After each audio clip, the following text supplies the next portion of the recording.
for deploy. And everybody in the shuttle program, the crew is go for launch. Roger, nice to be in orbit. We have followed in their footsteps to get us where we are today.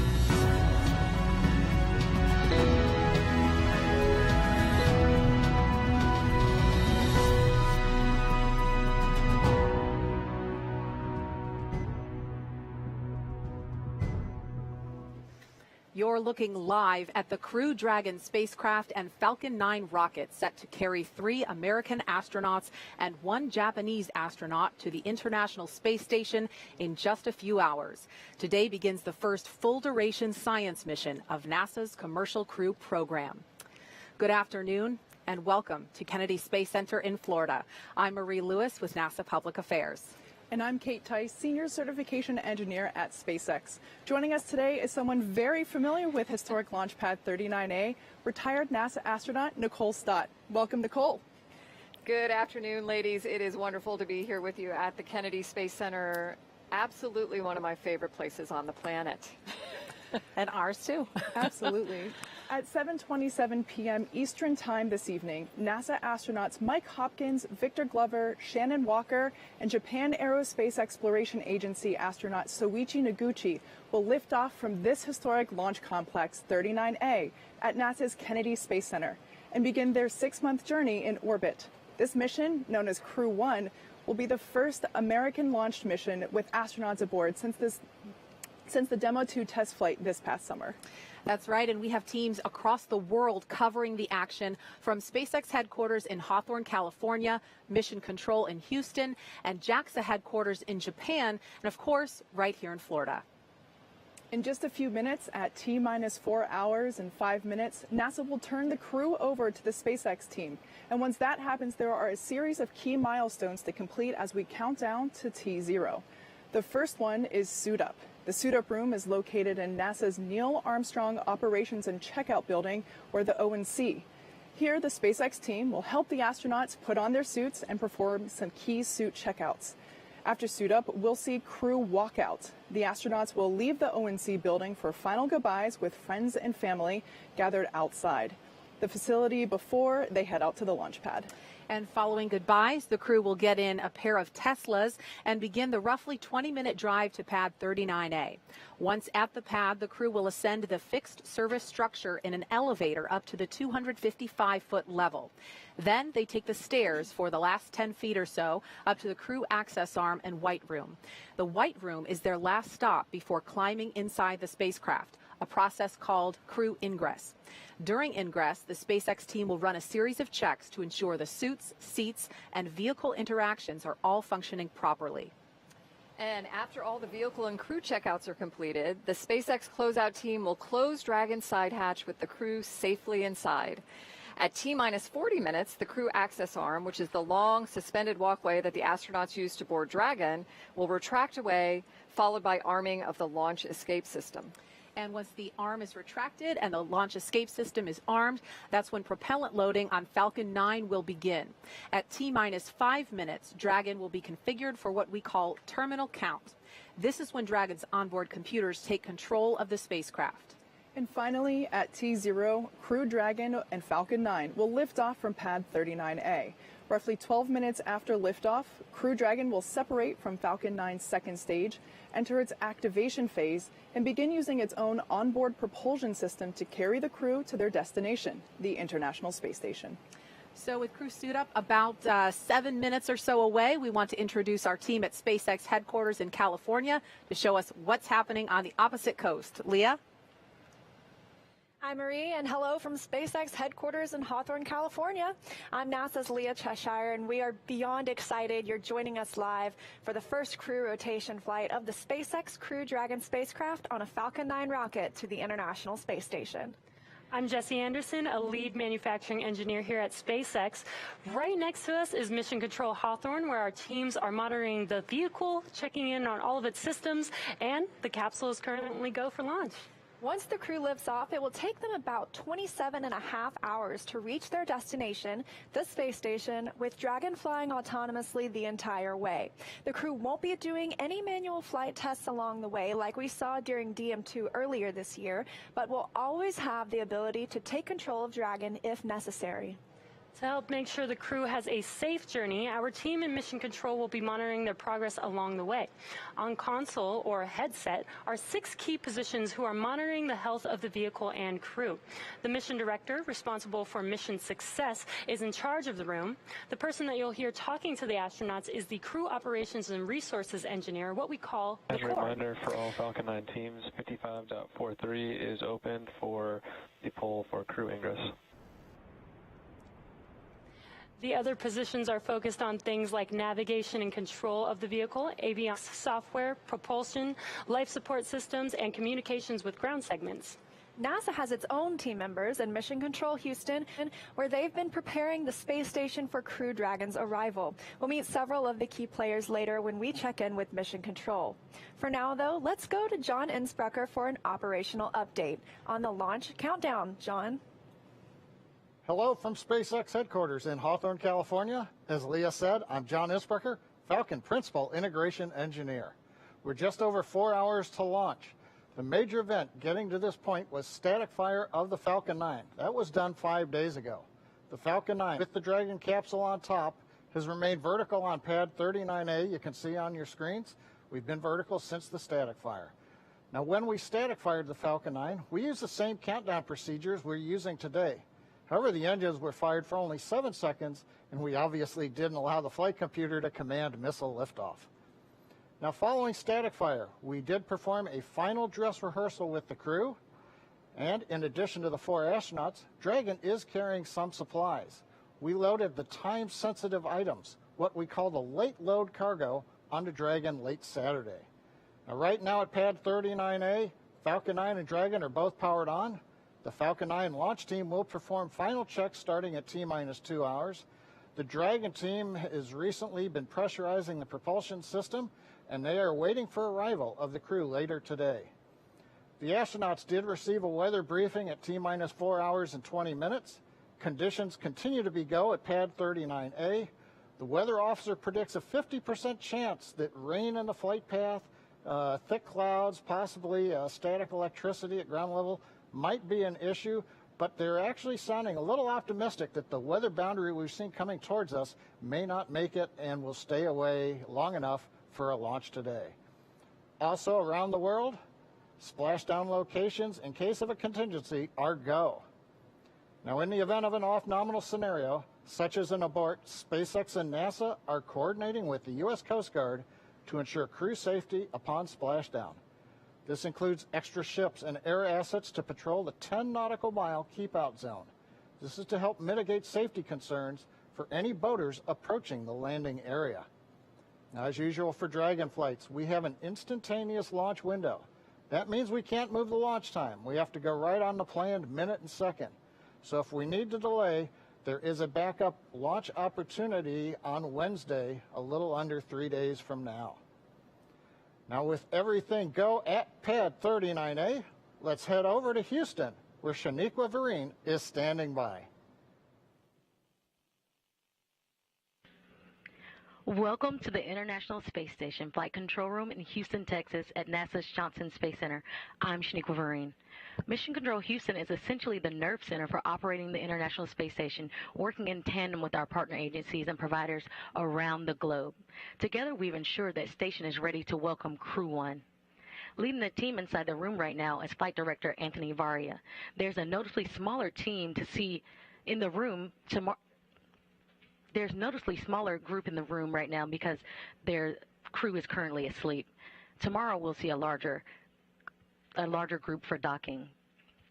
A few hours before Dragon arrives at station, NASA's Anthony Varia will again take the flight director's chair to lead the team through Dragon's approach and docking.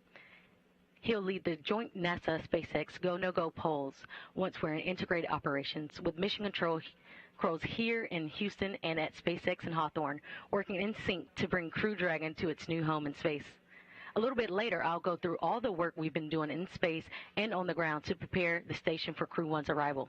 Until then, we'll keep an eye on today's countdown to launch, and we'll check back in with you soon. Let's head back over to Kennedy Space Center. Marie?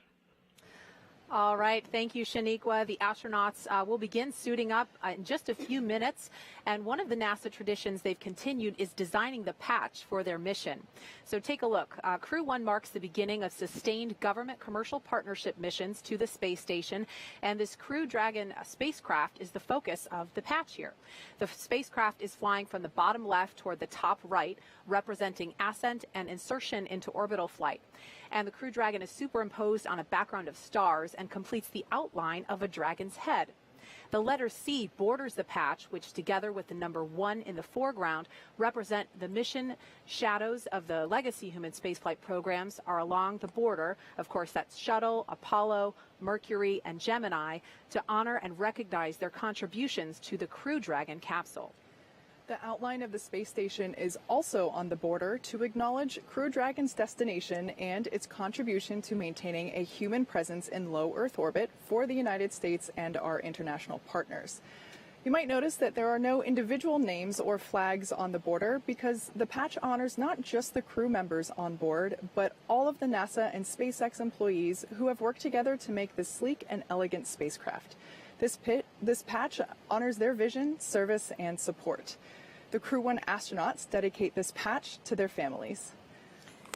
And, you know, I have to tell you, when I saw this patch, it made me smile because of the Blue Dragon.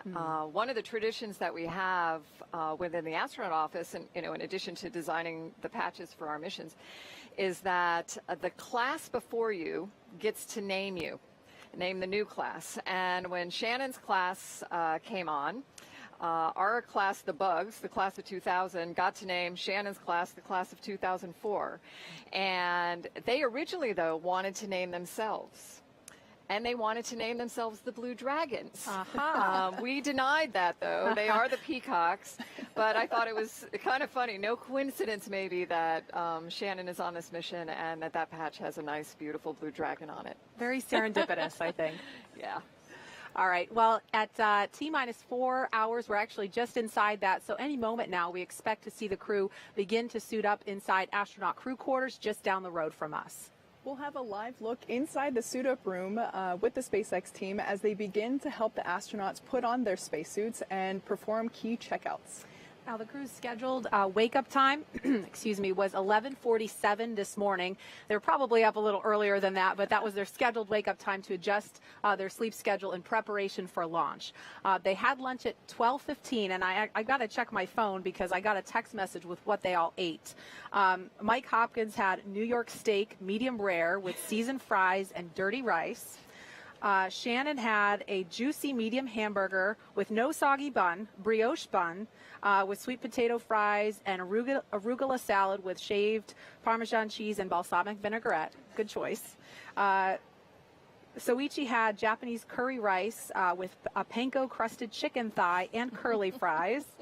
And Victor had lamb chops medium with sweet potato mashed and same salad as Shannon Walker, but no dressing. I wonder if they had to pre-order, if that was just on the fly. Well, you get pretty much whenever you want in crew quarters, my gosh. right, Nicole? I'll tell you what, you are so well taken care of in crew quarters, and food, I think, is at the top of their list for taking care of us. And I'm sure that they put in a pre-order for that, but yeah, that was quite the selection. Yeah, all good. I mean, my mouth is watering thinking about all of that. But besides their lunch, obviously, they did some other things this morning, right? They had their routine daily medical checks. Their flight day preparation included reviewing the procedures on their tablets before suit up one final time. And just a few minutes ago, they listened to a weather brief. And so, again, any minute now, we're expecting to see a live view inside the suit up room. 27:17 local time with an instantaneous window. The crew is starting suit donning in preparation to begin ingress activities.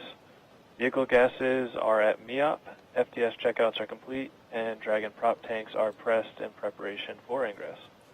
F9 is not tracking any issues at this time.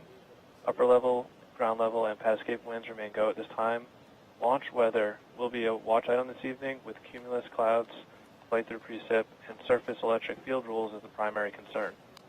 In the event of a scrub, the next available launch attempt will be Wednesday, November 18th. As a reminder, the launch escape system will be armed prior to propellant load today. Procedure 52.911 is open in the event of any crew emergency, for crew ingress through launch.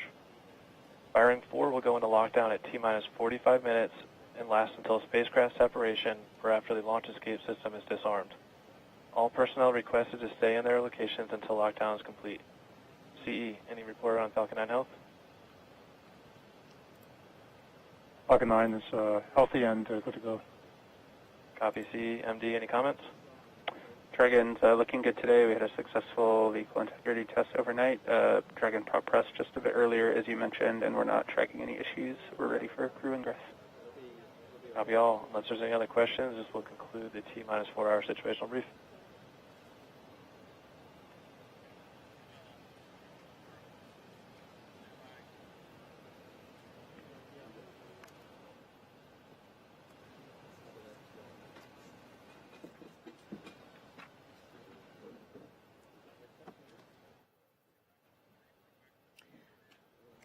Okay, so we're expecting to go to have a live view inside the suit-up room momentarily. You just heard a live brief. It sounds like there's no issues with Falcon 9. The primary concern at this point is weather. That's a watch item around the launch pad. The downrange weather actually looks pretty good, so we're just going to keep an eye on the weather around the pad. And here's our first live look inside the suit-up room.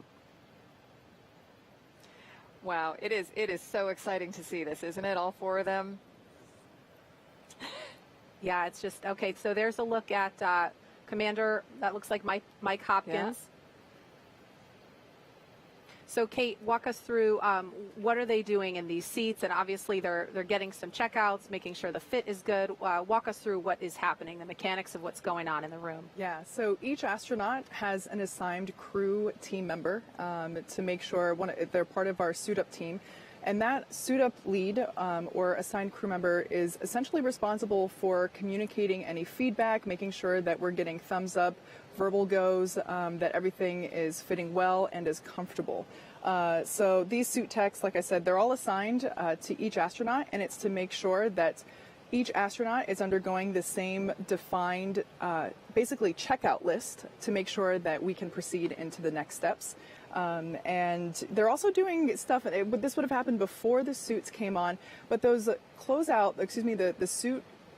the suit-up technicians were also doing maybe things that we might consider smaller in detail, but they were also checking to make sure that the astronauts weren't wearing any uncleared personal items, so making sure that they didn't have any jewelry, rings, earrings. The only thing that they're really allowed to wear is the NASA-provided watch, if they choose to wear one. So making sure that those smaller things are off before the suit gets put on.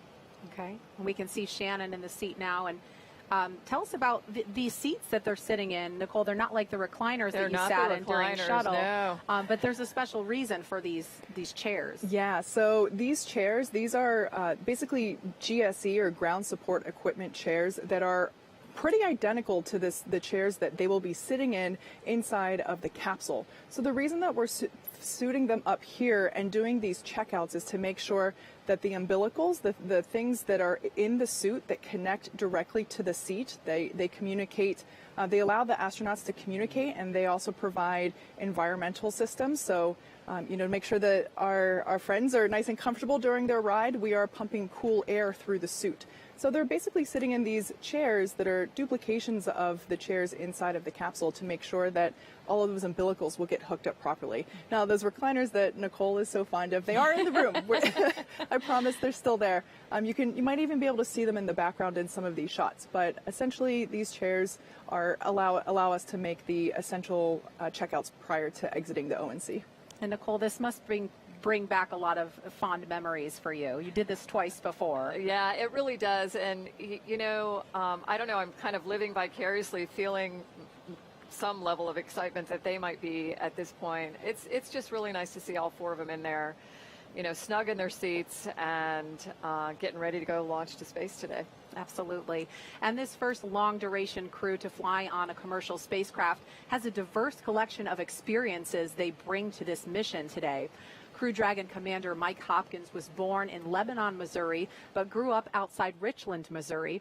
He was selected as an astronaut by NASA in 2009. Hopkins is a colonel in the United States Air Force and holds degrees in aerospace engineering. He flew on the Russian Soyuz to the ISS as a member of the Expedition 3738 crew, logging 166 days in space. And Hopkins performed 2 spacewalks totaling almost 13 hours to change out a degraded pump module on the space station. His military experience includes testing C-17 and C-130 aircraft. Pilot Victor Glover is a native of Pomona, California. He was selected as an astronaut by NASA in 2013. Glover is a commander in the United States Navy and holds degrees in general engineering, flight test engineering, systems engineering, and military operational art and science. While this will be Glover's first space flight, he has extensive military test flight experience. He was a test pilot for the FA-18 Hornet, the Super Hornet, and the EA-18G Growler. He's accumulated 3,000 flight hours in more than 40 aircraft, over 400 carrier-arrested landings, and 24 combat missions. And mission specialist Shannon Walker is from Houston, Texas. She was selected as an astronaut by NASA in 2004. She is a doctor of philosophy in space physics. Walker flew on the Russian Soyuz as a flight engineer for expeditions 24-25 on board the ISS in space for 163 days.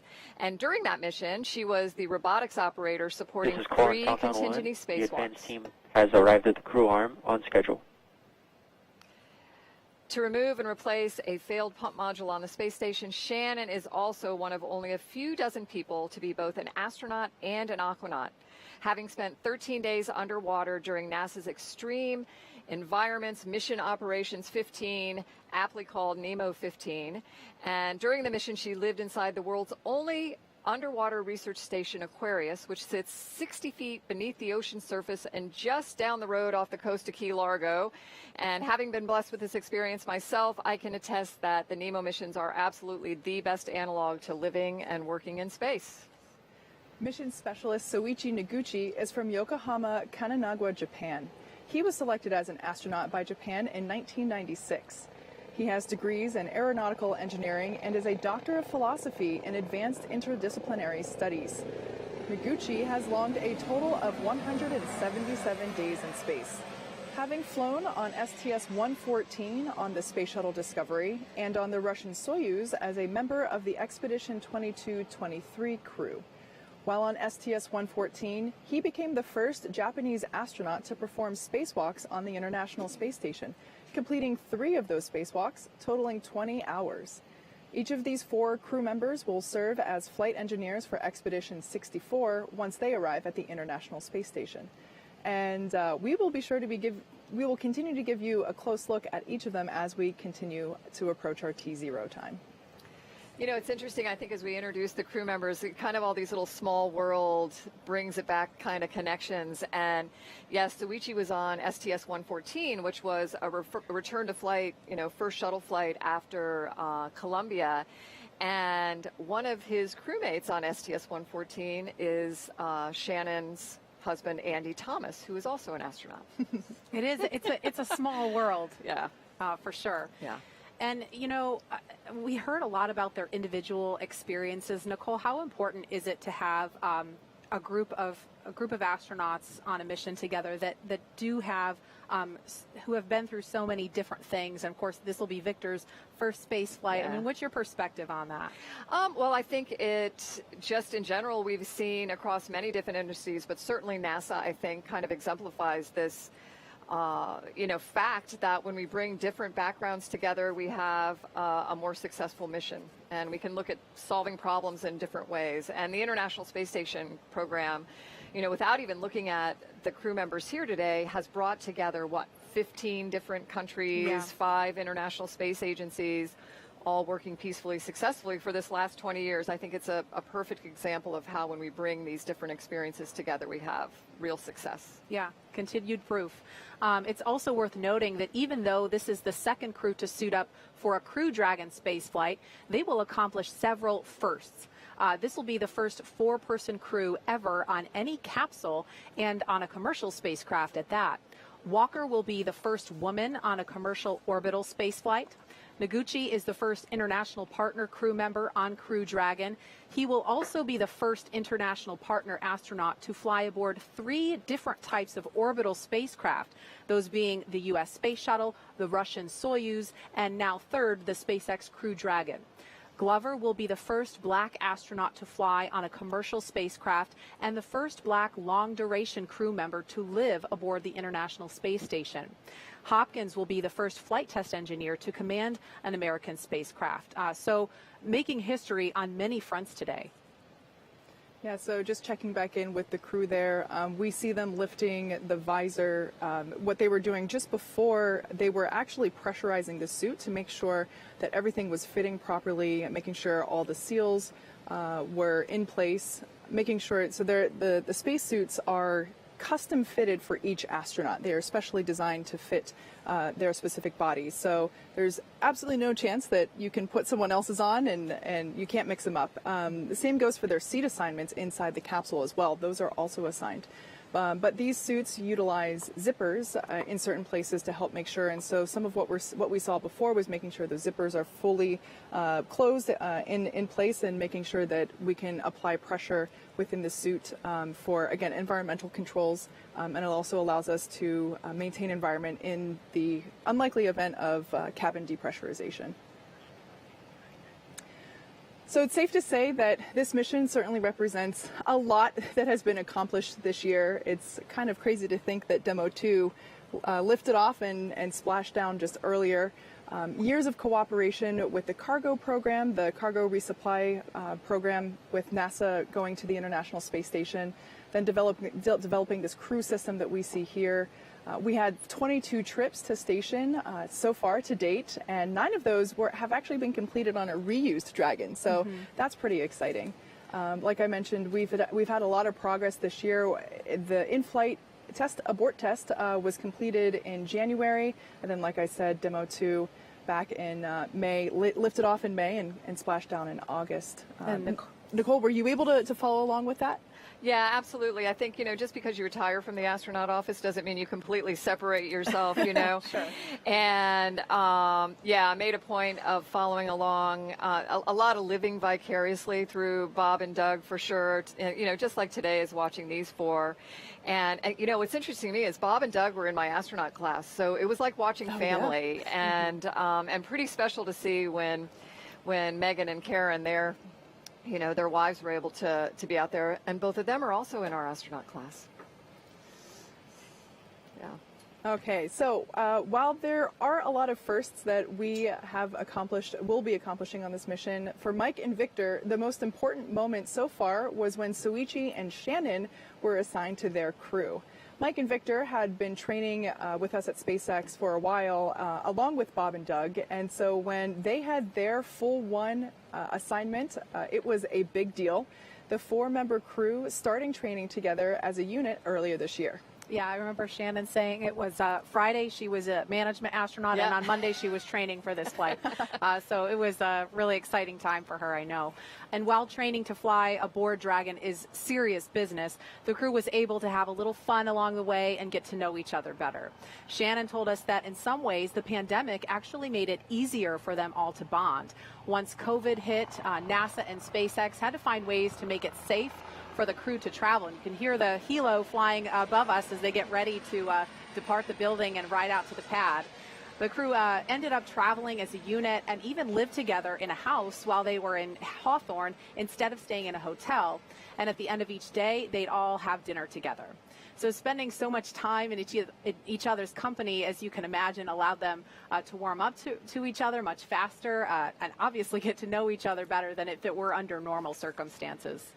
The crew also told us that the emergency trainings that they underwent also brought them closer together. Training for emergency scenarios is typically very stressful, and the crew has to approach each exercise with an exceptional amount of teamwork. At the end of these training days, everyone was always a bit sweaty, but mostly smiles as they ate and debriefed around a conference room table. For Mike, he said that those were some of his favorite moments, sitting around the table, sharing stories and laughs with each other. Yeah, and I know they've each talked about how it doesn't feel like work. It's like fun, and I don't want to call it play because it's serious business, but they're having a blast with this.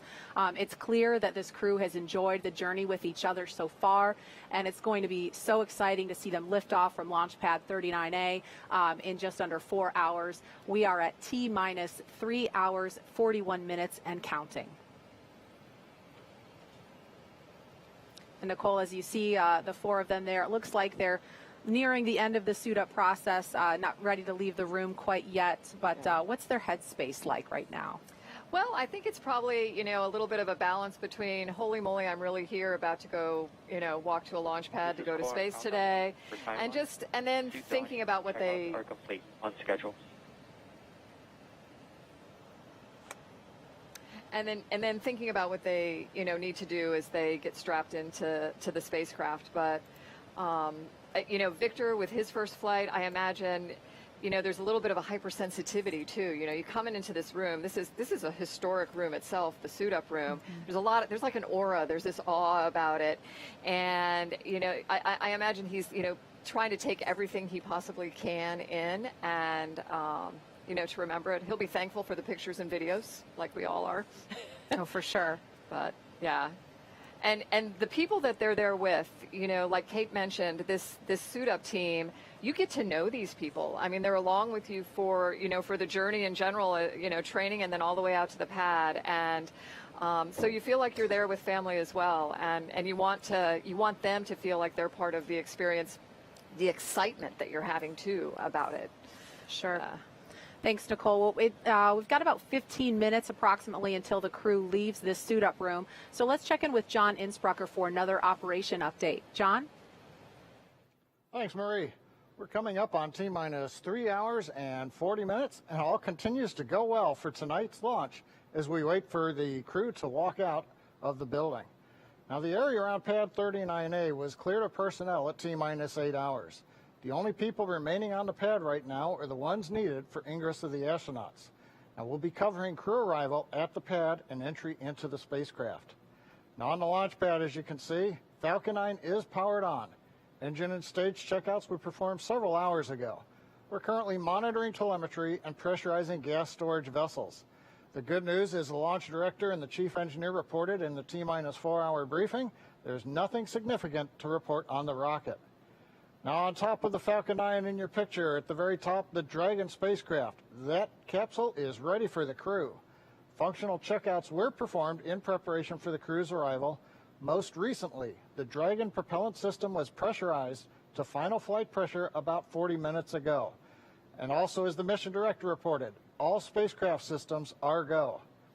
Good news is the launch range is ready to support. They're green and go, working no issues at this time. And finally, on the weather, we're getting ready to release the first of several weather balloons in the last 3.5 hours of the countdown. So while we're waiting for those results to give us a better idea on the upper altitude winds, we are still anticipating acceptable weather for launch. So things are looking good with both Falcon and Dragon, and the weather is cooperating right now as we count down to liftoff. As we get ready for the crew to walk out, let's go back to our team at Kennedy Space Center. All right, thank you, John. Looking back live inside the room, again, helos flying overhead. Everybody is getting ready for this crew to make their way just behind us on their way out to the launch pad. It is now T-minus 3 hours and 38 minutes here at Kennedy Space Center in Florida. The crew ate lunch at about 12:15 and listened to a weather brief. Again, the main watch item right now is weather around the launch pad. We just watched the suit techs from SpaceX fit each crew member into their own custom spacesuit inside the crew quarters. And in just a few minutes, at T-minus 3 hours and 25 minutes, give or take, the crew will be making their way out of this famed suit-up room, down the hallway, into an elevator, down to the first floor, and then finally they will make that famous walk outside to see their families and a small group of well-wishers before they head out to the launch pad.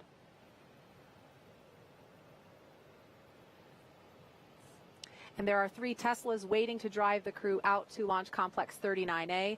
Riding in the first car will be suit techs and the closeout lead. And in the second Tesla, Mike and Shannon will be sharing a ride with the flight surgeon. And in the third vehicle, we'll have Victor, Soichi, and another closeout lead. We will be following that convoy live every step of the way, getting you as close as possible without actually being in the car with them. So I want to point out, you might notice there on the front windshield of that Tesla, there were a couple of stickers. The two Teslas that were utilized in our previous crew missions have those stickers designating that. The first car will be the one that lacks those stickers. So we have a little bit of a wink there to our previous crew members that will be taking the ride. Very cool. And one other thing that I think is really interesting, we'll only get a quick glance of it when the crew is getting into the elevator before they go downstairs. But if you look closely, you'll see when they get into the elevator, there will be a poster there with a bunch of signatures on it. And those are signatures of individual people in the NASA and SpaceX teams that have worked to make this ride as safe as possible. These folks take it very seriously that the crew's lives are in their hands, and so it's really special for the crew to see their signatures on the elevator when they step in those doors. And we do pay attention. There was something similar to that for shuttle, and I hope everyone that signs those, those murals understands that the crew really takes that seriously and is looking for it as well. That's really special. We also happen to be celebrating 20 years of continuous human presence on the International Space Station. The very first expedition mission launched in October 2000, delivering American astronaut Bill Shepard and Russian cosmonauts Sergei Krikalev and Yuri Gidzenko to the International Space Station 20 Novembers ago. A NASA contingent was at the launch site in Baikonur and at the Russian Mission Control Center in Korolev, just outside Moscow, including one of our own broadcasting the launch on that historic day. Ignition. T-minus 10 seconds. 9, 8, 7, 6. We have engine start. 4, 3, 2, 1. We have ignition. We have ignition and liftoff. Liftoff of the Soyuz rocket, beginning the first expedition to the International Space Station and setting the stage for permanent human presence in space. We want to introduce you now to Kyle Herring, the NASA Public Affairs Officer whose voice you just heard. Kyle, there you are. You called the launch that day. It was October 31st, 2000. And I know you've been involved in human spaceflight and missions way before that and ever since. Now, as we're about to launch long-duration human missions to the space station from U.S. soil on a commercial spacecraft this time, what do you remember about the day it all began? 20 years ago. It's hard to believe, actually. I remember almost everything about that day. And then again, it was almost in real time, like a blur. It was such a huge team that put that launch, not only the broadcast, but obviously the mission together. I was tied to Houston with just a phone line, and that broadcast still serves as kind of the template that we use for Soyuz crewed launches to this day. I was tucked behind the Russian Mission Control Center, the floor where the Russian flight control team that monitors the International Space Station, the Russian segment. I was adjacent to a NASA support team called the Houston Support Group, which is a team of NASA Houston flight controllers with a flight director at the helm of that team as well. Above us was a balcony that overlooked that flight control room floor, and I remember that the adrenaline kind of built as the hour passed by for the broadcast, but everybody's kind of doing a job, and it was a pretty amazing day. And after liftoff, there's really no script at that point. You just follow the milestones. And Kyle, how does the accomplishment of Expedition 1 compare to what we're watching right now? It's similar and different at the same time. Expedition 1 was the Pathfinder increment. Even before launch, there was years of work that was done to ensure that they would have a safe and home work environment, if you will, on the station in which to live and operate. After 136 days on the station, Expedition 1 handed to Expedition 2, which had arrived via a space shuttle flight, and that kind of established the template for all of the crew rotations and the augmentations that we've done for ISS increments, and it's been pretty much seamless ever since. And, you know, by the way, the assembly continued around those folks while they continuously worked and lived on board the station at the same time. And Kyle, I just want to acknowledge we have NASA Administrator Jim Bridenstine and SpaceX leadership Gwen Shotwell in the room now to greet the crew, of course, from a safe distance and with their masks on as the crew prepares for walkout.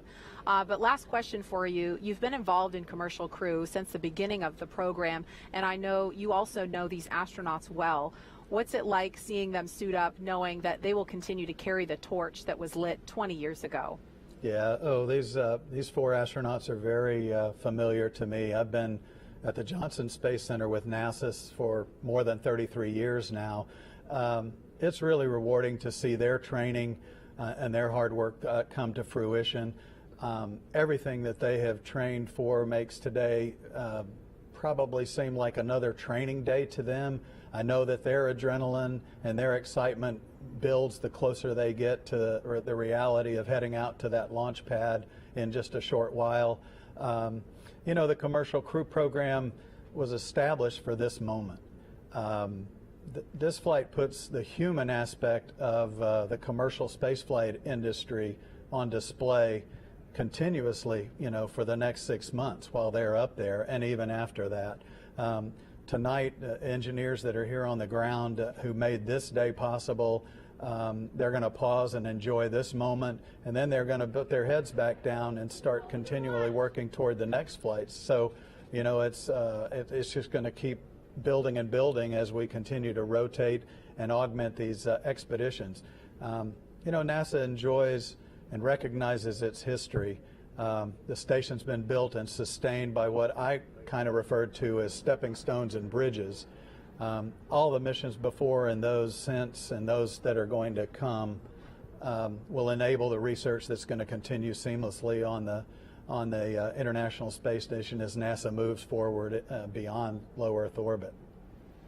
All right, Kyle Herring, thank you so much for joining us. We appreciate your perspective.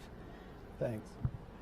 We're going to turn our attention back to the room. We could see the NASA administrator and Gwen Shotwell of SpaceX. They're taking selfies with the crew in there. Nicole, I know you probably weren't taking selfies in the shuttle days. Technology's come a long way since Not then. that old. Well, we did selfies and you didn't know if you got it or not. Got it. Okay. But this was a really special time because there are people in that room, like I mentioned before, that you want to share it with. We saw them doing pictures with all of the suit up team as well, and it's nice when the administrator and your leadership comes by to wish you on your way too. So I would also definitely be taking selfies with Yes. them if I were in that room for sure. Now we're about 15 minutes away from the crew walkout happening, but I just want to draw a little bit of attention to the preparations that are going on inside the capsule. While the crew members are donning their suits, we have what we call the advanced team. We heard a couple call-outs for the advanced team a little while ago, but essentially the advanced team are the people that are now out at the pad doing things like opening that hatch. I did get confirmation that the side hatch is open. We wait as long as possible to do that so that we make sure that the environmental humidity, bugs out here in Florida, we want to keep all those environmental things out. So that side hatch is now open.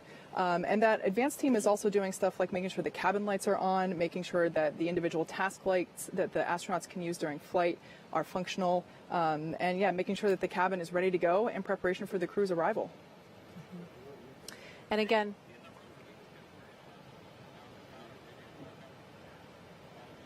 so like I mentioned, yeah, there's a shot of Falcon 9 live from the pad at 39A now. Like I said, that side hatch is open. The advanced team is making the final preparations inside the cabin, getting ready for the crew to begin their journey out to the pad. And launch weather today is 50% go. That was the weather at last check. It's actually looking really good downrange, so things look a little iffy around the pad as we get closer to T0 of 727 this evening. But if we can make it past the immediate area, it looks very good for abort conditions. Yeah. And I heard earlier that the forecast for Wednesday, which is obviously the backup day, if we don't make it today, the weather in the immediate area looks really good, but the downrange weather is problematic. So we had 50-50 odds, I think, on Demo 2 launch day. So hopefully the odds will tip in our favor at just the right moment, because this is an instantaneous launch window. I just received the most recent weather briefing a few minutes ago, and we're still at 50-50, so not better, but not worse. Okay. And again, it should be just a couple of minutes before the crew departs that room, and I think we're going to get another look inside there. Again, we do have, if we could, I don't know if we could take a look outside of the operations and checkout building, but we have a convoy stationed out there ready to take the crew. There's a look. And again, there are 3 Teslas. The crew will be split up 2 and 2 in the second and third Tesla. Is that right, Kate? Exactly. Yeah, that first Tesla will have one of our closeout leads as well as 2 suit technicians. So we ensure that the whole suit-up crew also transports out to the pad along with our astronauts. Car 2 will have Commander Mike Hopkins as well as Mission Specialist Shannon Walker, as well as our flight surgeon. And then Car 3 will have pilot Victor Glover and Mission Specialist Soichi Noguchi, as well as the second closeout lead. So yeah, quite the cohort that'll be making the ride out to the pad. There's also something else special that we want to mention. There's a mural. You might have caught a glimpse of it in that earlier shot. But there is a special mural that was commissioned in honor of the Crew 1 astronauts. I'm not sure if we could get a look at that again. There it is. The mural is titled Aspirants. The kids represent the range of ethnicities across the United States and the world, and that they look toward the future that the Crew 1 mission might bring. The artist, Brent DeHono, hinted that the dragon represents an immense prehistoric animal that evokes awe and wonder. Shannon will be happy. Yeah, Nicole, I know you've got a special appreciation for art. Yeah, I'm really, when I look at something like this, I think it's so special because it allows us to communicate with other audiences, right? To bring a little more of that awe and wonder into the whole space exploration thing through something like a mural where we're looking out to space and towards our future.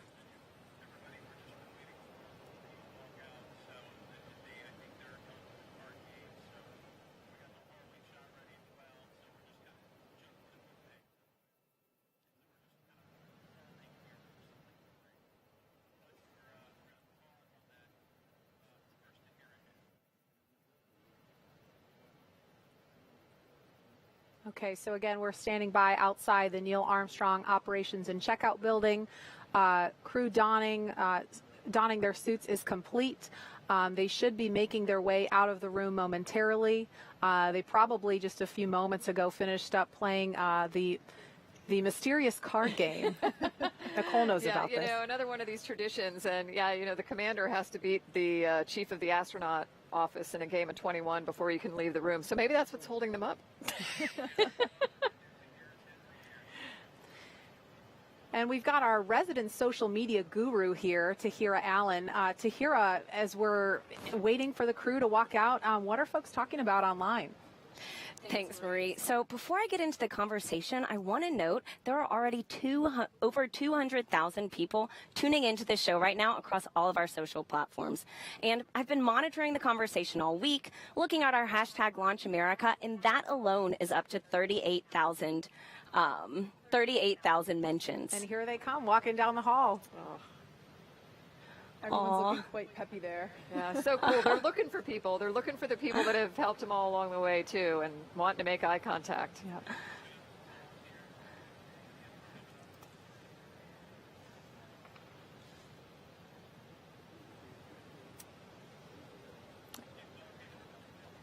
And behind them is that the banner that I talked about. That you couldn't really see it that well, but that banner behind them in the elevator holds the signatures of many of the team members who worked so hard to make sure that this spacecraft and rocket is as safe as possible for this crew. Okay, so we are just moments away from seeing the first multinational Crew Dragon crew exit the operations and checkout building outside here. But before we do, we will pause for America's national anthem performed by country music singer Travis Tritt. Oh, say, can you see by the dawn's early light, what so proudly we hailed at the twilight's last gleaming, whose broad stripes and bright stars through the perilous fight o'er the ramparts we watched were so gallantly streaming, and the rocket's ragged glare, the bombs bursting in air, gave proof through the night that our flag was still there. Oh, say does that star-spangled banner yet wave o'er the land of the free and the home of the brave?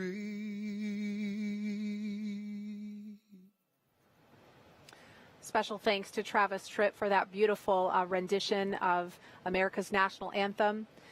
We are now just standing by. This is a view outside the Neil Armstrong Operations and Checkout Building. Inside here is the historic astronaut crew quarters and suit-up room. There's a look at the doors that the crew will be walking out of any moment now. And you'll see stickers around that door. I think the crew actually did put their mission sticker up They over did. the NASA patch over the door the other day.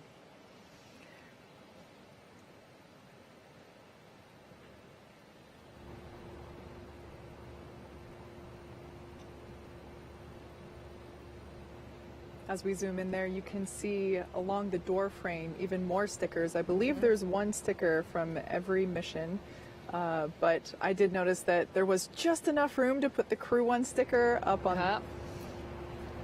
Oh, here they come. Here they come. The Crew One astronauts now beginning their journey to the launch pad ahead of this historic mission to the International Space Station.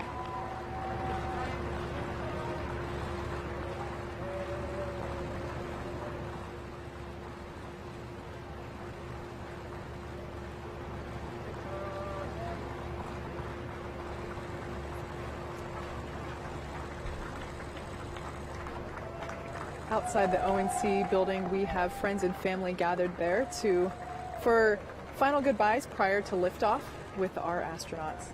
And that's a very different thing to the shuttle days.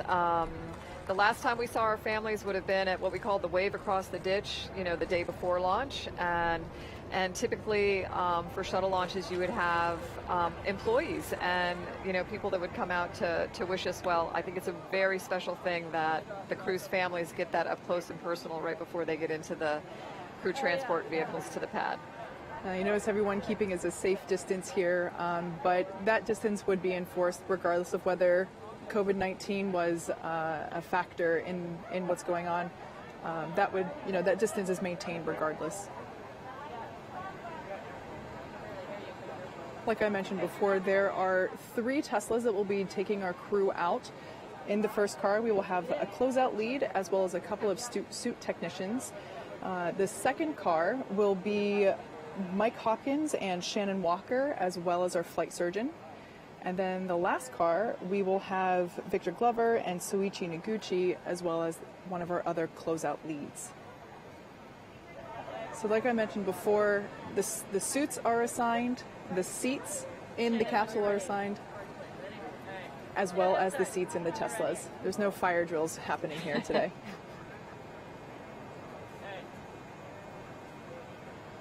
Soichi. You can hear just some ambient conversations between the crew and their immediate families.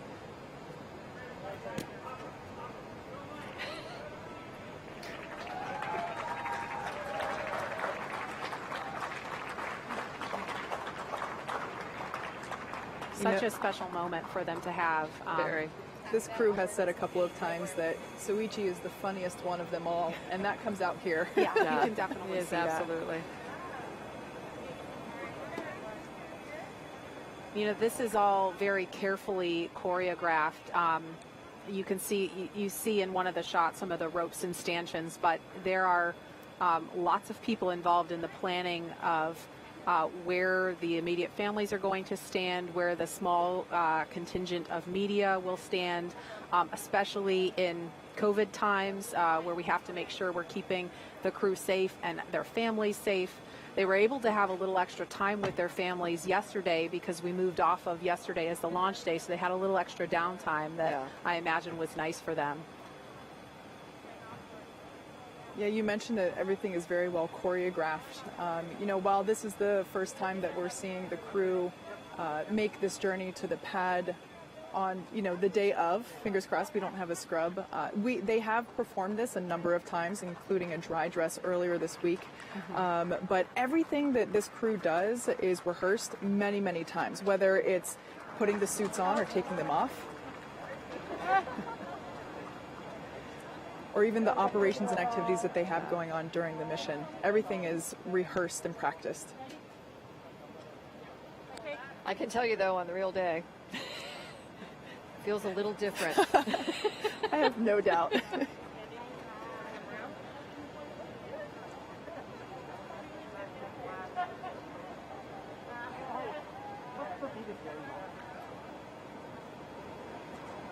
Immediate family members getting a chance to have another moment with the crew before they leave. And then you'll see some of the folks there in the blue flight suits. Those are astronauts from the astronaut office active that are working as crew support astronauts for the families and the crew members.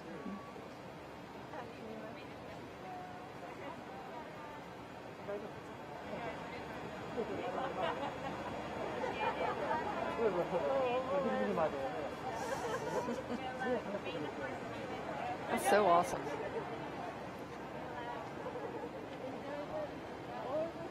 So I mentioned earlier that the Teslas that we utilized in our last crew mission, Demo 2, you can tell which Teslas those are because of the sticker in the lower passenger side front window.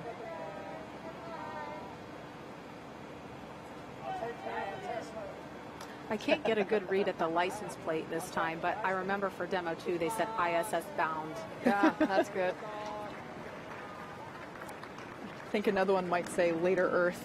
This is Core on countdown 1 for timeline. The crew is departing for the pad on schedule. All right, so we just heard the call out from the Corps that the crew is departing for the pad, and they are right on schedule.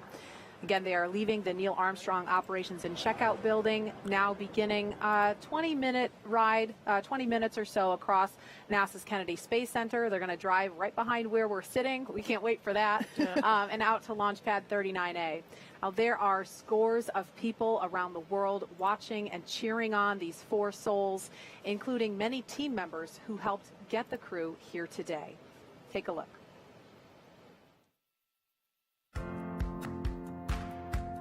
This is Stephanie Duncan and the Duncan family from the Commercial Crew Program at the Johnson Space Center.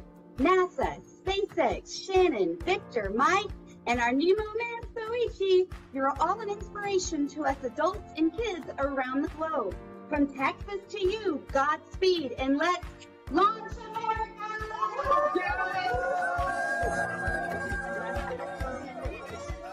Aloha, I'm Gabriella from SpaceX in Boca Chica, Texas. On behalf of the entire Starship production facility and launch site, congratulations to our crew and astronauts as well as the SpaceX and NASA teams. Shannon, Victor, Mike, and Soichi, safe travels and best of luck. We hope you enjoy the journey to the International Space Station. Godspeed Falcon 9, go Dragon, go NASA, and thank you for riding with SpaceX.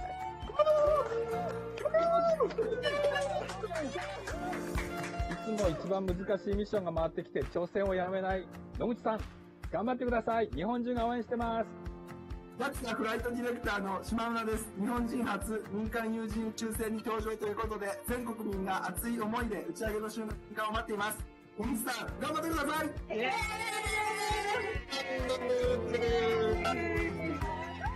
From the entire Commercial Crew Program team, Mike, Victor, Shannon, and Suichi-san, we're looking forward to your flight. Godspeed, resilience, and go Crew 1! This is Mark Welch from the Commercial Crew Program in Houston. Go Mike, Victor, Shannon, Soichi. Have a great flight to ISS. Go Crew One. Yeah! Yeah! This is Micah here from the Dragon team at SpaceX. We've all worked tirelessly to build a reliable vehicle for the crew, and now it's time to fly. We hope that they enjoy a totally rad rocket ride aboard Resilient. Go Dragon! Hey Mike, Shannon, Victor, and Soichi. This is Amber Jacobson from NASA's Space Communications and Navigation Program, better known as SCAN. We're all so excited for your launch, and we'll be working hard down here, making sure you stay connected with Earth. Stay safe, and let's launch America. Hi, I'm Arden Robertson from NASA's Johnson Space Center in Houston, Texas. Congratulations on the first commercial crew rotation mission to the International Space Station. Godspeed and good luck to Mike, Victor, Shannon, and Soichi. Go Crew One!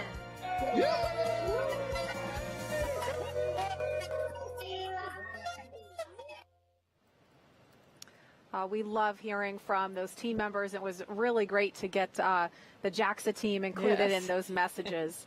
Again, we are following the convoy out to launch pad 39A. And we understand that the crew has a ride-out playlist. We tried and tried, could not find out what that playlist was, so I think that's top secret. But we had some conversation amongst ourselves about what they might be listening to. My personal pick would be something from Queen. And I told you I'm going to steal that because we need to have Don't Stop Me Now going right here. Yes, that is the perfect going to space song. Mine would definitely be something by Daft Punk, you know, with the spacesuits looking like futuristic robot aliens. Yeah, I just have to go with Daft Punk for sure. And as we're watching the crew, this is from we're calling it our chase car. The road is shut down in either direction for the convoy, so we are on the opposite side of the road with a camera, literally, so you can be along with the crew every step of the way. Tahira, I know we had to cut things short earlier, but I imagine there's been a lot of reaction to the things folks are seeing, and I'm sure you've got some thoughts on a playlist as well. Yeah, oh my goodness. So, I mean, the top sentiments that we're seeing online are just a lot of patriotism and well wishes for the crew. And that ride out playlist question is so fun. I think if I'm awesome enough to be an astronaut, I would definitely be playing Feeling Myself. But I think that's something that we should even pose to the public. So for those of you watching right now, head on over to NASA's Twitter, and we're going to get a question out to ask, what's one song you would absolutely have to have on your ride out playlist to the launch pad? Ladies, I'm very excited to see what comes in, so I'll keep you updated. So just real quick on that note, I just got notification of the playlist. Okay, we're all dying to know. What are they listening to right now? Has great music. So like we mentioned before, they are in two different vehicles. They're on one playlist. We have songs like Alicia Keys, How It Feels to Fly, Phil Collins, In the Air Tonight, Eminem, Till I Collapse, Van Halen, Right Now. So like a pretty big that's mix. One of my favorites. Yes. And then in the other vehicle, Fly Away by Lenny Kravitz, Jump also by Van Halen, Uptown Funk from Bruno Mars. That's a good one. That's a good one. Yes. Those are all really good ones. I feel like folks are going to, I don't know, can we make those the choices, Tahira? I'll let y'all know what comes in.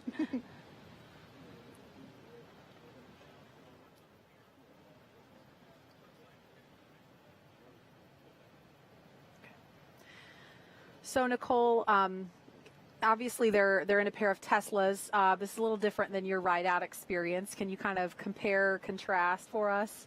Well, we rode out in something called the Astrovan, which I thought was really cool too. You know, the silver sleek vehicle that was heading out to the pad. But I don't know. There's something about this ride. You're again. The word surreal comes to mind a lot. You know, you're thinking like, I'm in a vehicle that's driving to a launch pad to take me to space, and it's difficult to believe that could be happening. So I wonder did it feel any different the first time versus the second time? Because Victor is the first timer here, and the others, it's their second or even third. And there goes the helo that's leading the way. So that's our cue that the convoy is going to be passing by us pretty shortly. Looks like they're turning right now on NASA Causeway. Yep. Yeah, it's, I think just like launch, on your second time you think, ooh, been there, done that. You're gonna, but I'll tell you what, the adrenaline, the feeling is equally as excited on the second time too. Okay, I know you're all watching the convoy, and so are we. We're turning around in our chairs because it looks like, is that the first car? That's probably the lead vehicle there. I think we see the lead car going by, so we're all turned around in our seats so we can watch them in person. Yeah. So something that's really cool, well, I think, we can see in the background there, they're passing the Vehicle Assembly Building, or the VAB, a very famous building here at NASA, and I just think it's so cool that they're literally driving down the road where the shuttle and the Saturns used to come down on the crawler, down there on Crawler Causeway. And there we see them in front of the VAB now. Woohoo! Yeah.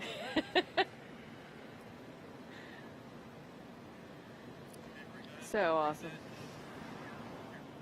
All right, so as we're getting an awesome look right behind us of the crew passing by the press site here at Kennedy Space Center, among those of you following along on NASA TV and online are a very special group of folks, some who the crew might even recognize. Take a look. Hello, we are aerospace engineers from the University of Illinois, Mike Hopkins' alma mater. The University of Illinois family would like to wish Mike the very best on his launch and mission to the International Space Station. You're a huge inspiration to all of us. ILL!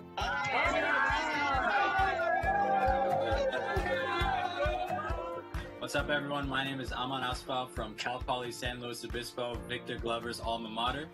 I and my fellow students from Cal Poly want to wish Victor and all of Crew 1 a safe launch and wonderful mission to the International Space Station. You're an inspiration to us all, and thank you for representing Cal Poly well. Hi, I'm Ryan Udell from Rice University Students for the Exploration and Development of Space. And I am Fanny Pandiao with Rice's Society of Women in Space Exploration. All Rice Owls wish Shannon Walker and her crewmates a safe launch. And a successful mission to the International Space Station. Fly high, Shannon! Hi, this is Ryuki Matsubara from the University of Tokyo School of Engineering. So Ichi, you are a huge inspiration to us all. We are wishing you and your crewmates safe flight and can't wait to see you in space. どうかお気をつけていってらっしゃいませ。Hey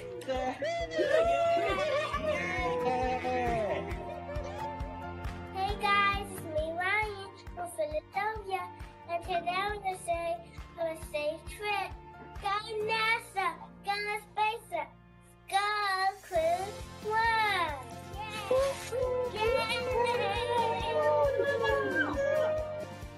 Hi, this is Rob Blevins at the Discovery Center in Springfield, Missouri. We want to thank Mike, Shannon, Victor, and Suichi for helping inspire the next generation of scientists and astronauts to go make history like you're going to do today. Go NASA, go SpaceX, go make history!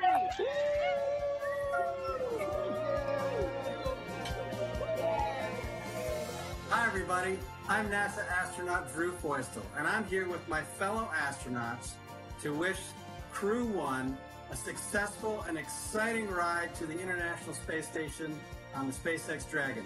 We're excited to see you launch in space. Congratulations to Mike Hopkins, Victor Glover, Shannon Walker, and Suichi Noguchi on this historic flight. We can't wait to see you in space. Go Crew 1! Yeah! Go Crew 1! All right, the crew is continuing to make their way to Launch Pad 39A. We're at T-minus 3 hours and 3 minutes. So in about 8 minutes or so, we should hear the announcement of the crew arriving at the pad. Loved hearing those shout outs from those folks. I think that little girl was my favorite. But Nicole, I know the first time you saw that video, you got to see a lot of familiar faces from the astronaut corps. Yeah, it's fun, you know. Like the other words I'll use a lot today are living vicariously. I can tell you every single one of the people in that picture were. It's pretty cool. And now with the eyes of so many around the world watching, the crew is nearing their next milestone. At this point, the convoy is approaching pad 39A and entering what is known as the BDA, or blast danger area. Before any pad technicians, engineers, or astronauts enter this area around the launch pad, the SpaceX and NASA teams have to do internal go, no-go polls to make sure everything is clear and it's safe to approach. This view that we have now, I just love it. This is the pad where humans went to the moon. This is pad 39A. And originally built in the 1960s to support the Saturn V for the Apollo program. It was then upgraded to support the shuttle program.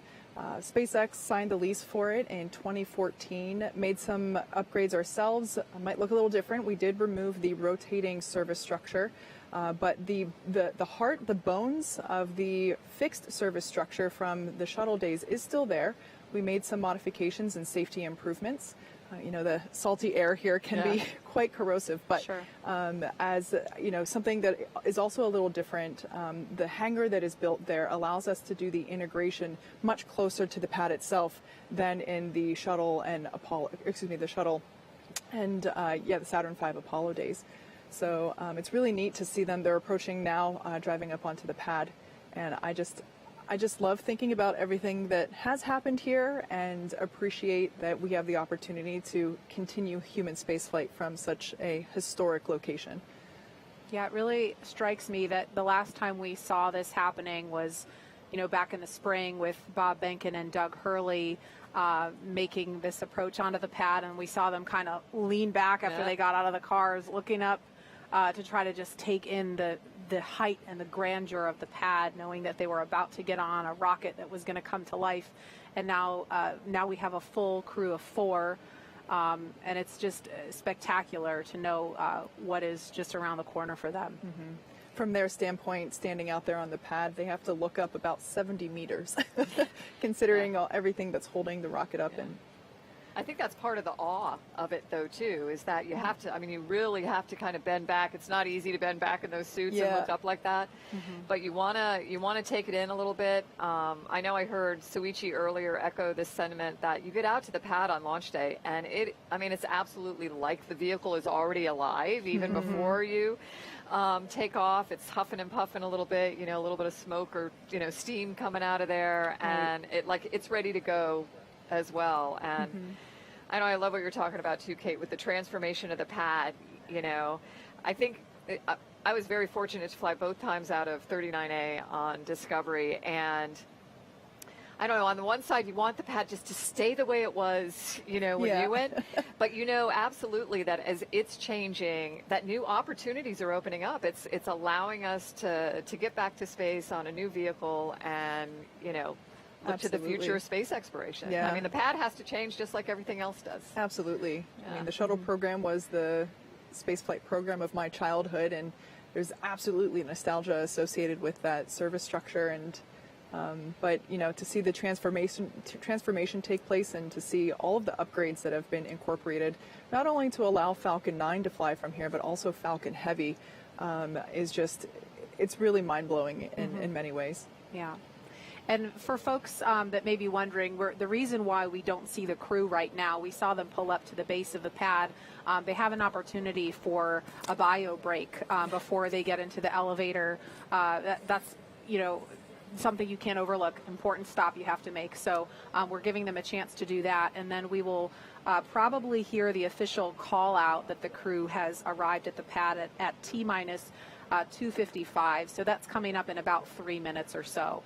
And one other thing, Kate, for folks that maybe aren't familiar with the operational timeline for Falcon 9, there's no fuel in the rocket yet, right? That process hasn't started yet. For Crew Dragon, it's a little bit different, but can you explain that process for folks who might not be familiar with it? Yeah, absolutely. So in order to make sure that the 9 Merlin engines have the best performance possible, we wait as long as we can to begin. This is 4 on Countdown 1 for timeline.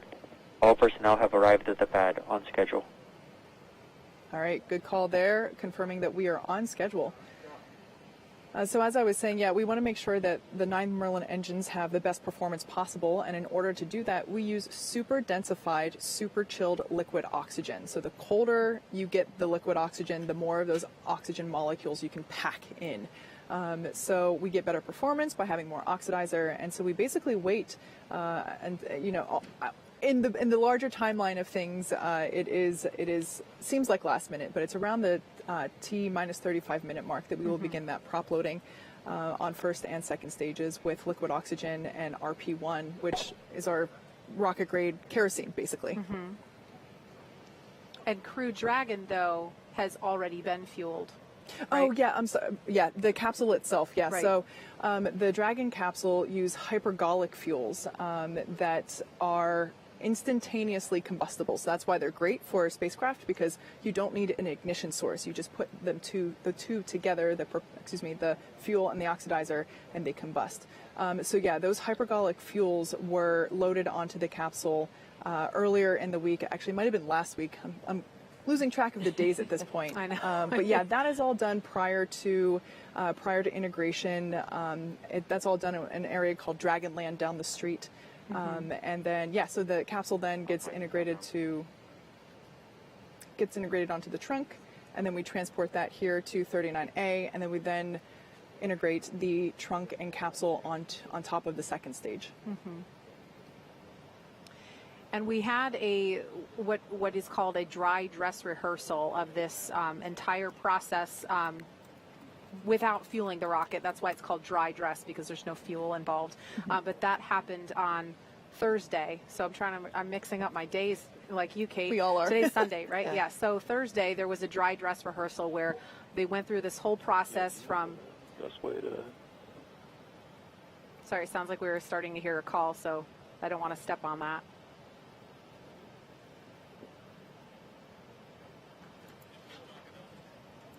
Okay, so to recap, we had a dry dress rehearsal on Thursday where the teams went through the entire process, starting in the suit up room of suit up right up to the pad. They ingressed Dragon, closed the hatch, and then they simulated a scrub up an hour or so before the simulated launch time. So that is the last opportunity. I think, Nicole, during shuttle days, they called it the TCDT. Yep. And I can't remember what that stands for. Terminal countdown test. Yeah. There you go. Dry run. And how important is that final opportunity to do that before the real thing? I think it's really important, and over time we found it was so that we are continuing it now, right? There's something about having the team in that, really in that launch mode. Real vehicle at the pad, shortly before the actual time is going to come to run through these things, and to give the crew an opportunity, like you said, at about an hour before, to run through what it would be like if they needed to scrub and, kind of that final countdown and get, to their escape baskets or down to the base of the pad and out of harm's way. So just get your head kind of in the right place. Yep. And we actually had a scrub with Bob Benkin and Doug Hurley. The first launch attempt for Demo 2 was May 27th. We ended up not going until May 30th. But that first day, scrub happened at all the way down to, it was like T minus 17 minutes. Yeah. And so Falcon 9 was still, was well into the fueling process, and the crew can't egress from the capsule until the vehicle is offloaded. Right. Got to offload all that fuel. So hopefully we won't be in a situation like that today, 50-50. We'll see. But here they are. The astronauts have begun to emerge from their bio break. And I'm not sure which pair this is. I think that might be Victor and Suichi. You have better eyes than I do, Kate. I think that might be Shannon. Yeah, I think that's Shannon. I'm sorry, on the right. Shannon, yeah. Okay, Victor and Shannon. So they are getting inside the elevator. Oh, this is the same elevator Nicole's on. Yes, it is. So I mentioned before that we have something called the advanced team. And when I learned about this... Okay, that's Mike and Shannon. When I learned about the advanced team, they are responsible for, like I said before, making sure the hatch is open, the cabin has communications and lights. They're also responsible for making sure that someone has the elevator keys. Yeah. Yeah, you can't just get in there. Yeah. The devil's in the details. For sure. Now, when the astronauts ascend here, just as in the olden days, the levels of the tower are not marked 1, 2, 3, 4, and so on. They are marked by foot height. So they press the 255-foot button and ride to the top. Okay, and here's our first look at that level where they come out of the elevator. Now they're going to make their way around because they have a handful of stairs to climb to get up to the level where the crew access arm is. That's that long suspended walkway. So here they go up the steps. Got to work for it. Yeah, right. Well, they've made it this far. What's a couple more steps? Oh, look how beautiful. It's been a long time since I've had the privilege of being up there and seeing that view up in person, but it is just, words don't do it justice. Yeah. Okay, so here's a view. You can see the NASA worm, and on the far end, that is where the phone is. Nicole, can you talk about the significance of the phone there? Yeah, and I think they've maintained the same original phone, like Yes. the big handset, and it was one last opportunity to, call your family before loading up into the vehicle. Mm-hmm. And I don't know. I love that NASA and now NASA and SpaceX have maintained these personal touches to the humans that are part of human spaceflight. I think it's really, really important that we do those kinds of things. Mm-hmm. And one other thing that you'll notice are the white arrows pointing towards us on the camera, and that's not just for design. There's a very Although those are cool. very it does look cool, but that they're very intentional. Okay, and so this will be Victor and Soichi. Yeah. Now approaching the pad. So Mike and Shannon got a head start. Victor and Soichi are making their way to the elevator now. I wonder if they're going to stop and they gotta strain, or maybe they've already done that to get a look up. Here they go. It's kind of like the pre-flight, right? The walk around your vehicle before you get in and fly. Yeah, I feel like this one carries a little more weight. Yeah, yeah. Incredible. I really want to come up with a name for the move that they have to do when they turn and bend and look back. Yeah, it's the don't fall backwards move. Yeah. Yeah. Yeah. And we're having a lot of fun here. We know the crew is having a blast. There they are. Again. I knew they were going to do it. But this is they must have so much adrenaline pumping through them, because when you are getting on top of a rocket, your life is at stake. And that's not something that any of the people involved in this mission from start to finish take for granted or take lightly. The folks who work on this program take that responsibility to heart. And like you said, Nicole, I mean, when you're talking about the relationships with the people in the suit-up room, they have those relationships with people across the NASA and SpaceX teams. They walk the factory floor in Hawthorne, and the people that work this mission, they know the astronauts and they see them as their own family. Here's a look inside the crew access arm from the inside. I love this shot. Yeah. When this was being designed, it was definitely a forward-thinking design that we went with. We really wanted it to encapsulate the experience of the next era of spaceflight, really wanting to make it look futuristic, as with the suits and the capsule itself. Very sleek and elegant. Okay, so here's Victor and Soichi. The last shot inside the access arm was Mike and Shannon. So they're standing now inside the white room. We're going to explain a little bit more about that in a minute, but you can see the side hatch of Dragon open, and that is where they are going to ingress or climb inside in about 13 minutes if things are on schedule. Yeah. They're signing the wall there. Kate, can you explain what they're doing there with the signatures? So we just saw Mike's. The crew has arrived at the white room on schedule. All right, good core call there. Just notifying everyone that the crew has arrived on time. We now see Shannon adding her signature to the wall. So in keeping with tradition, we painted this room white, and the advanced team, once again, I'll talk about them. Part part of their responsibility, also making sure that there's a Sharpie on hand so that crew members can add their names to our signature wall. Bob and Doug did this prior to their flight, and I love that this is really the last thing you do before you get in our spaceship. I just love that there's an opportunity, and I'm really looking forward to seeing the list of names grow over time. It's going to be spectacular to see. Well, you know, if everything goes as planned, we'll have the next group of 4 signing their names there in the spring with Crew 2. Mm-hmm. And on Crew 2, one of your crew members will be, you know, Megan MacArthur-Bankin, wife of Bob, who flew DM2. You know, they are my definition of a power couple, and I'm here for it. I love it. I'm really excited to see what the seat assignments will be, because it'd be really cool if she was sitting in the same position as he was inside the capsule for her mission. Oh, there's a wave. Yeah.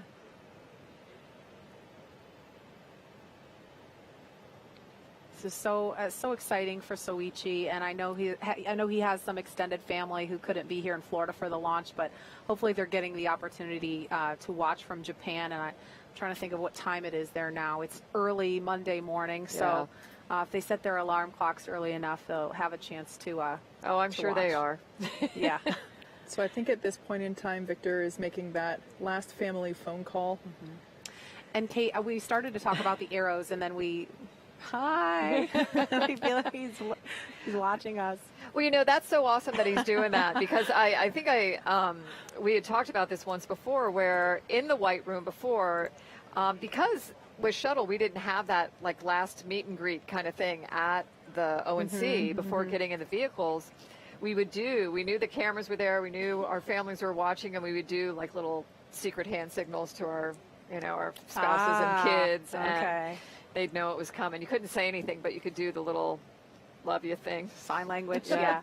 But the arrows, I know you can't see them on the screen right now, but we've mentioned them a couple times. Those are for emergency egress. If for any reason the crew had to get out of the capsule, get out of the White Room, and get away from the pad in a hurry, that is the arrows that show them go this way, essentially. And you need something like that because, you know, depending on the situation, you might actually have some smoke or the water deluge system going. And so you tip your head down, you look at the floor, you grab each other and go. Yeah. And if we were to do a quick exit from the tower, we utilize basically baskets that are on zip lines and they slide down the wire to safety. And you can see on your screen the crew beginning the ingress process already. So our timeline has this happening at T-minus 2 hours and 35 minutes. So it looks like they may just be starting that a little bit early. There are, of course, 4 astronauts who have to ingress. So this doesn't happen in an instant. It's a process, but obviously that process has begun. So we see some of the suit technicians there assisting them to get into their seat, making sure that the boots are able to lock into position on the footrest appropriately, making sure once again that all the zippers are in the right place, and making sure that we're able to do all the checkouts necessary, both in terms of environmental controls, but also communication audio as well. And I wasn't sure, do we have Mike and Shannon already inside? Okay, yeah, so Mike and Shannon are already inside, and Victor and Soichi have not made their way into the White Room yet. They're finishing up their phone calls.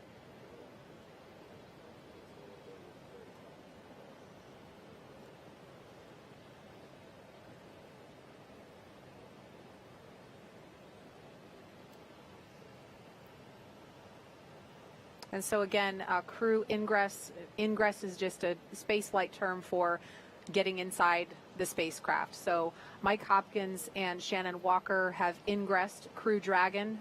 You can see the bottom of one of their legs inside the open hatch there. And Victor Glover and Soichi Noguchi looks like are now making their way. They're starting to move. They will be walking down the crew access arm. There's the outside of it, so they're making their way down that hallway as we speak, and they'll be stopping in the White Room in just a moment. You know, it's hard to see in that shot, but I'm very happy to say that we got blue skies and a couple of puffy white clouds working with us. So while it might look a little overcast on the screen, we're pretty happy with what we've got at the moment. And you can see the little shadows of them moving along through the windows into the White Room. Almost there.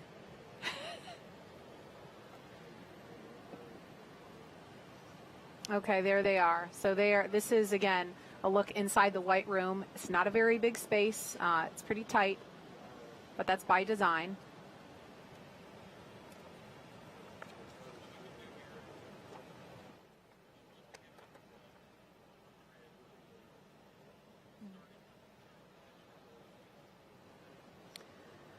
Okay, so while Victor and Soichi are getting a chance to sign their names to the inside of the White Room, we want to recap just a little bit. If you're just joining us, you're watching live coverage of NASA's SpaceX Crew 1 mission, today sending 4 astronauts into orbit on a mission to the International Space Station. NASA astronauts Victor Glover, Mike Hopkins, Shannon Walker, and Soichi Noguchi are flying on a 6-month mission to the International Space Station. Good afternoon and welcome to Kennedy Space Center in Florida. I'm Marie Lewis, Public Affairs Officer for NASA. And I'm Kate Tice, Senior Certification Engineer at SpaceX. Happy to be bringing you live coverage of the Crew 1 mission from Kennedy Space Center. Joining us is retired NASA astronaut Nicole Stott, who has flown twice on the shuttle, so pretty exciting to have you here with us. Thank you. Yeah, absolutely. Very nice to be here today with you, ladies. And again, the crew has already arrived at Pad 39A, where a Falcon 9 will lift off from 7:27 p.m. Eastern, and Victor Glover and Soichi Noguchi are standing inside the White Room. Mike Hopkins and Shannon Walker are already inside Crew Dragon. Yeah, so it looks like we're fitting up the earpieces now and just doing a couple final checks. They have ascended the tall structure next to the rocket, known as the fixed service structure, and they've walked down that futuristic-looking corridor known as the crew access arm. And so now they are about halfway through the process of boarding Dragon, so it looks like possibly a little bit ahead of schedule. Our crew members, they're making their final stop. Again, this is the White Room, and the White Room is this small space at the end of the crew access arm that provides entry into Crew Dragon. And as Kate mentioned earlier, this is the last place the crew will be on Earth before stepping into the spacecraft for their ride to the International Space Station. Yeah, like I mentioned before, the term White Room it has a little bit of history. It was first used during the NASA Gemini missions, where the room right before entering into the spacecraft was painted white. So we love traditions when we've continued this one by painting ours white as well. Like Marie said, it is a pretty small area, and it has just enough room for the crew and a couple of ground support members to allow them to complete late cargo load at T-minus 24 hours. And then, of course, what we were just witnessing, crew ingress, running a little bit ahead of schedule at T-minus 39 minutes, 2 hours and 39 minutes. And ingress is how we refer to boarding on top of Crew Dragon. Now, inside the White Room where we're looking, there is a movable platform that gets extended out to the capsule, and that helps bridge the gap between the crew access arm and the Dragon's side hatch. And this allows for easy entry into the spacecraft. As you might expect, it's environmentally controlled so that the Dragon side hatch can be opened, while at the same time keeping dust, dirt, that nasty Florida humidity out of the capsule to make sure it is just in pristine condition for the crew. There is also a large seal that gets inflated and compressed against the capsule to make sure that we can maintain these clean environments. Yeah, so this is all really exciting to watch. Like I mentioned, you saw them take part in that tradition that we've mentioned a couple of times and it began with our Demo 2 crew of NASA astronauts Bob Behnken and Doug Hurley. They signed the wall of the room to mark that they are now part of the select few who will have launched after leaving this room. So the White Room also has lots of other tools that are utilized in order to open the side hatch and complete crew ingress, as well as allowing them to prepare for any contingency or emergency that might be encountered. So, as we're waiting for our last crew member to hop inside Crew Dragon, let's check back in with Jesse and Leah back at SpaceX headquarters in Hawthorne, California. How's it going over there, Jesse?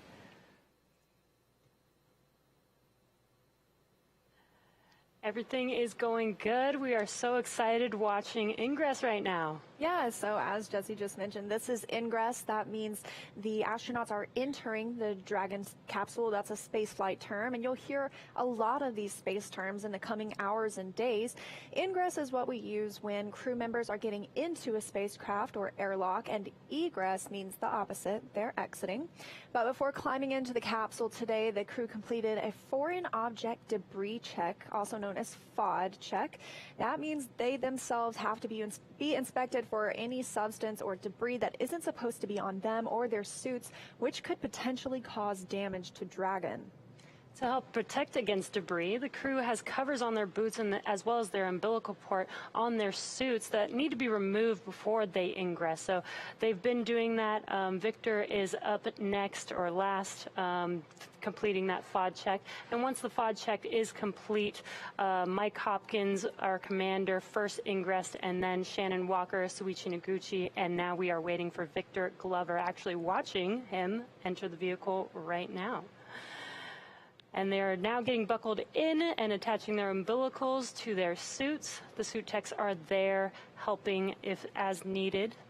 The umbilicals allow the crew to have comms through their suit, air to help keep them cool, as well as delivers nitrox for suit pressurization. And as we mentioned earlier in the broadcast, the suit's primary function is to protect the crew in the event of a cabin depressurization.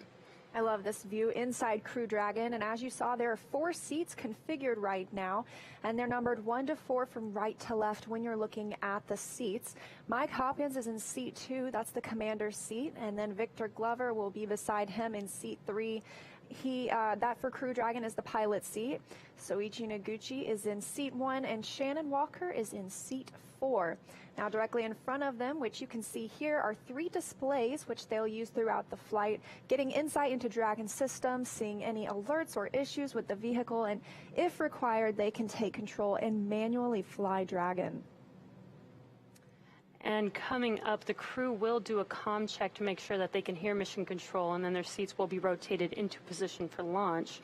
But right now, they are finishing getting buckled in and getting their suits connected to those custom seats. Some of those things to listen for when we're doing those comm checks. They'll be doing comm checks through multiple paths to Dragon. They'll do some through TDRS, that's our tracking data and relay satellite system. We also use that for communications with the International Space Station. And then you'll hear ground. That refers to several ground stations around the globe that SpaceX had. And upon liftoff, those ground stations will be able to provide telemetry from Falcon 9 and Crew Dragon. There's also about a half a dozen checks to ensure everybody's ready in here. You can see those suit-up crew. I've heard people call them the ninjas before. I think it's a pretty apt name. But they are checking to make sure the suits are ready. They're helping them connect the umbilicals. They're buckling them in. They're also assisting with those leak and comm checks. So they each have a very individual and specific role. And we just stepped through this a couple of days ago for the dry dress. Every single detail, we stepped through it, from buckling up to connecting the umbilicals, even the comm checks. So it's kind of like run 2, right? But really day 1. Little deja vu, but it's all very, very organized. Doing the practice runs helps make sure. This helps make sure that everything goes smoothly. On the day of launch, like today. It looks like almost everybody's all buckled in, just finishing up with Victor.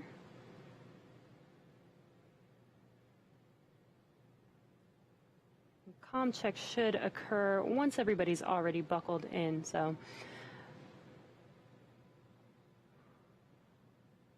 A lot of excitement. Really cool to see 4 crew members. Just saw a wave from Shannon there in that far left seat.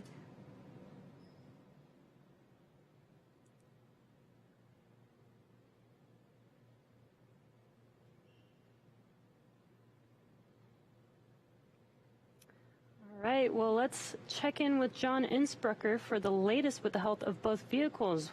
What's the update so far, John? Well, we've got just over 2.5 hours remaining in the countdown for the launch of Falcon 9 with Dragon on the Crew 1 mission to the space station. Right now, the Dragon launch ops team has completed their major activities to prepare the spacecraft for the astronauts. Checkouts of major systems are complete, including the escape system. And as you can see, ingress of the astronauts is well underway, getting Victor strapped in right now. No issues are in work.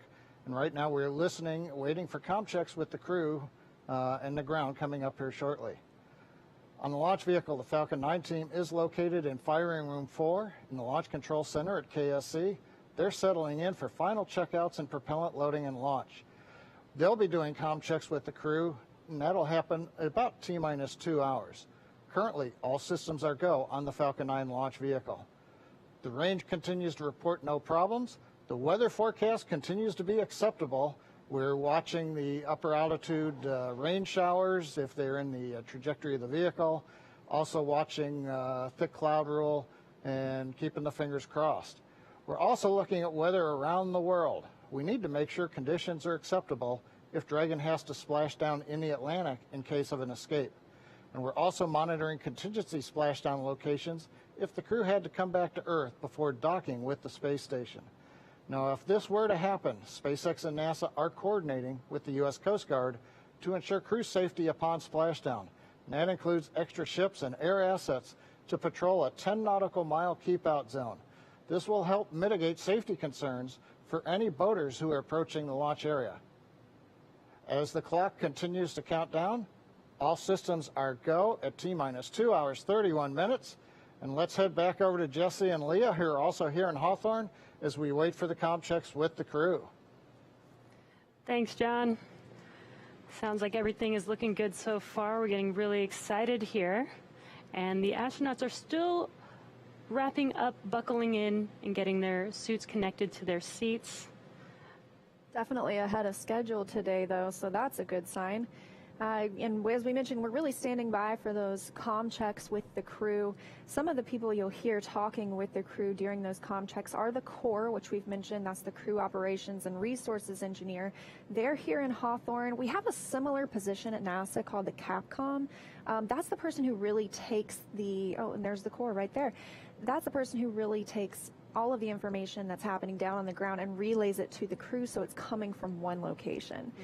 Additionally, there's the LD, that's the launch director. They're down in Florida and they're overseeing all of the countdown operations. The mission director, or the MD, is also here in Hawthorne in mission control, and that's the overall flight lead for SpaceX. So those are some of the people that you will hear speaking with the crew during their comm checks today.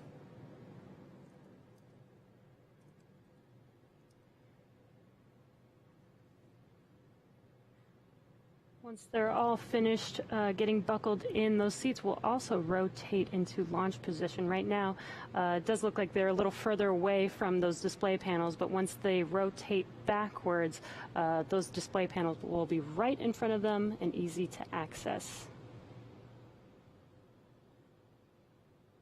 Just under 2.5 hours now, too, before we launch today. As John and I mentioned, weather's still looking good. Just a little bit about the vehicle they're on itself. Crew Dragon and its trunk are about 27 feet tall. That's from the tip of the nose cone to the base of the trunk. Under that nose cone, we have bulkhead thrusters. Those will be used for some of the burns after the crew are already on orbit. And once they launch today, as we mentioned, it's going to take about 27.5 hours until they arrive at their destination on the space station. That allows them to get a little bit of a sleep period, because at some point, obviously, you get a little too tired. We want to make sure our astronauts are cognizant and fully focused on the mission. And so after a really long day today, they're going to get to sleep for about 8 hours tonight before waking up tomorrow, continuing on with the mission, and then docking with the International Space Station.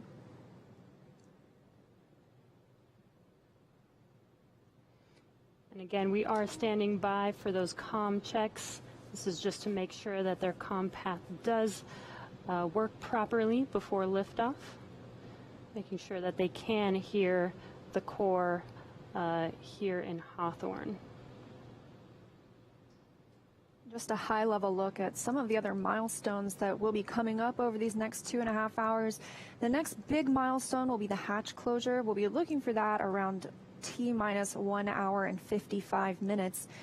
And then at 45 minutes before launch will be the go, no-go for propellant load. So there's not any propellant on the first or second stage of Falcon 9 right now, but they'll begin loading some densified kerosene, and then the oxidizer is some liquid oxygen. That will be loaded onto the Crew Dragon up until just a few minutes before launch, or loaded onto Falcon 9, I should say.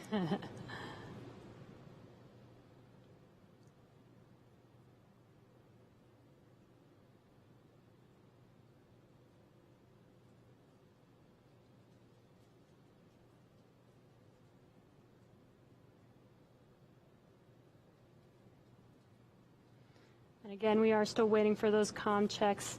Looks like the crew is almost done getting all strapped in, their suits connected to their custom seats. Shortly, we will do comm checks as well as have their seats rotated back into launch position. And that launch position also gives them a really good view of those 3 main displays, which aren't used for them to command the mission. It's really for them to monitor where they're at, monitor how the vehicle is doing. They can take control if need be. However, this is an autonomous vehicle, so after launch today, they should just be along for the ride until we get to docking tomorrow. And SpaceX, this is Dragon. We are ready for comm checks, 1.3 of 4.100. Copy. Stand by for umbilical comm check. CDR, PLT, MS1, MS2, comm check. Comm checks here shortly. And SpaceX, this is Dragon on umbilical. Commander has you loud and clear. PLT, umbilical, loud and clear. MS1, umbilical, loud and clear. MS2, umbilical, loud and clear. And core, copy. 4 good comm checks, loud and clear. Umbilical comm check complete. Stand by for ground station comm check.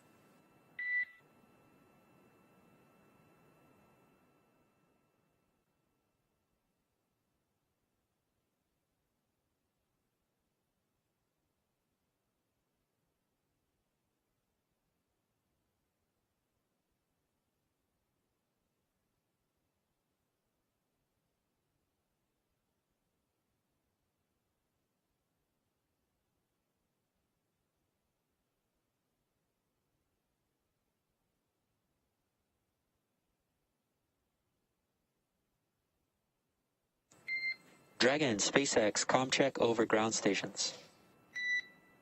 And SpaceX, this is Dragon. Have you loud and clear on ground station.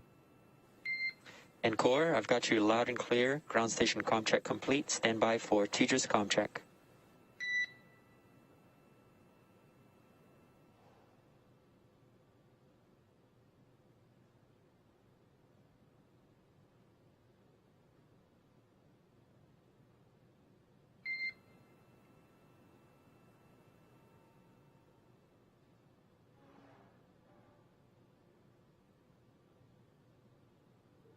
Dragon, SpaceX, comm check over Tejas.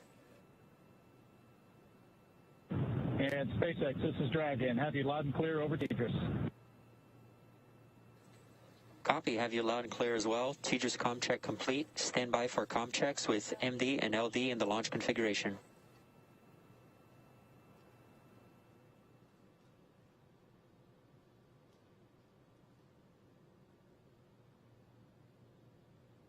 Dragon, MD on countdown 1, comm check. MD, this is Dragon on countdown 1, loud and clear. Afternoon, Resilience, got you loud and clear as well. Stand by for comm check over Dragon to ground. Dragon, MD on Dragon to ground, comm check. MD, this is Dragon, loud and clear on Dragon to ground.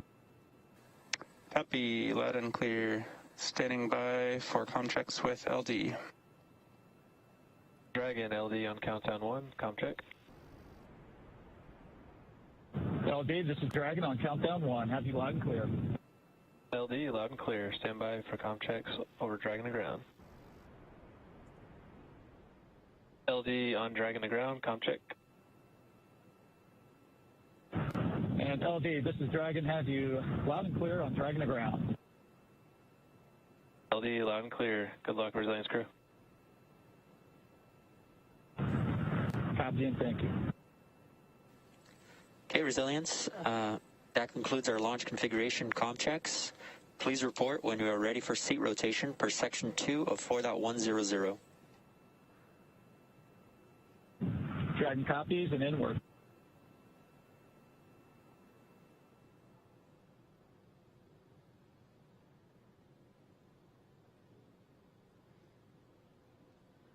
And sounds like we just completed comm checks. Sounds like everything is good to go. So we're going to head back over to KSC with Marie. We are now getting an up-close look at a full-scale mock-up of Crew Dragon. And Kate, the astronauts are sitting inside a Crew Dragon that's very much like this one. Can you kind of give us a layout of what we're looking at here? Yeah. So this is an exact replica, a 1-to-1 scale of Crew Dragon. So you can kind of see size-wise the amount of room that our four crew members have to move around. While this isn't the exact training module that they use to train in, as I've mentioned before, our crew trains at SpaceX extensively prior to flight. They use a mock-up similar to this one for things very detailed, such as running procedures inside the capsule, but also something as simple as practicing getting in and out, going through the side hatch. Especially in a spacesuit, that could be a little clunky. Nicole, you flew on shuttle twice. I'm sure you had training and modules similar. We did, and you know what's really exciting for crew members is once you start doing a lot of training in the mock-ups, you know you're close to flying in space, so you really get excited about that.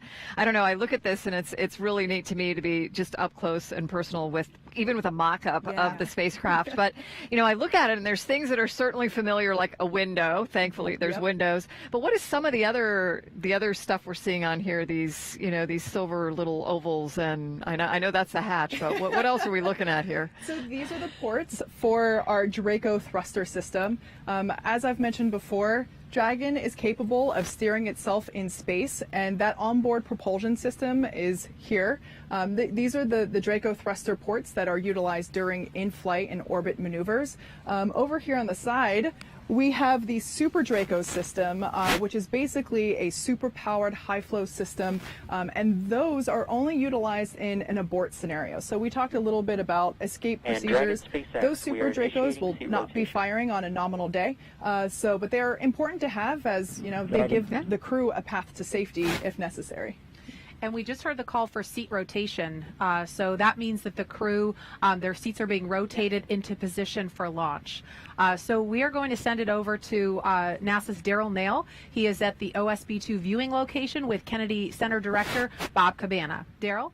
Right, thank you, Marie, and thank you for the tour of the Dragon space capsule. And I am here with Bob Cabana, director of the Kennedy Space Center. Thanks for being here, Bob. And this is the Kennedy interview desk, and we are in the shadow of a little bit of cool hardware ourselves, the vehicle assembly building, which looks outstanding. Doesn't it? It's got a new, we touched it up a little. We repainted the flag and the NASA meatball and the sides of it. We got it all spiffed up for this history-making day. Excellent. You know, it's another great day at the Kennedy Space Center, America's premier multi-user spaceport. We're making history. You like to talk about that. First FAA commercial licensed launch of crew to the International Space Station. And to that point, why is that important for Kennedy? Well, it's important because we're trying to establish a commercial economy in low Earth orbit, all right? We want to be one of many customers. So by us flying crews to the International Space Station on an FAA launch, licensed flight, it opens up the door for other people to fly up there. Right. Other commercial customers. Yeah. So I saw you down there with the crew getting out, and they were walking out to their cars. Yeah, they look great. They're excited. I think I saw you were holding your phone, getting some shots. I did. I got, you know, I kind of admit I'm a little bit of a space nerd. Well, hey, listen, I mean, you've been to space 4 times, so you understand what these folks are going through right now. I mean, it's getting real. These seats are articulating up. You can see it moving right now, Bob, as they get into position there. Yeah. This must be a moment where it kind of gets real. Oh, yeah. Once you're strapped in, and wait till they close the hatch, then it's really real. Is that the moment it clicks? Yeah, then it's like, okay, we're inside this thing, we're going. You know, what's the feeling? What kind of goes through your head? So it depends on different. I mean, on my first flight, what absolutely went through my head was, I don't want to screw this up. I want to make sure I don't make any mistakes. Yeah. I mean, I was really focused on making sure that I did everything absolutely perfect. And you don't know what to expect. First off, no simulator on Earth can prepare you for what it's like to ride a rocket into space. I mean, you practice everything, but man, it just gets up and goes. That acceleration, that force pushing you back in the seat, it's something else. And so not knowing what that's going to be like, there's a little bit of anticipation.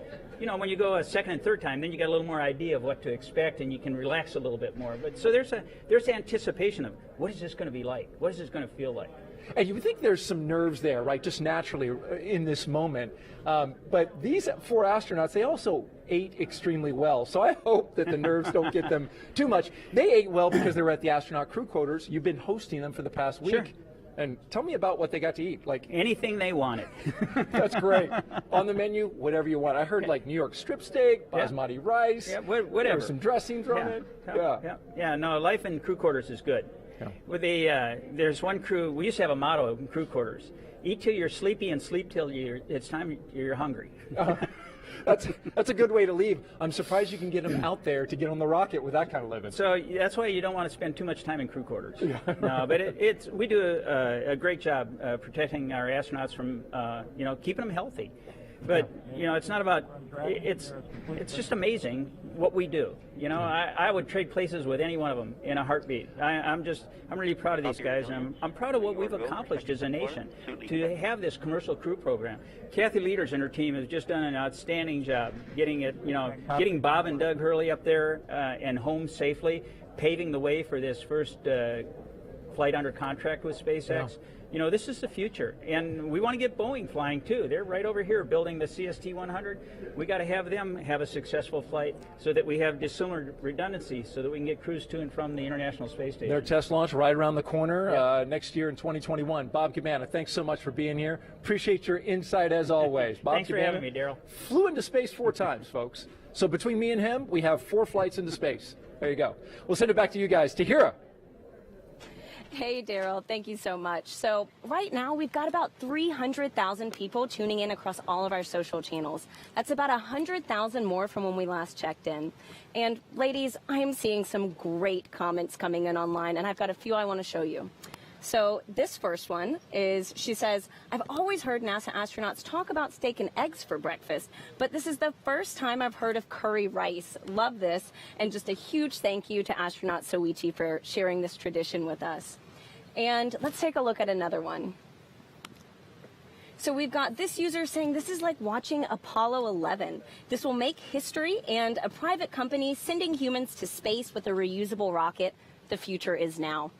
So, and again, Marie, people have been super curious about what the zero gravity indicator is going to be on today's flight. I was wondering if you could maybe give us a hint. Okay, so I know what it's going to be. Nicole knows. I think Kate might know. We're not allowed to say yet, but I can tell you to keep your eye out. It will make an appearance at some point, but it's a surprise. It's special. Even it's better. Be great. Have to tune in. So, and ladies, we're hearing about the larger crew size in the capsule today, and I think that's super fun to think about of those at home. So I think we're going to pose the question to the public to see how big is their dream space crew. And we'll make this a poll, and so I'll share the results with you later on in the show. But Nicole, you're the only one up here that's actually been to space and on a few different crew sizes. Do you have a preferred number? Well, 6 seemed to be the number for me, and I think if I could add my family members on top of that, that would be outstanding. Oh, I agree. And room for pets. Yeah. Oh, yes. So, ladies, over the past month, we've also been asking users on social media to show us how they're getting excited for today's launch, and we've received some amazing submissions from around the world. Take a look at these. 3, 2, 1, 0. Ignition. Liftoff.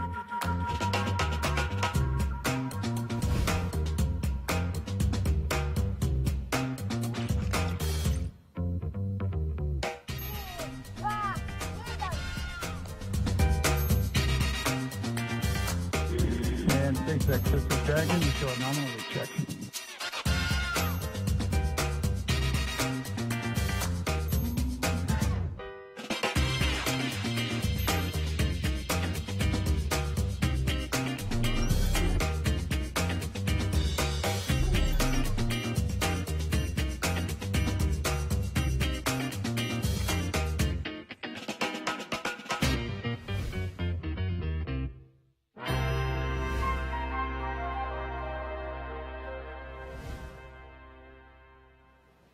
I mean, there you have it. People from around the world are just engaged with this launch. All right, thanks to Hira, and thanks to all of you following along. Keep sending us your submissions, how you're watching. We love seeing those.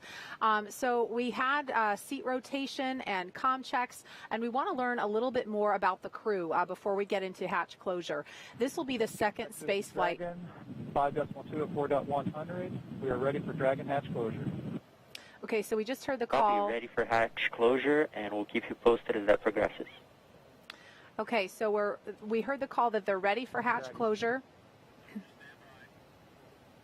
So we're going to pause for just a moment.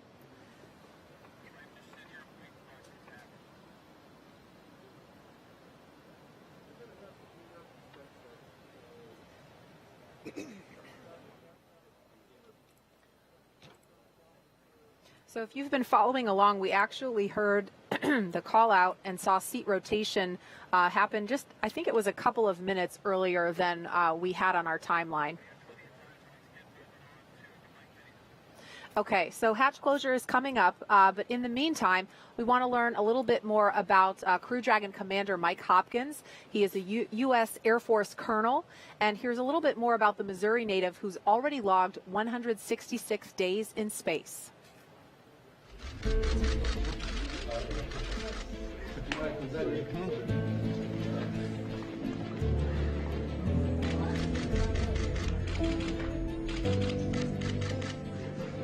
Sitting on the launch pad is definitely a moment that you're always thinking about, right? That's one of the more critical phases of the flight, as you can imagine.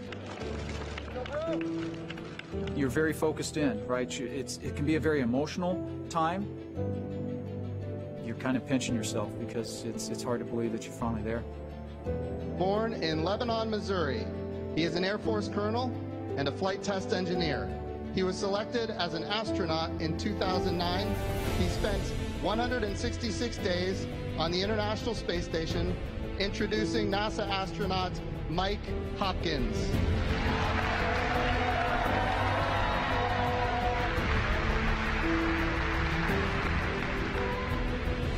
You know, it's funny. I mean, a lot of times people think of the dream of being an astronaut as something that a kid would have. And I remember when my wife and I first started dating at the University of Illinois, and I told her that I wanted to be an astronaut. She laughed at me and kind of said, "Are you serious?"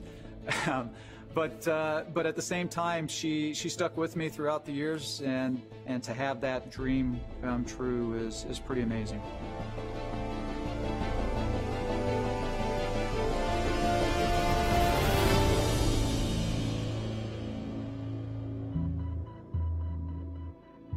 My role on the Crew Dragon itself as part of Crew 1 is the commander of the vehicle. We'll be launching to the International Space Station, and we're going to be doing a long-duration mission, a standard long-duration mission. One of the nice things about being on board the International Space Station is you have a lot of connectivity, believe it or not, with your family. And so I was able to call just about every day. My family means everything to me. It is the most important part of my life. My wife Julie, my son Ryan, my son Lucas, they are just such a huge part of this whole endeavor. You know, without family, it just wouldn't be as meaningful. The partnership that we have right now with SpaceX, it's pretty powerful. They bring a lot to the table. NASA brings a lot to the table. We've got a ton of experience in human spaceflight. When you're out there on a day-to-day basis and you're interacting with their engineers, and you're interacting with their trainers, and you're interacting with the people that are actually building the rockets and building the capsule itself, you really get to establish the relationships, the personal relationships. It's not just about the astronauts that are on board, but it's about the entire team at NASA and SpaceX that it's taken to launch this Crew 1 vehicle, and we couldn't do our job without them.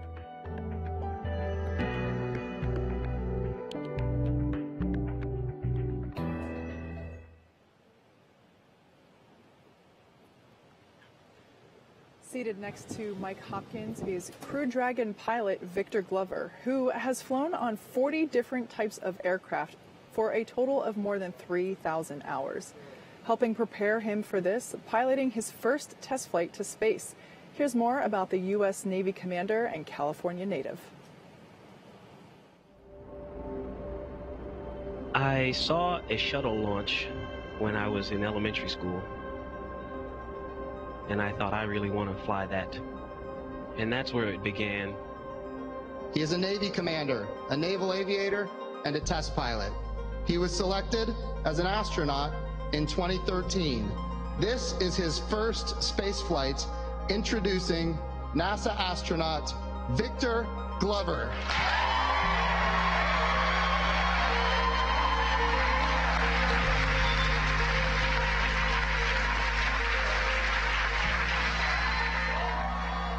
First and foremost, I'm just grateful to God and to my family.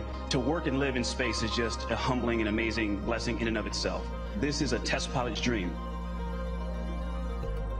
Flying has been such an important part of my professional life, and I love to do it. 64,000 feet, that's the highest up I've ever been above the ground. And so to get to a point beyond that, that'll be a little special moment. I'm a rookie astronaut. I'm the pilot and going to be learning the ropes from a very experienced crew. Trying to balance that, enjoying and living in the moment, but also managing the responsibilities to make sure that we get to space safely. I'm looking forward to that juxtaposition of emotion, I think. Tell me about how you ended up here. I think for every astronaut, that's kind of a different story. Ooh, wow, that goes way back. So high school athlete, loved being a part of a small high-performing team, wrestling and football. Was fortunate to wrestle in college while pursuing my engineering education. I actually originally wanted to be a Navy SEAL. That's what started my journey in the Navy, and I wound up deciding to go into aviation and learn to fly. The love of flying and being a part of a small, very specialized, high-performing team that gets to do things in really interesting and challenging environments. The astronaut corps is the epitome of that. This is truly an exciting time for human spaceflight in our nation, and believe me, it's only going to get better as we charge off into the future. We've been working with our partner SpaceX for years. It's just been amazing to learn about the vehicle and to just spend time getting to know their flight control team and their trainers. It's creating sort of a new culture that is some kind of a balance between the two. The fact that it takes thousands of people all over the world to get us ready, it's humbling and overwhelming, and I want to do my best because I represent them. So thank you for your support and for your love, and know that you're flying with us on Crew One.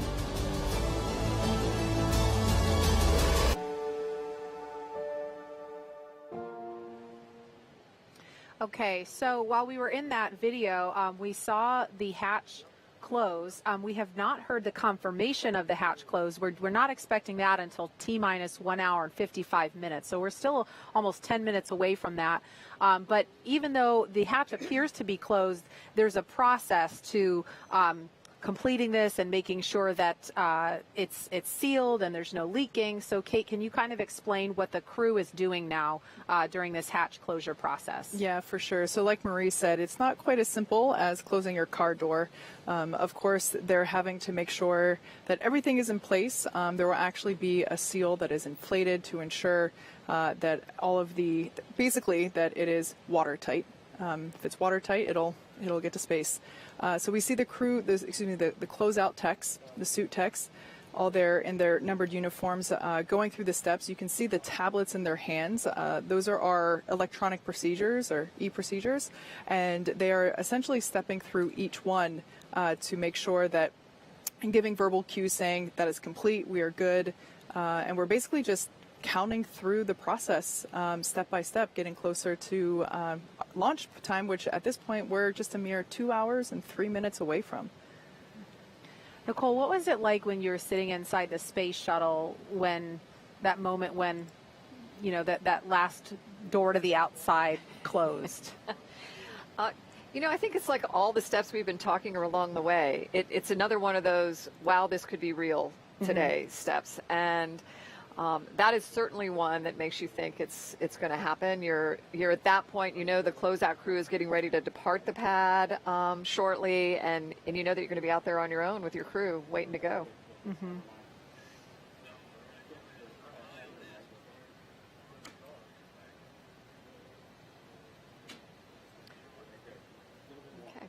All right, and in seat number 1 today is Crew 1 mission specialist Shannon Walker, who flew previously on the Russian Soyuz to the International Space Station, spending 163 days in space. Here's more on Dr. Walker, who will be the first woman to fly on a commercial orbital spacecraft. I always wanted to be an astronaut. I just turned 4 when we first landed on the moon. And I have very distinct memory of my parents taking me and my older sister out into the backyard, and the moon was rising over our house, and they pointed up there and said, "We have people there." And even at 4, I thought that just sounded like the best idea ever. We have been given the scientific knowledge, the technical ability, and the materials to pursue the exploration of the universe. To ignore these great resources would be a corruption of a God-given ability. I had seen a new class of astronauts that had been hired for the space shuttle, and I was reading in the newspaper what their qualifications were, and just going through some of them, I realized I can do that, and that was a big turning point. I'm Dr. Shannon Walker, NASA astronaut, and I am getting ready to fly on the Crew 1 mission to the International Space Station. Crew 1 is the first operational mission of the Crew Dragon vehicle to the International Space Station. I was not expecting the call to be assigned, and so anytime you get a flight assignment, it's tremendously exciting.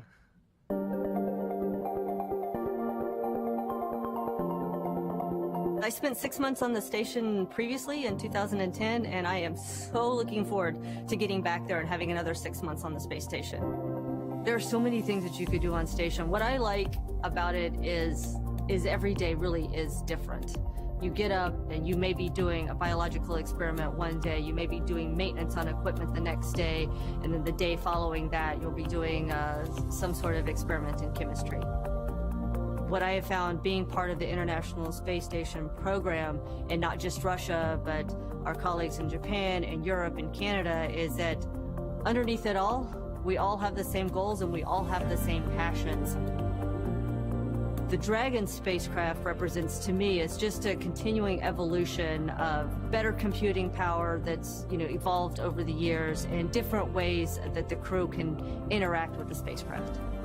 SpaceX is a very interesting company. There are so many young people. I always imagine it to be like it was in the early Apollo days at NASA, with so many young engineers so passionate about what they are doing. The important thing is we both have learned from each other, and now we've got a very strong bond on what we want to accomplish and how we need to accomplish it together. I do believe that human spaceflight is an imperative for our planet, and to be a part of that, to keep the progress growing, I find very inspiring.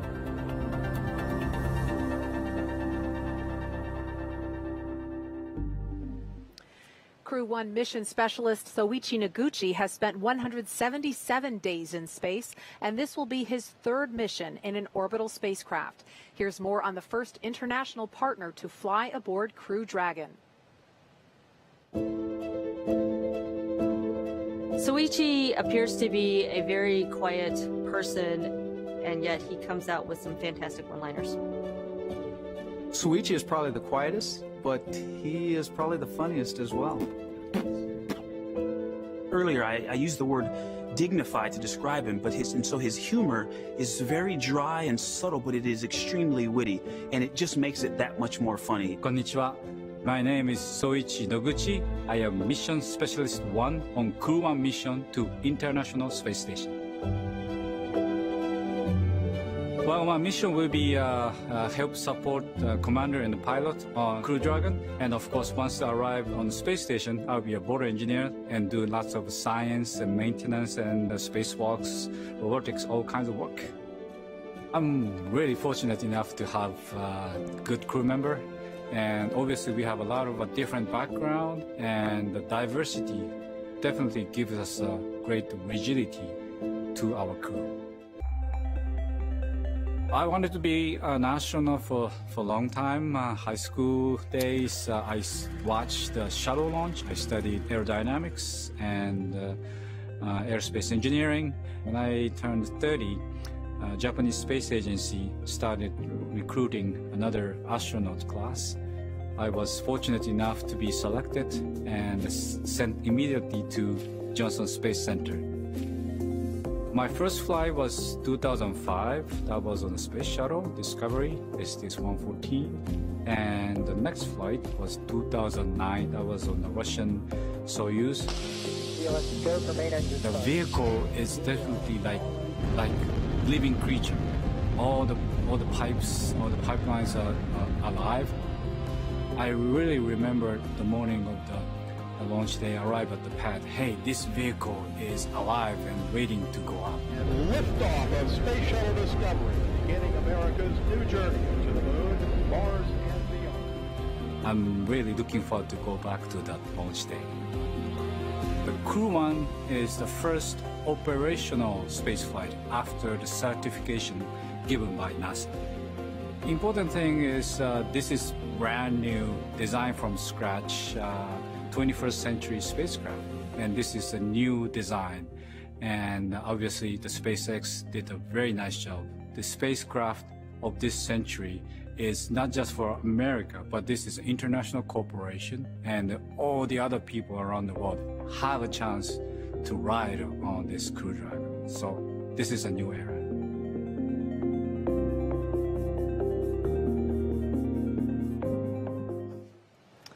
Okay, we're looking live now inside the White Room. You can see. We're discussing that. Negative. We're going to go to pad hatch reopen temporarily. Okay, so it sounds like they may be reopening the hatch. We're going to listen in to see if we can hear any more chatter about that.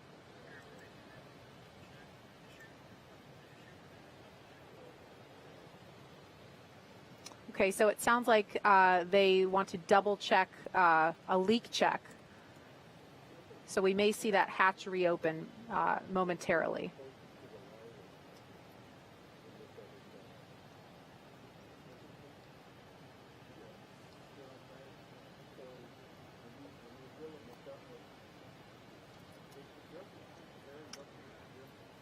Nominally, we would expect right about now to hear a call out for hatch close right at T-minus 1 hour and 55 minutes. So we haven't heard that just yet, but we did hear that the teams are looking at reopening the hatch to double check some leaks.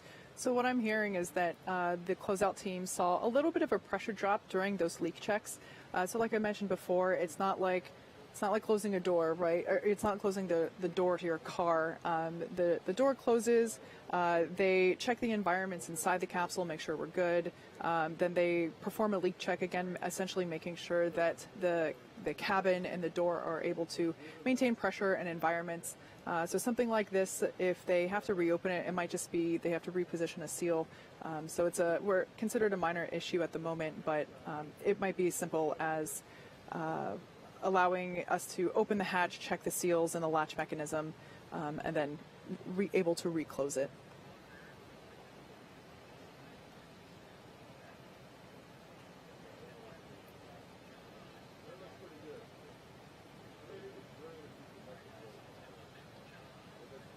Okay, we're going to go over to John Insprucker in Hawthorne. He's been listening to some more details. John, can you give us an update on what's going on now? Yeah, Marie, I've been listening into the Dragon nets in addition to Falcon 9. Right now you can see on the screen the crew inside Dragon. Everything is safe at the launch pad. We have not gotten into propellant load. What we were doing is our standard procedures. We did communications checks that you heard a while back. They checked the environmental. Hey, the temperature was just right for the crew inside. And then we command to close the hatch. The team then locks it down. And we run a leak check just to make sure that it is leak tight. We're running that leak check and they saw a little bit of a drop in pressure. So what you're seeing on the screen right now from the outside of the capsule on the left, the SpaceX ingress team in the access arm in the White Room, they're going to open that hatch back up again. One thing they want to look at is just make sure nothing got trapped in the seal. They're going to take a look at the latch mechanism. They also are checking their equipment to make sure that it's try to make sure whether or not it's actually in the capsule, or it might be in the measuring equipment that they're holding onto. So you can see right now the latch, or the hatch has come open, and they are beginning the troubleshooting, taking a look around the seals of the hatch. Yeah, I just wanted to let you know that we do have about 10 minutes of margin in the schedule for this troubleshooting. And 10 minutes before they need to start closing the hatch again? That is correct. Yeah, 10 minutes till hatch close, and they are taking a look at the CO at this time. Dragon copies. I'm only listening to program now.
Hey, Marie, this is John. Did you ask me a question? I didn't pick it up. Yeah, I wanted to first just acknowledge that we heard on the call-outs that they said that they had about 10 minutes of margin in the schedule, so not necessarily going to throw the timeline off track. But is this something, I know that people that are watching this live have got to be wondering, is this something that can cause a scrub, or how significant is this issue right now? Well, I'd say from a crew safety standpoint, which is what we're always looking out for, if we could not resolve the issue, if we thought we were actually measuring a leak, then that would be a probable scrub issue for today. However, it's premature to say that. They're doing the first round of troubleshooting.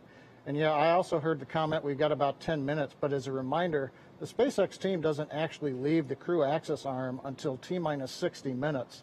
So while we've got standard margin, they may be able to compress other activities since there's still 50 minutes before the crew that you see there in the black pad access uniforms actually has to get out of the area. Sure. And, when we put out the mission timeline ahead of time so folks can follow along, but we understand and we try to impress upon others that these are the kinds of things that can come up. And so this timeline, while it's a guide, it is fluid. For sure. Thinking back to Demo 2, if I remember correctly, they were also running ahead of schedule in terms of when Bob and Doug got in their seats and strapped in and closed the hatch.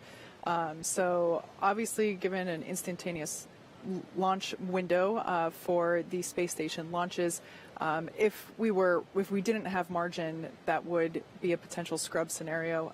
But like we heard at the call out earlier, we're about 10 minutes ahead of schedule. So glad to have that flexibility. Yeah, and just to add on to what Kate was saying, looking back over my notes, when we did the first Demo 2 launch, it wasn't until about right now in the countdown that the first hatch leak check completed. So by that schedule, which we were ready to support launch right on time until the weather got us, we're still looking good, I think, in the countdown. Something I want to point out, you heard me mention earlier that the team is working off of tablets following along with the procedures. This is considered the kind of contingency procedure that is written into the procedures. So what we're seeing them go through on screen now, they're not, while they are troubleshooting live, we do have a procedure written for this type of contingency. So it's a matter of working through those side steps essentially. Nicole, I wonder, did you have any issues that had to be worked through real time on either of your shuttle missions that might have been similar to something like this? Yeah, I think in both cases, actually, and it's really amazing how the team just comes together and works those procedures like Kate mentioned, where, you know, we've tried our best to think about what could go wrong in, you know, in these different scenarios, and then put those procedures in place to work it. And as a crew inside, unless there's something that we can actively participate in, we're just following along to make sure that, you know, everything is picking back up onto the timeline, and then waiting in case there is some switch to throw or, you know, communication to have to help with the procedure.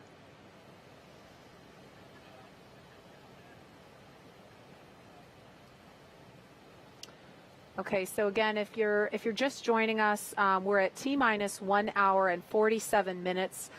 We did not hear the call out of hatch closure yet because when they were going through the leak check process, they noticed a pressure drop inside the capsule. So they opened the hatch back up, and as John and I explained, there is some margin in the schedule. And so this is not necessarily a showstopper. It would be premature to speculate about any of that. So far, we are still on track for launch. We're just watching some troubleshooting in real time. On the right-hand side of the screen, we can see the crew sitting pretty comfortably there in their seats. Something I didn't get to mention earlier is that the seats themselves are custom sized for each astronaut. So not only is the length of the bucket, so basically the length from the tailbone to your shoulders, that is specific for each astronaut, but so is the footrest as well as the armrest. So expecting to fly people of many different heights and wanting to make sure that their positioning is not only operational but comfortable as well. And it seems like everyone's pretty comfy in there. And we can't overstate how important the job is of this pad closeout team who is doing these leak checks and making sure that that hatch is secure and behaving the way it should be before they leave the pad, because these 4 astronauts are inside a capsule that is going to be fueled in a little over an hour and head off to space. And so it's the job of these people that you see on the left of your screen, in addition to hundreds and thousands more around the country that have been working so hard for months and years to keep this crew safe. Again, this is the first operational or rotation mission of 4 people on Crew Dragon, the first of hopefully many more to come. And so the team has to keep the crew safe. So I'm now hearing that that closeout team that we saw there were able to check the seals and clean them a little bit. They found a little piece of FOD there in the seal, so that's probably what was causing the hatch to not maintain pressure. So they are about to, I can't quite tell on the screen, but they will be starting to close that. And what is FOD for people who don't know the acronym? Foreign object debris. Okay. So what's an example of what that could be? You know, it's hard to tell because it depends on the environment, but something as small as a piece of lint to, you know, something like our cell phone or an earring. So that's part of the reason why earlier in the webcast I mentioned that the the suit technician team are checking to make sure nobody's wearing unapproved earrings or jewelry. Those are all considered FOD or foreign object debris. But it looks like we're going to be closing that hatch again if it's not already, and reperforming that leak check. Like I mentioned before, we do have contingencies built into our procedures. We are running ahead of schedule, so nothing to speculate causing an abort at this time. But that being said, we will be repressurizing that hatch. And I should say that it's not like we bring it to pressure and check it and it's good. You want to bring it to pressure, allow it to sit there for a couple of minutes and watch whatever the decay is, if any. Dragon SpaceX, first status. And go ahead for Dragon. Yeah, the team did find a possible root cause. They are checking cabin environments, and we're getting ready to close the hatch again. Okay, Dragon copies, and we see pad hatch closed, prep. Copy.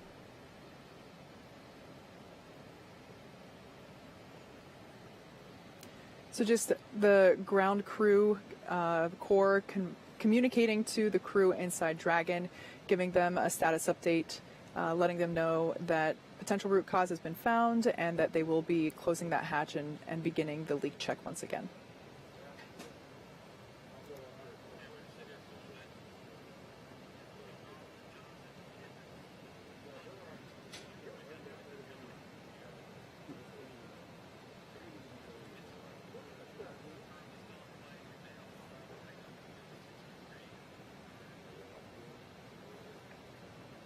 So we heard that they may have identified the root cause, but we haven't heard what that root cause is or what they suspect it is yet. So if we hear that, we will relay that to you, but that is not information that we have heard just yet.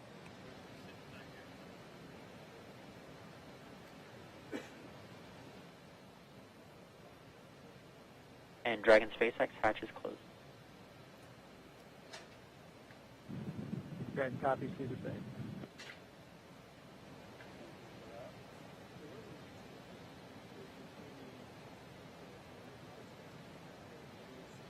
Okay, so we heard hatch is closed, and so we expect a leak check to be forthcoming.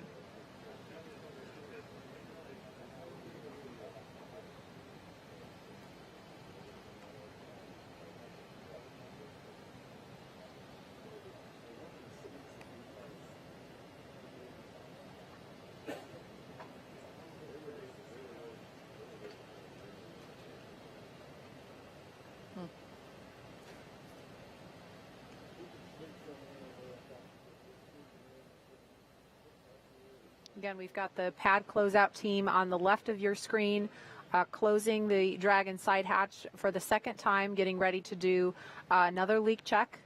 And the crew is sitting tight on the right-hand side of the screen. So we see them performing the mechanical sealing of the hatch. After this is complete, we'll begin the leak check.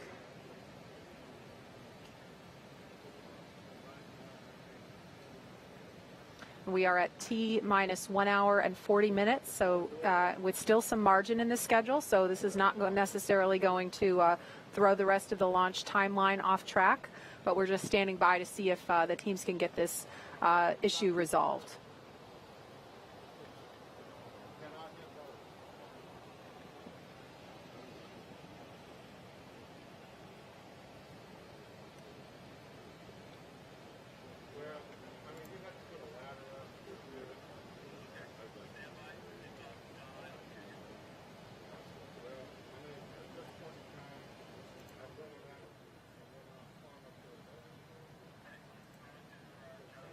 Okay, it sounds like we've got an update from John Innsbrucker in Hawthorne. John, what can you tell us? Well, Marie, right now we're just inside 100 minutes until the Falcon 9 launch. We're waiting right now to hear the results of the hatch leak check. The second one's going on. As we've mentioned, we think we found a little bit of debris in the seal, and fingers crossed that we're going to do that. We're also waiting to hear the comm checks between the Dragon crew and the Falcon 9 launch team, the responsible engineers down in the firing Dragon room. SpaceX for status. To catch up right now, as I mentioned, we're just inside of 100 minutes. And go ahead for Dragon. Okay, the leak check hardware is connected and we're holding pressure now. Still in progress. Dragon copies, and that's good news. Yeah, and I will provide some more words on what they identified during my post-ingress brief. Okay, Dragon copies, and I assume we still have some more time on the leak check. That's affirmed. Yeah, they're still performing it. Dragon.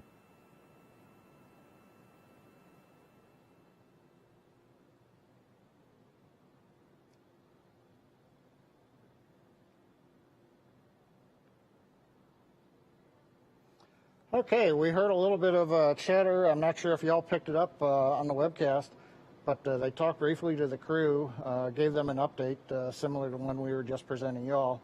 The good news is that they are farther along in the leak check right now than they got the first time. So again, things are going in the right direction the second time around. They're also looking at the timeline for the crew ingress team that you see there on the left monitor, the SpaceX folks.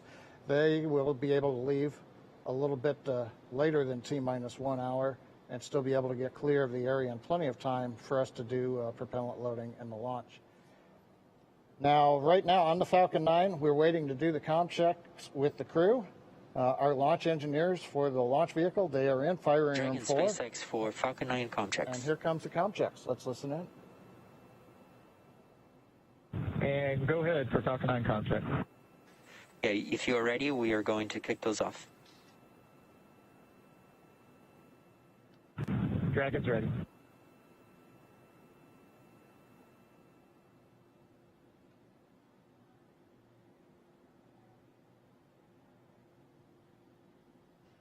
Dragon GNC on countdown 1, comm check.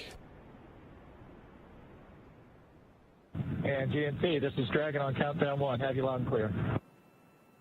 GNC loud and clear. Stand by for comm check by propulsion.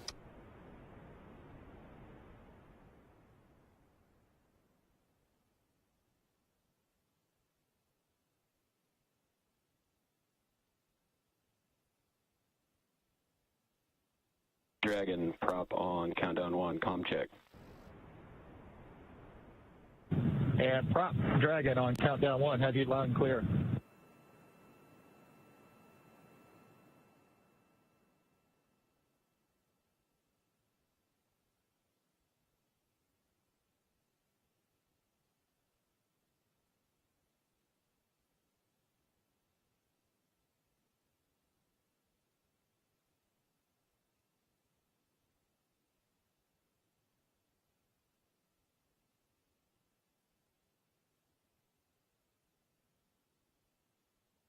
Prop loud and clear. Stand by for comm check with avionics engineer. Dragon, avionics on countdown 1, comm check. Avionics, this is Dragon on countdown 1. I have you loud and clear. Avionics loud and clear. Stand by for comm check by the ground segment engineer. Dragon, ground segment on countdown 1, comm check. Ground segment, this is Dragon on countdown 1. We have you loud and clear. Ground segment loud and clear. Stand by for comm check by launch control. Dragon, launch control on countdown 1, comm check. Launch control, this is Dragon on countdown 1. Loud and clear. Launch control, loud and clear. Stand by for comm check by the chief engineer. Dragon, see you on countdown. Comm check. CE, this is Dragon. Hans, we have you loud and clear on countdown. CE, loud and clear. This completes the Falcon 9 responsible engineer comm checks. Safe flight. Okay.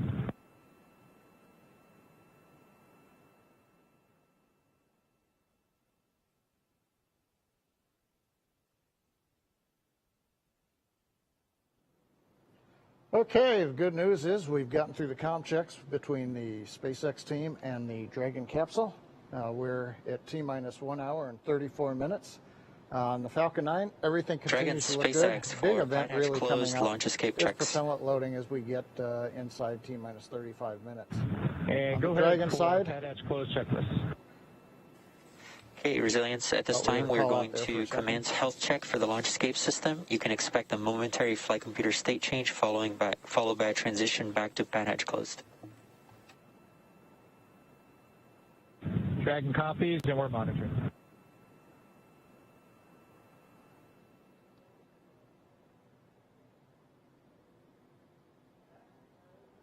okay, I think we've got a moment now listening to them talk to the crew.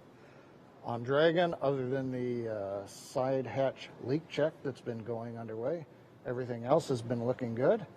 On the weather front, the good news is that while we've been watching for rain showers in the trajectory of the Falcon 9, we've been watching for heavy rain or thick clouds.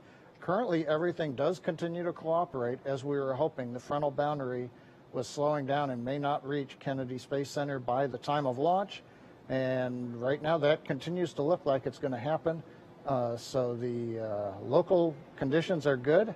Upper altitude winds, we're looking at the balloons we've been releasing, and those show us that conditions in the upper altitude for stability are good. So we ought to go for launch in about 92 minutes if the weather cooperates, and of course the range is ready to go. So right now, we're going to throw it back to Daryl while we wait for follow-on discussions. John, thank you very much for that update. And we're here at the Kennedy Space Center, of course, and I can confirm for you, John, weather is looking good right here. Just a thin layer of clouds overhead right here at the launch complex. I'm joined now by Deputy Administrator Jim Morhard for NASA here, and we appreciate him coming to talk a little bit about licensing of these launches. And that's a new thing around here, Jim, because previously that's not something that we heard a lot about. But we understand that this launch is the first commercially licensed launch by the FAA. So explain to me why that is and how that works. You know, Daryl, it has just been certified for the first time. We license a lot of launches. We had 29 launches that were licensed in 2020, and we're expecting another 56 in 2021. Wow. So it's going exponential, yeah. And we're excited about that. We've really collaborated with the Federal Aviation Administration, which is part of the Department of Transportation. Steve Dixon is the administrator. He's here right now. He's been with us through the week, working with us, which is just tremendous. There's a great collaboration between the two agencies. So help the public kind of understand what this means. I think, generally speaking, we all understand that we get aboard a commercial aircraft. That carrier is FAA licensed. So now we're licensing space flight, launches, commercial ones with people on board. So what does that, what does the public take away from that? You think about it, we have the most complex airspace in the world over the United States. And now we're going to expand it even more into space. And so we're really integrating both our aeronautics, our aircraft that we fly, enjoy every day, with space operations. So we're going to have both those things happening at the same time with human spaceflight. And that's what we're doing here today at the Kennedy Space Center. That's impressive. And just when you mentioned the airspace in flight, right? Very crowded place. Space just getting started, and as you mentioned, growing. Where do you see this, when you just kind of dream a little bit, where do you see this going one day? Daryl, you think about it. First off, it's both Federal Aviation Administration, but at NASA also, our number one priority is safety. That's what we're focused on. But in the meantime, we're commercializing low Earth orbit. Right now we have a $350 billion space economy in low Earth orbit. That's true. That's a big number. It is a big number. 350 billion. And people are talking in the future at going to over $1 trillion. And so it is just, we're starting the dawn of a new space age. And quickly, I think you were telling me that this also increases our ability to do science on the International Space Station, right? With these 4 great astronauts, and Jim Bridenstine and I met with them yesterday, and they want to fly, and we want to make sure they fly safely. But with that, when they get to the space station, we've got 1 astronaut there right now. It's going to increase our research efforts up there by 300%. And we really believe that demand is going to grow. And the hope is ultimately that we'll have commercial space stations that are built by our space industry in the United States. And so, because there's so much research to be done. All right. Well, very good. Illuminating information about the licensing of spaceports. Appreciate your efforts and all your work in getting these government agencies to work together and talk to each other and come together with some consensus there. That's good stuff. It's my honor, but this is about safety, and we're going to keep doing it. Excellent. Keep up the good work. Thank you, Jim. Jim Morhard, Deputy Administrator with NASA. And we are now at T-minus 1 hour and 28 minutes. We'll toss it back to John I. in Hawthorne, California. John? Well, maybe not John. We'll go to Marie, right here across the way at KSC. All right, thanks, Daryl. I've got a brother named John, so I'll answer to either. We are standing by for a post-ingress briefing to the crew. Dragon SpaceX for side hatch leak check. And go ahead for the side hatch leak check. Okay, good news. The leak check has passed, and we saw consistent readings to what we saw on dry dress. So it looks good. That's great news, SpaceX.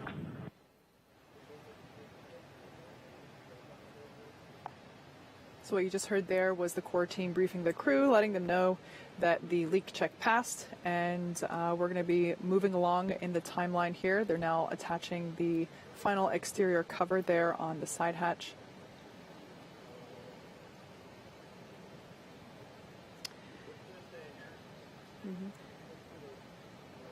And they mentioned that the levels that they checked were consistent with dry dress. They were referring to the rehearsal that was conducted Thursday. So just a couple of days ago, they went through this process.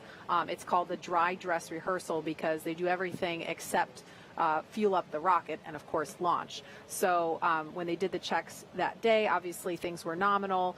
The first time they closed the side hatch, they noticed a drop in pressure when they did the leak check. So they opened the hatch back up, discovered some foreign object debris, or what we call FOD, cleared that out. We don't know what exactly it was yet. We might hear about that in the post-ingress briefing. But they closed the hatch back up, did another leak check. Everything looks nominal, and that's what we just heard confirmation of. So that they said that was great news. So it sounds like we're getting back on track now. So it looked like that closeout team member just took the final closeout photo there, or one of final, and we are moving along. If you look closely on the right-hand side, you might be able to make out some signatures there on the wall of our white room.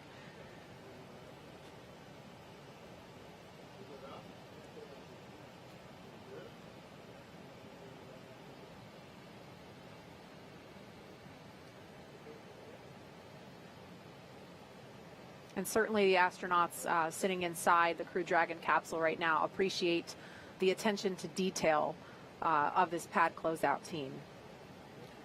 Yeah, I'll tell you, Marie, it's interesting. I think one of the things we definitely appreciate is that the team that works here with us on these spacecraft absolutely believe that the care and feeding of those spacecraft is their responsibility. And we know that. You can tell as they're working with you and hear them outside the hatch and on the radio as well. Now, Kate, can you explain what we're seeing now? It's a little difficult for me to see on the screen. I'm sorry, I can't tell what they're doing. It is a little off, you know, it's above the frame of the camera view that we can see. Are there things they have to remove before the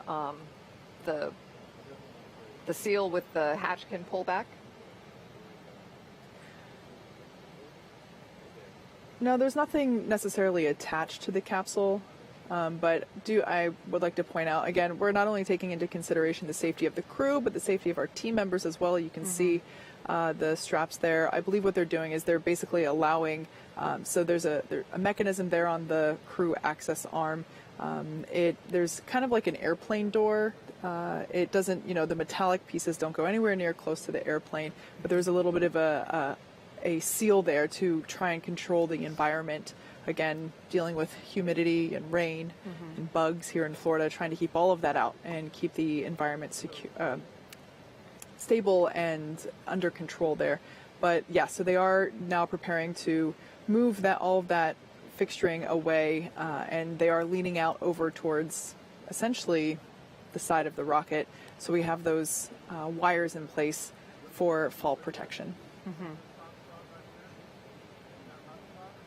So we should be hearing any time now a post-ingress briefing. That's what we're expecting for the crew inside to kind of get a recap.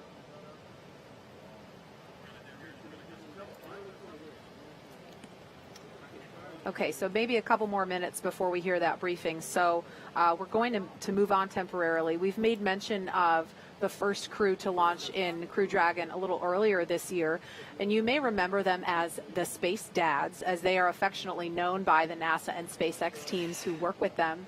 We watched them lift off from this very spot back in May, ending a 9-year gap in human spaceflight from American soil. And we want to honor the courage of NASA astronauts Bob Behnken and Doug Hurley with a look at their historic Demo 2 test flight.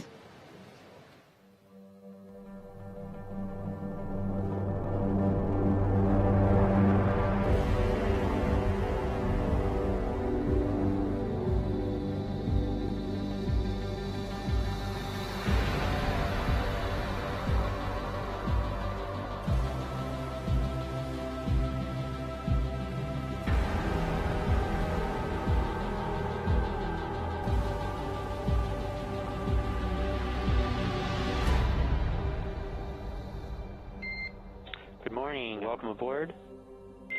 Dragon, SpaceX, ComCheck, ground stations. SpaceX Dragon, we're go for launch. Let's light this candle. 3, 2, 1. Ignition. Liftoff of the Falcon 9 and Crew Dragon. Go NASA, go SpaceX, Godspeed, Bob and Doug.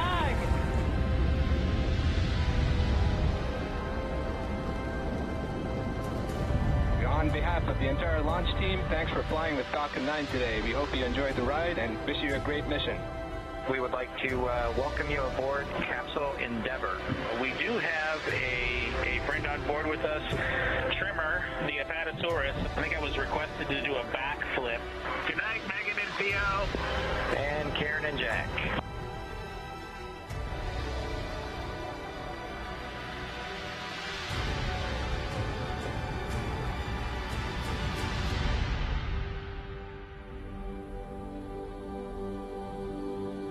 MD Houston flight. Houston is go for undocking and departure. Dragon is committed to undock. SpaceX Dragon on Dragon to ground. We are ready for the systems brief. Copy. As stated, Dragon's in a healthy state. We are proceeding toward the primary landing site, and your timeline is current.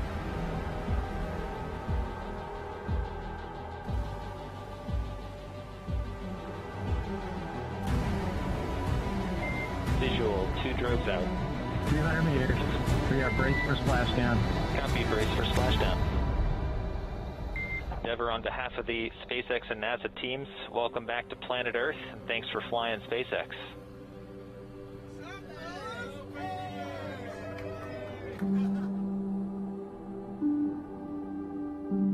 It's a humbling experience to be a part of what was accomplished. It's great to see how excited everybody was. We hope it brings a little bit of brightness to a pretty tough 2020. Wow. I don't know about you guys, but that gives me goosebumps watching that recap. Yeah, absolutely. My family and I made a point to drive over here to the East Coast to watch launch from just down the road in Cocoa Beach with our dear friends, the Honeycutts, a name that's familiar to the Kennedy Space Center family. And I'll tell you, it was a real joy to watch Bob and Doug in space and then to have them safely back on the planet with us. And now, special treat, we're going to hear from my dear friends and fellow bugs, a.k.a. the Space Dads themselves. Daryl is standing by to talk with them. Daryl. That's right, Nicole. We have Bob Behnken and Doug Hurley, the Space Dads, with us live from Houston, Texas. Gentlemen, thank you so much for joining us on yet another historic day here at the Kennedy Space Center.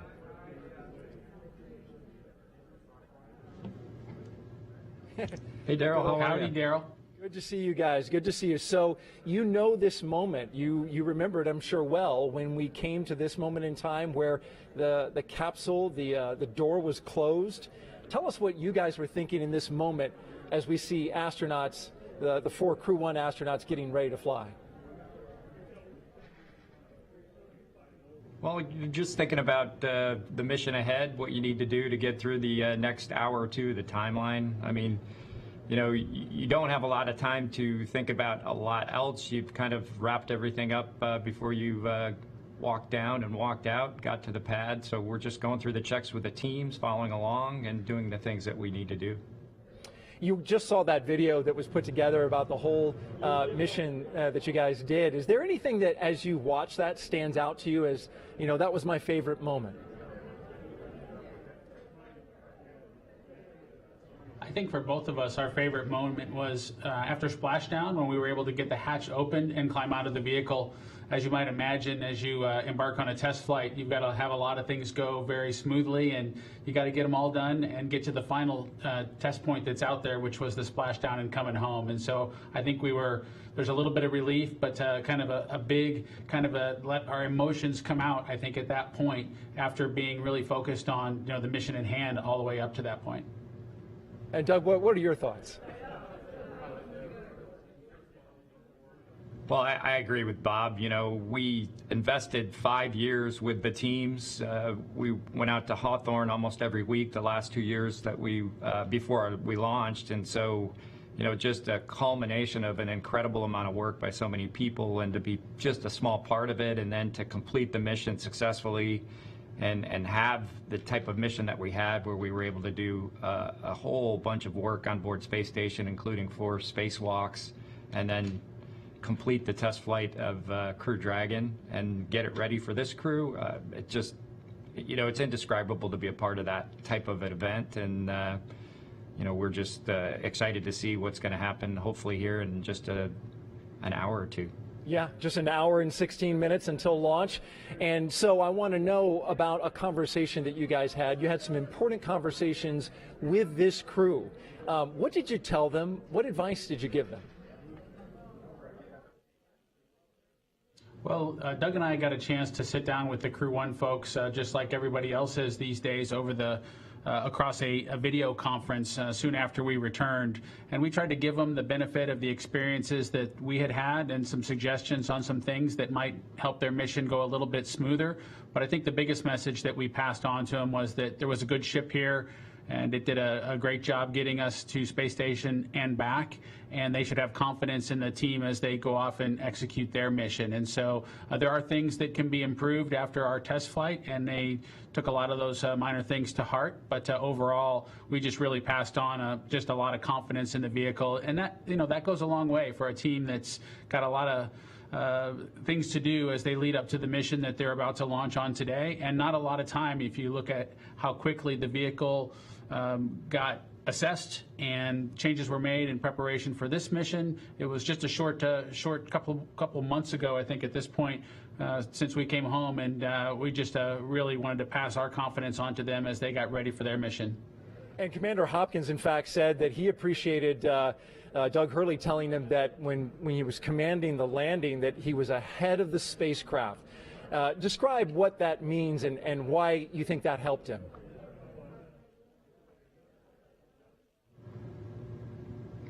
Well, it was a little bit drawn on my experience as a shuttle pilot. My first flight, I just felt like I had to work really hard to keep up with the shuttle as we were re-entering. And, it's a little bit of how you operate on orbit, and then the quickness of the events that you deal with on re-entry. Everything happens pretty fast. So just mentally knowing that was coming, I tried to enforce that with Hopper, and just say, hey, look, it's, you're going to be in orbit for a while, your brain slows down in a sense, but then when re-entry occurs, those events really happen fast. From the time that you separate from the trunk all the way to splashdown happens, it seems like in an instant. So we talked a lot about that, and I just wanted him to be calibrated and be ahead of Dragon as best he could, and then communicate that obviously to his crew. He's got a great crew, and they'll be ready for it when they come back in next spring. And in fact, he said that as a result of that statement, that he studied hard because he knew he had to be ahead of it in order for when these events happen to be ready for them as they come. Bob Behnken, Doug Hurley, astronauts with NASA, and the crew of Demo 1. We appreciate you guys. Demo 2, sorry. Appreciate you guys being here. Thank you very much. And enjoy the launch. And now we're going to send it back to the desk. All right, thank you, Daryl. It is T-minus 1 hour and 13 minutes, and we understand John I has been listening in, has some more information to pass along on what's been going on, what information the crew has. So, John I, let's hand it over to you in Hawthorne. Thank you, Marie. It's, as she said, T-minus 1 hour, 13 minutes, 24 seconds. The good news is we are on the timeline. While we were interviewing Bob and Doug, we did hear some discussion with the crew over the SpaceX to Dragon crewnet. They gave them an update on a couple of issues that we've been working. The one of great interest right now has been the hatch close. They summarized that, as you saw on the monitors, we did reopen the hatch. They found a small piece of FOD, and they also worked on the seal around the hatch. They also did add a little bit of lubricant. They closed the hatch and then reran the 5-minute leak check, and they got a good result. So the crew heard that, and they are supportive, and that issue is now resolved and behind us. The other issue that we've been working that they briefed the crew on is just above the first stage where the propellant tanks and the inner stage meet. You can't see on your monitor there, but there are some weep holes And what we'd seen is some water, I think, from maybe rain that has gotten in there has drained out, and that gave a little bit of discoloration. They wanted to make sure that might not be something else like the RP1 fuel that's on board the rocket. So they've done some review of data. They see no issues with the fuel system, or in this case, it's the grid fin system that's in proximity in that area. They believe it's water. They briefed the crew, and again, that issue is now closed out. So coming up on just inside T-minus 1 hour and 12 minutes, we've closed up our couple issues, and as we also heard just a couple minutes ago, the closeout team has left the crew access arm, so we're looking good on schedule. So Jesse, everything in the very busy last 20 minutes or so has come together and closed out. What else has been going on? That is awesome news, John. Thank you for that very detailed update. We're just 1 hour and 11 minutes from launch, and it just keeps getting more and more exciting, especially with those updates coming in.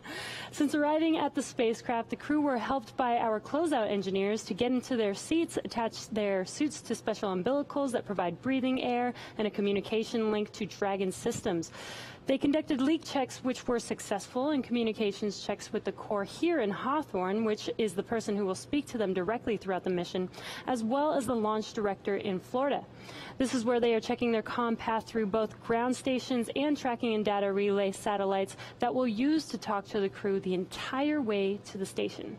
And after those suit checks, we were looking for the leak check on the hatch. So we closed the hatch, and as John and I explained, there were some pressure changes. And so they reopened the hatch, removed what appears to be a piece of foreign object debris or FOD, reclosed the hatch, conducted those leak checks, and everything has come out well. So the closeout team is departing the pad, and weather operators are kicking off the final check on wind speeds at the pad, and that'll be used for the final go, no-go poll for launch. Before we get to that final go, no-go, the various teams at both NASA and SpaceX will do an internal go poll, making sure conditions are right with the Falcon 9, the Dragon, the crew, the range, and the space station before the final go is given. So let's check back in on Houston for a status on the team supporting the space station on their readiness for launch. Shaniqua? Thanks, Leah. The team here in Mission Control Houston remains go for launch. All systems on board the station that required to be healthy for mission are continuing to look good. Before the station team is go for launch, they verify that key systems on board the station are functioning as expected. This includes life support systems like oxygen generation, carbon dioxide removal, and the water recycling system that allows us to reuse about 9% of the water we send to station. We're also ensuring that the computers that allow us to command the station's major subsystems, essentially the station's nervous system, are functioning normally. We also work with our Russian counterparts to ensure both methods of controlling the station's attitude, or the direction station is pointing, are fully functional. This includes the large U.S. gyroscopes and the thrusters found in the Russian segments. Both systems play a critical role during Dragon's docking.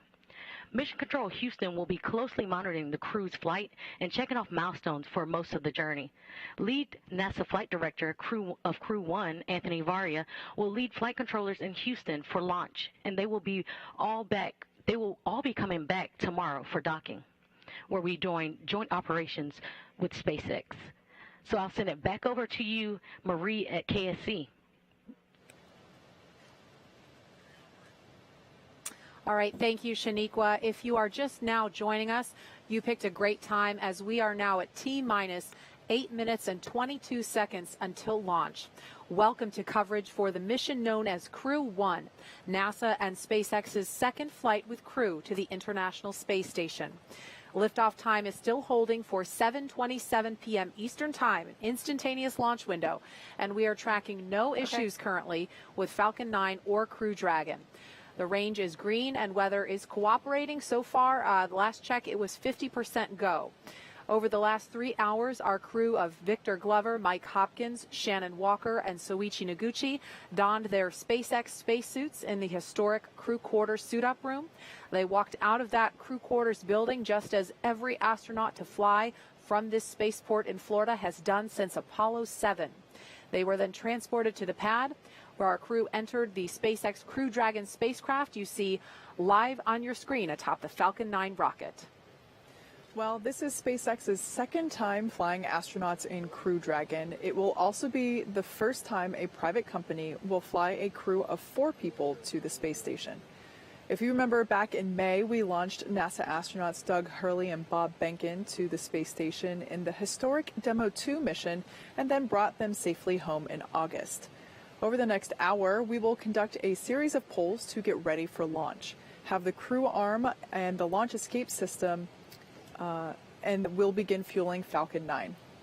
Launch is set for 7:27 p.m. Eastern. This will include a 12-minute flight to orbit and then a 27.5-hour flight to dock with the International Space Station, set for Monday at 11 p.m. Eastern.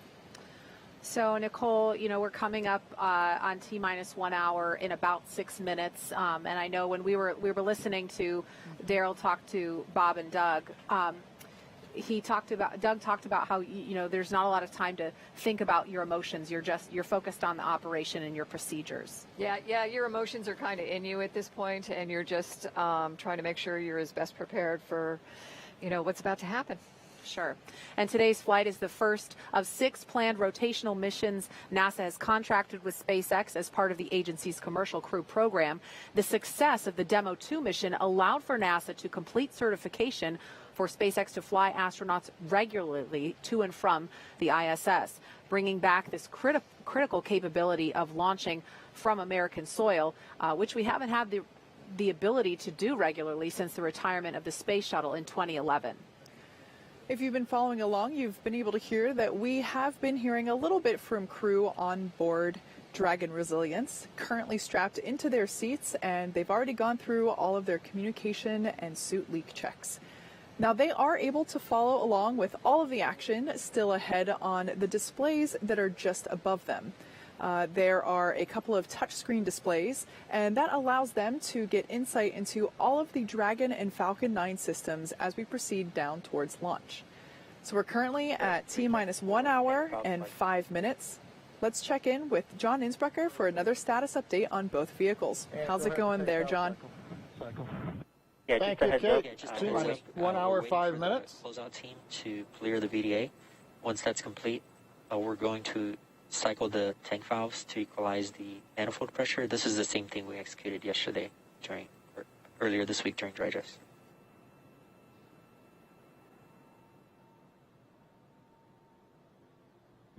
Okay, we copy that, and Jay, your call's coming in a little bit soft, and we're losing you kind of at the end of them. Copy all on that call, and I'll let you know when we're ready for that tank valve cycling. Okay, Dragon copies, and that was much better. Thank you. Okay, we've just heard a little bit of the dialogue between the crew inside the Dragon capsule Resilience and the SpaceX Dragon team. Looks like they're going to be cycling a little bit of pressure, giving the crew a heads up. Probably hear some of that noise. Now, as I've mentioned, we're T-minus 1 hour and 4 minutes, counting down. Good news is, as you heard a few minutes ago, we've resolved a couple issues we were working earlier in the count. And while the pace was busy before, now it's going to begin to pick up again. Falcon 9 is into its checkouts of first and second stage propulsion systems and engines. That's in preparation for propellant loading. We're going to hear polls between T-minus 47, T-minus 45 minutes on readiness for propellant loading and then on to launch. And then at T-minus 35 minutes, propellant loading will begin. Now on Dragon, we've done our checkouts. Everything is looking good. The astronauts are currently inside Dragon. The hatch is closed, and the leak check is successfully complete. The SpaceX folks have left the access area and I believe are now clear of the blast area. So we'll have 2 major events coming up on Dragon. Between T-minus 45 and T-minus 42 minutes, we're going to see that crew access arm currently alongside Dragon. That's going to retract away from the capsule. And then we'll follow that pretty much immediately by arming of the Dragon launch escape system. That needs to be armed prior to loading propellant onto the Falcon 9. We're launching out of historic pad 39A from the eastern range. The range is green and go to support launch, not only here, also the worldwide network of ground stations and the on-orbit tracking and data relay satellites are ready to support Dragon as it heads to orbit. And the good news, weather continues to be acceptable both at ground level and the upper altitude. Dragon SpaceX, we are cycling the orbit tank isolation valves to equalize pressure. With the call out from core. They're cycling the valves to equalize pressure. Now, as a reminder, we have an instantaneous launch window today at 27 minutes, 17 seconds after the hour. So once we get into propellant loading, there's no opportunity to change the T0. Once we get into propellant loading, and actually right now, we're committed. We can't slow down or add some more margin time. We've got to finish up the last 62 minutes. But the good news, Jesse, at just inside T-minus 62 minutes, we are go for launch. It's great to hear, John. Sounds like everything is going back to normal, is that right? We've got an extensive history now of flying Falcon 9 from the Florida coast, and earlier this year we completed a test run of the mission that we're just an hour away from beginning here today.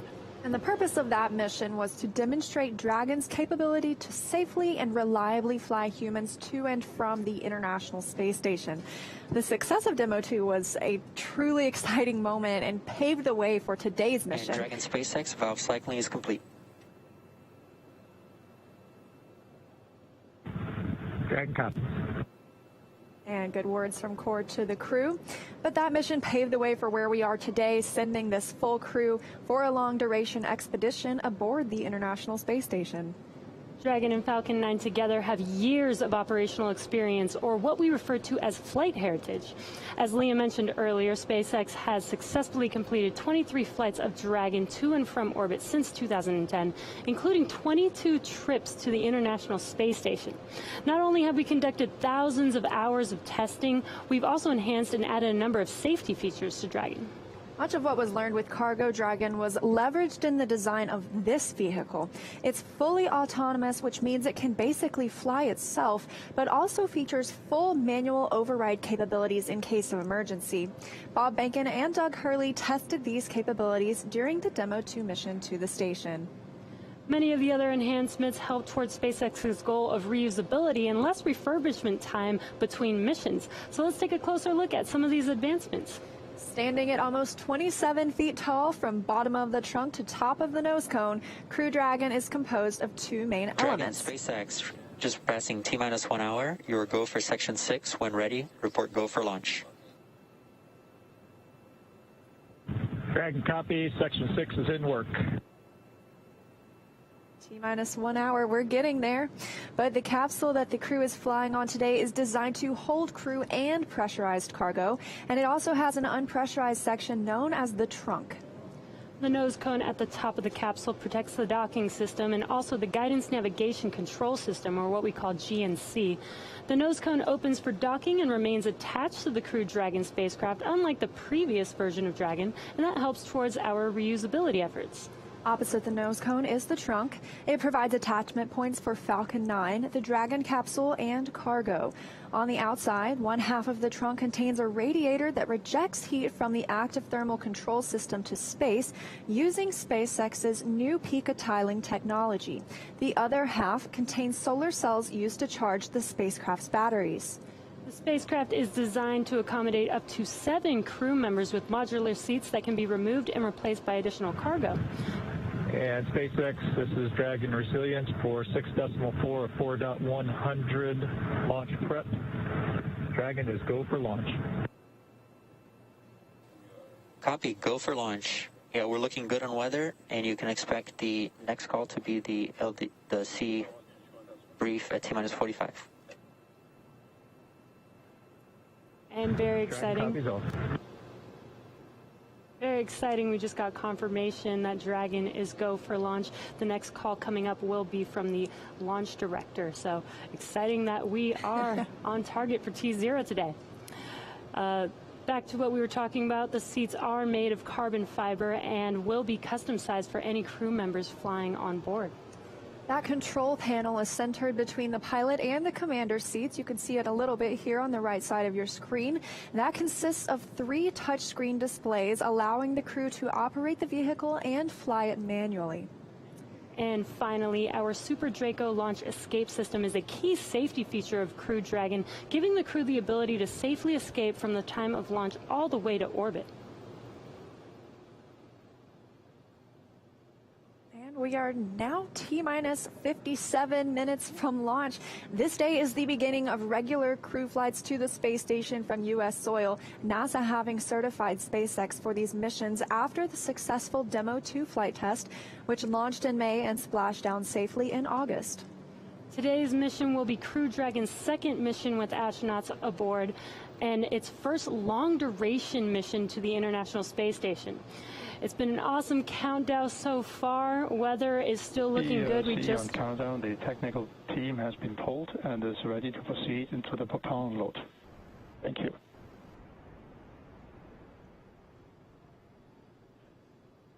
And not only is weather good, but sounds like we're proceeding into propellant load.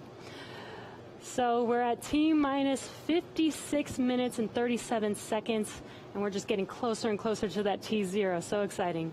Yeah, absolutely. We've had a great countdown today. Of course, a few things we didn't expect, but nonetheless, everything's continuing on schedule. So starting with suit up, just over 3 hours ago, the SpaceX team helped the crew put on their suits and conduct initial checkouts before crew walkout. Crew walkout was where Victor Glover, Mike Hopkins, Shannon Walker, and Soichi Noguchi gave final goodbyes with friends and family gathered outside the operations and checkout building before they began that roughly 20-minute ride to pad 39A. And what a cool ride that was. What you're seeing on your screen is them getting into their vehicles, waving goodbye. We got some great footage of those Teslas heading down the NASA causeway before the crew arrived at the pad. And once they got to the pad, they took a minute to take in the sights. There you can see on your screen. They took some pictures and then they headed up into the fixed service structure to begin a process known as crew ingress, where the astronauts entered the vehicle and the SpaceX team performed a series of checks to ensure their suits, the seats, and the vehicle interactions were all functioning properly. And about 15... As a reminder, step 55.72 is open for propellant load go, no-go buys. That's the team continuing to discuss the go, no-go for propellant load. But about 15 minutes ago, the team closed Dragon's hatch with the crew safely inside. So with about 55 minutes to go until Dragon starts breathing fire, things will pick up as we get close to that go, no-go to begin propellant loading and arming the launch escape system. The crew will pull for readiness, which was completed just about 5 minutes ago. And the Dragon pull for prop loading was just called out not too long ago. Next up at T-minus 45 minutes will be an internal mission control Hawthorne pull, and then the launch director's pull for propellant loading. When we get to about T-minus 40 minutes, the crew access arm will retract and the crew will get the call to close their visors and arm the launch escape system. This is the automated system in place that can fire the 8 Super Draco thrusters on Dragon to quickly separate the crew from the rocket, either on the pad or during the flight on the ride uphill. And then once we reach about T-minus 35 minutes, propellant loading for Falcon 9 will begin. We've heard some chatter about whether they're go, no go, continuing those polls.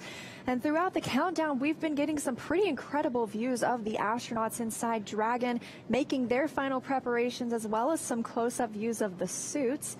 The teams have often described those suits as an extension of the Dragon spacecraft. It's almost a mini spacecraft inside a spacecraft. They're all custom fitted, just as we were discussing earlier.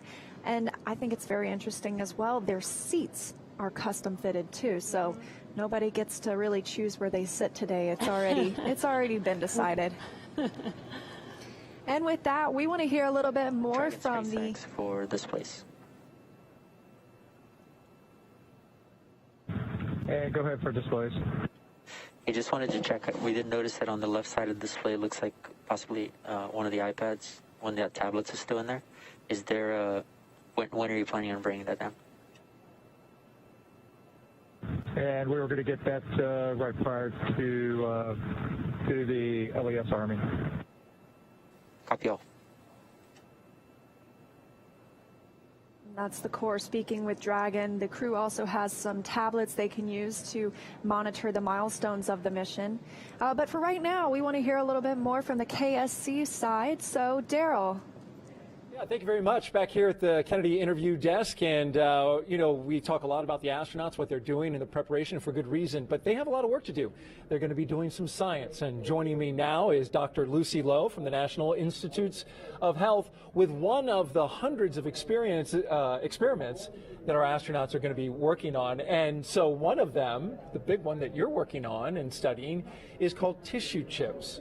So, Lucy, what exactly is a tissue chip? So, yeah, great question, Daryl, and thanks very much. Great to be here this evening. So, a tissue chip, this is an example of a tissue chip. It's a tiny bioengineered device that contains human cells, and it's designed so that it mimics the structure and function of human cells and organs in this tiny little device. And so the idea is that we can use these to understand human physiology, we can use them to model diseases, and we can even use them to test drugs and therapeutics in human systems before they go into humans, for example, in clinical trials. So really they're just models that we can use to model disease and then test therapeutics for safety and efficiency. Taking actual tissue that's been genetically engineered, right, and to see how Not it reacts? necessarily, no. So Some there's of it's lots real. of different ways that you can put cells on these chips. You can buy them, but you can also use stem cell technologies to actually create cells from all kinds of different organs and tissues: heart, liver, lungs, skin, brain, bone. Lots and lots of different kinds of tissues can be created from stem cells, and they can be put onto these tissue chips, and then you can model diseases and all sorts on a little chip like this. Fascinating. We're looking at some video, I believe, of one of these tissue chips being put together. Kind of explain us through what we're seeing. So what you're seeing there is one of our kidney chips that the Tissue Chips in Space program from the National Institutes of Health and the ISS National Lab has been funding. So this chip here is being seeded here. You're seeing that blue fluid coming through in those little triangles, those little squares, are cells that are being placed into the chip. And they're put in there with this pink stuff, this extracellular matrix that keeps them alive and keeps them bubbling away, happily chatting to each other over the course of a few weeks. And so what you're seeing there then with the blue fluid coming through is how we feed those cells during that time that they're up on the space station. Got to keep them alive.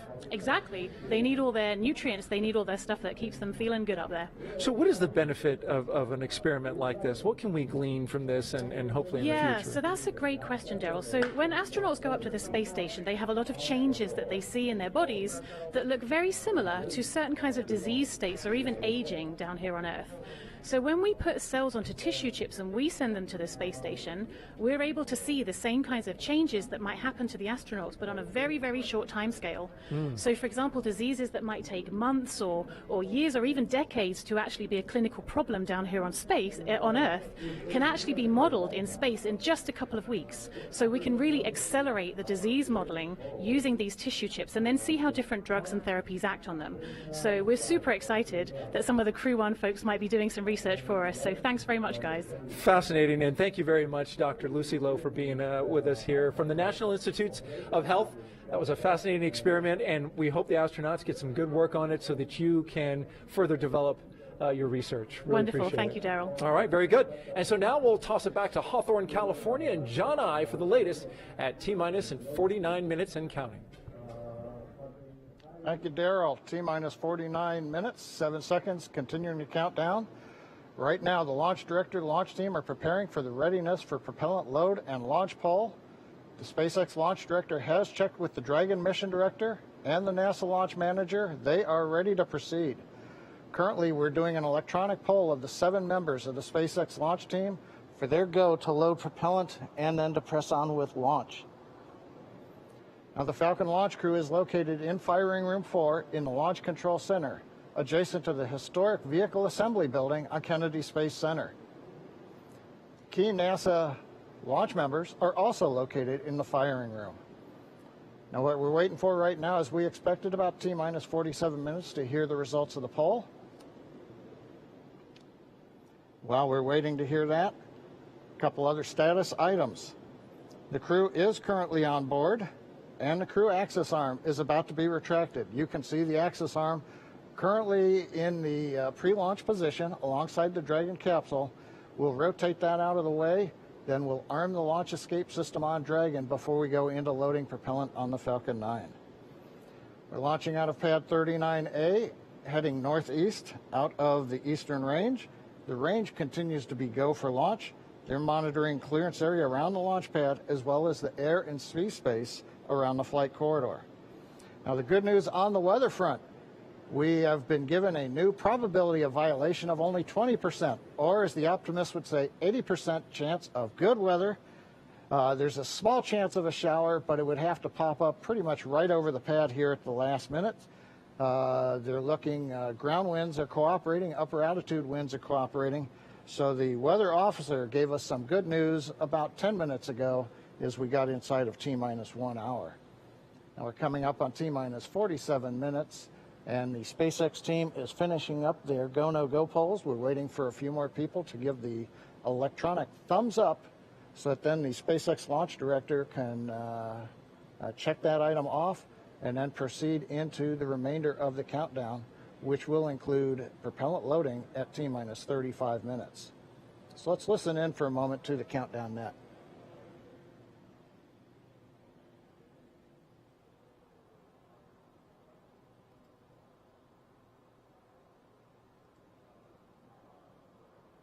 Dragon SpaceX for arm timeline.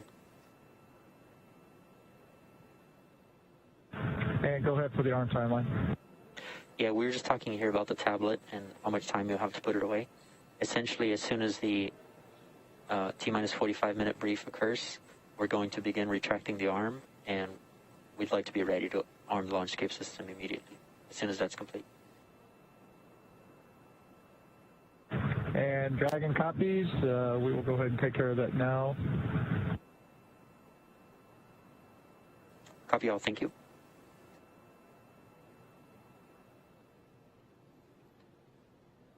Heard a little bit of dialogue there between Core and the Dragon crew looking at a computer notebook that they're getting ready to put away, letting the crew know what the timeline would be once we finish the go, no go poll and we give the instructions to the launch team at T-minus 45. Then we'll proceed into retract of the access arm. You can see it's currently alongside of Dragon, and then we'll go into arming of the escape system, pardon me, years of previous experience. And then finally, we will get into propellant loading.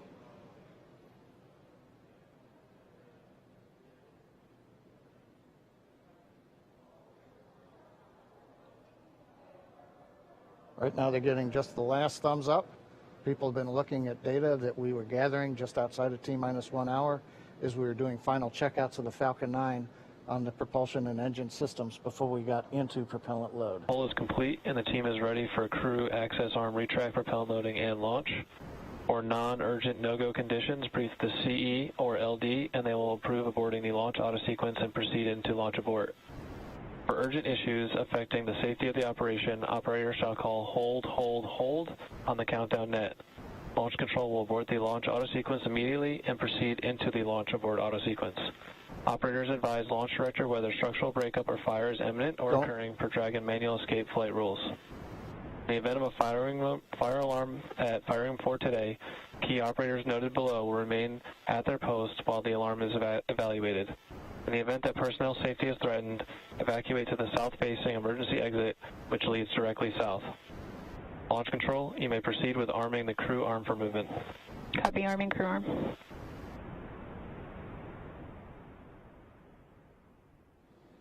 And there you've heard it, just inside 44 minutes, the SpaceX launch director has announced polls are complete. We're go to head into propellant load. The Dragon team is going to begin retract of the crew access arm. So Kate, with that, everything continuing to look good. We're right on time in the countdown. Thanks for that, John I. And it looks like the crew access arm has already begun to retract away. Just a beautiful sight. So this is one of the last major visual milestones that we have before launch. So the crew access arm now moving away, and we are T-minus 43 minutes and 15 seconds from launch. We're standing by as we wait for completion of the crew access retract. Shortly thereafter, we should hear the call out that the launch escape system is armed. And after that, we will hear that F9 prop loading has begun. And now, earlier this evening, we saw NASA astronauts Victor Glover, Mike Hopkins, Shannon Walker, and JAXA astronaut Soichi Noguchi suit up. That was about 3 hours ago. They made the drive out to Launch Complex 39A. Ingressed Crew Dragon about 2 hours ago, and the spacecraft hatch was closed a second time after and then they had a successful leak check. And again, we've just seen the crew access arm retract, and what we heard a few moments ago was that once this process is complete, they are going to go ahead and arm the launch escape system immediately. So we're going to wait to hear the call out that the crew access arm retraction is complete, and then we'll explain a little bit more about this launch escape system, what it is, why it's armed at this point, and why it's so significant.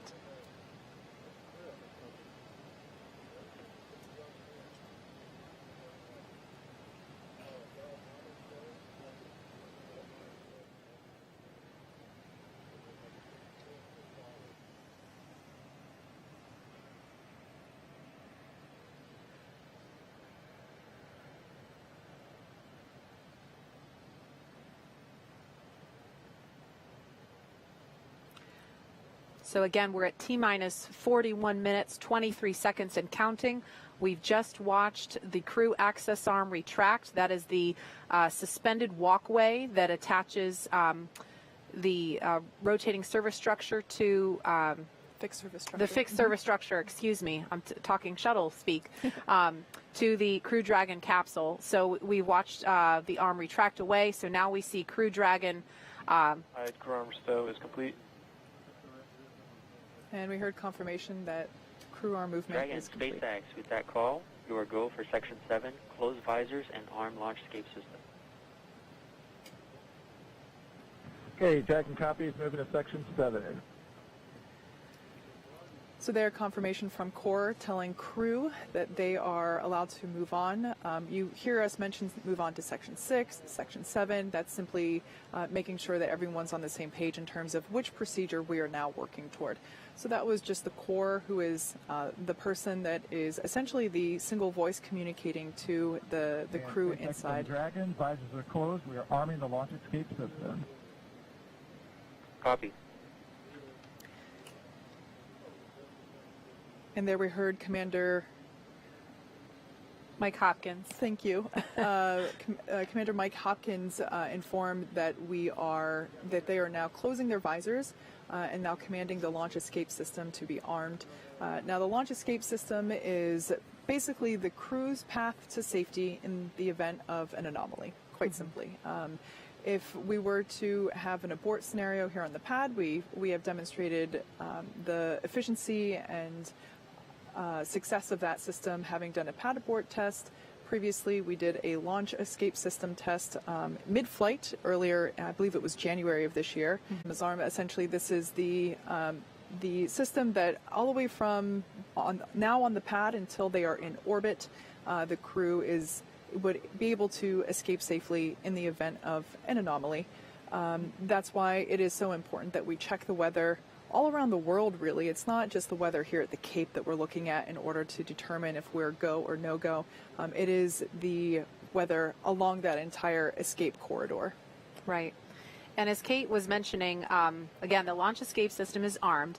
That has to happen before the SpaceX teams will proceed with fueling Falcon 9. And so that propellant loading process is set to begin at T-minus 35 minutes, so just a few minutes from now. And what that looks like, Kate, you talked about the tests that were done. You did a pad abort test back in 2015. You did an in-flight abort test at the beginning of this year. And so what that looks like in action, if it were to happen, a pad abort test, or excuse me, a pad abort would be before liftoff at any point from propellant loading, which begins in just under 3 minutes now, until the moment of liftoff. If something were to go wrong and the crew were in danger, Crew Dragon can kind of act as a rocket on top of a rocket and propel itself off of Falcon 9 using its 8 built-in Super Draco thrusters, right? And so the idea is that if that happens, Crew Dragon would splash down off the coast, and then we would have a rescue scenario. And so we've rehearsed that ahead of time. We coordinate very closely, the NASA and SpaceX teams, with the Department of Defense Detachment 3 to prepare for a scenario such as that. We're also prepared for if there were to be a need for a launch escape after the point of liftoff. At any point from liftoff until they reach orbit, about roughly 12 minutes after liftoff. At any point in that sequence, Crew Dragon could still launch itself off of the Falcon 9 rocket. And in that scenario, Crew Dragon would splash down at some other location further downrange, farther away from Florida, obviously. And that's why the weather downrange is just as important as the weather around the pad for liftoff, because they're thinking about how are we going to rescue the crew if we get into a scenario like that. Exactly. So it's really complicated, but you know, it is a system that we have spent a lot of time designing and testing, and it's, you know, it's definitely something to consider in terms of that weather criteria that we do look at. And so now at T-minus 36 minutes and 20 seconds, in just over a minute, we should be hearing that Falcon 9 is ready for propellant loading. That'll be with the RP-1, which is rocket grade kerosene, and then also simultaneously the liquid oxygen loading will begin.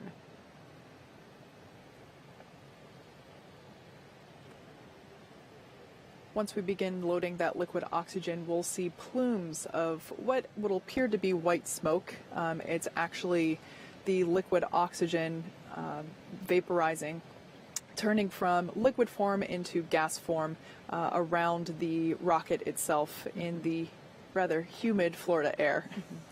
And Nicole, I know, you know, we're just about 30 seconds from fueling, but from your perspective, you know, obviously this launch escape capability is not something that the space shuttle had. So from an astronaut's perspective, what's your take on having the ability to abort from the pad or in flight? Yeah, I mean, it's awesome. It's what we need to be doing with our spacecraft, and I think anytime you can better ensure the survival of your crew in any situation during, you know, launch and on the way to space, that's what we need to be doing. Launch autosequence has started. Propellant load has started.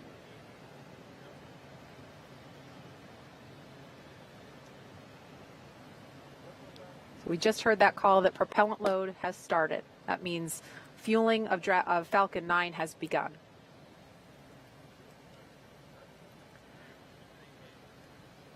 Okay, so we are now at T-minus 34 minutes, 34 seconds and counting.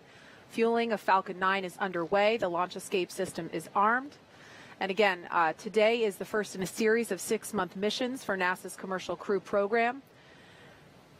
And the Dragon capsule was loaded with propellants about a week and a half ago, just a few miles down the road from us. Yeah, that's an area that we affectionately refer to as Dragonland. Yeah. Yep. And in order to fly, Dragon needs fuel and an oxidizer. So for the fuel we use, Kate, you're going to have to help me with these words. No I can't pronounce them. Yeah, so it's monomethylhydrazine, or MMH, and nitrogen texoxide, or tetroxide, for also known as NTO, for the oxidizer. These are two propellants, a fuel and an oxidizer, that when they come into contact, they combust instantaneously. So it's a great propellant to use in spaceflight because you don't need an ignition source. So we use those propellants to maneuver Dragon on orbit, and those propellants super power the Draco engines, as well as the 8 Super Draco engines that would be utilized in the launch escape system in an abort scenario. And again, we want to be crystal clear. Now that fueling for Falcon 9 has started, that means that the 8 Super Draco engines built into Crew Dragon are ready, if needed, to launch the capsule away from the Falcon 9 rocket in an instant if there is any kind of emergency associated with the rocket or on the pad. Now let's go over to SpaceX headquarters in Hawthorne for an operations update. John? Well, we are counting down those final minutes, and everything is still looking good for Falcon 9 and Dragon for an on-time launch just under 33 minutes from now. As you heard, Falcon 9 began propellant loading right on time at T-minus 35 minutes. Now, the propellants that feed the Merlin engines that power Falcon 9 are two liquids. One liquid is the fuel, the other is an oxidizer. And that fuel is a refined form of kerosene, also referred to as RP1. Now, our oxidizer is densified liquid oxygen, also called LOX. Densified means it is kept much colder than typical for launch vehicles, and it takes up less volume. This allows for more oxidizer to be loaded into the first and second stages. Now, to ignite the fuel and oxidizer in the Merlin rocket engine, we use an ignition fluid called TTEB. When TTEB comes in contact with oxygen, it ignites, and it gives off a green-colored flame. Once we've got the flame going, we can then add the kerosene fuel into the chamber, and the engine goes to main power. And you might see the green flash just as the second stage engine ignites, following stage separation 2 minutes 48 seconds into tonight's flight.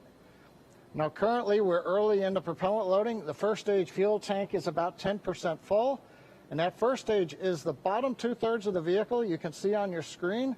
You've got the black carbon fiber landing legs, then the white propellant tanks of the first stage, topped off by that black cylinder, the inner stage. Now, liquid oxygen loading is also underway on the first stage. That loading will begin on the second stage, which you can see on your monitor, which is the cylinder, the white cylinder just above that black interstage. Liquid oxygen loading on stage 2 begins at T-minus 16.5 minutes. And we'll continue loading liquid oxygen on both stages until the last few minutes of the countdown. Helium loading into pressure vessels is also underway. We use that to pressurize the tanks in flight as the propellant is pulled out by the Merlin turbopumps. Now, on board the Dragon spacecraft, the astronauts are monitoring systems while propellant is loaded into the Falcon 9. And the call out you just heard, ground loading and the crew know that helium loading is going on the vehicle right now. So as I mentioned, the astronauts are listening to this right now. As part of their training in the simulator, we also can give them the playback of sounds that we've recorded in Dragon capsule during recent flights. Plus, they also had a discussion with Bob and Doug after their flight, who related what their flight experience was like earlier this year. Now, out on the Eastern Range, we continue to hear they're green, ready to go. There are no problems, and they are go for launch. And finally, the weather, as I mentioned a little while ago, it's actually improved during the day. We're down to 20% probability of violation. The biggest thing we're watching is just in case in these last half hour, if a rain shower might spring up within a mile or two of the launch pad. But currently, the rain looks like it's holding off. The upper altitude winds are good, and the ground winds are very light. Now, as a reminder, today we have an instantaneous launch time. So at this point, if we hear a hold for any reason, we'll have to stand down and target our backup launch opportunity just under 3 days from now. But let's turn it over to Jesse and Leah for an overview of events after liftoff. Thanks, John. For Crew 1, the astronauts' flight to station will take about 27.5 hours, and their journey is much longer but fairly similar to the trip NASA astronauts Doug Hurley and Bob Behnken made earlier this year in Crew Dragon's first mission with humans aboard. As we await T0 in just about 29 minutes, the ground operations teams are doing a series of systems checks to make sure both Dragon and Falcon 9 are ready for launch.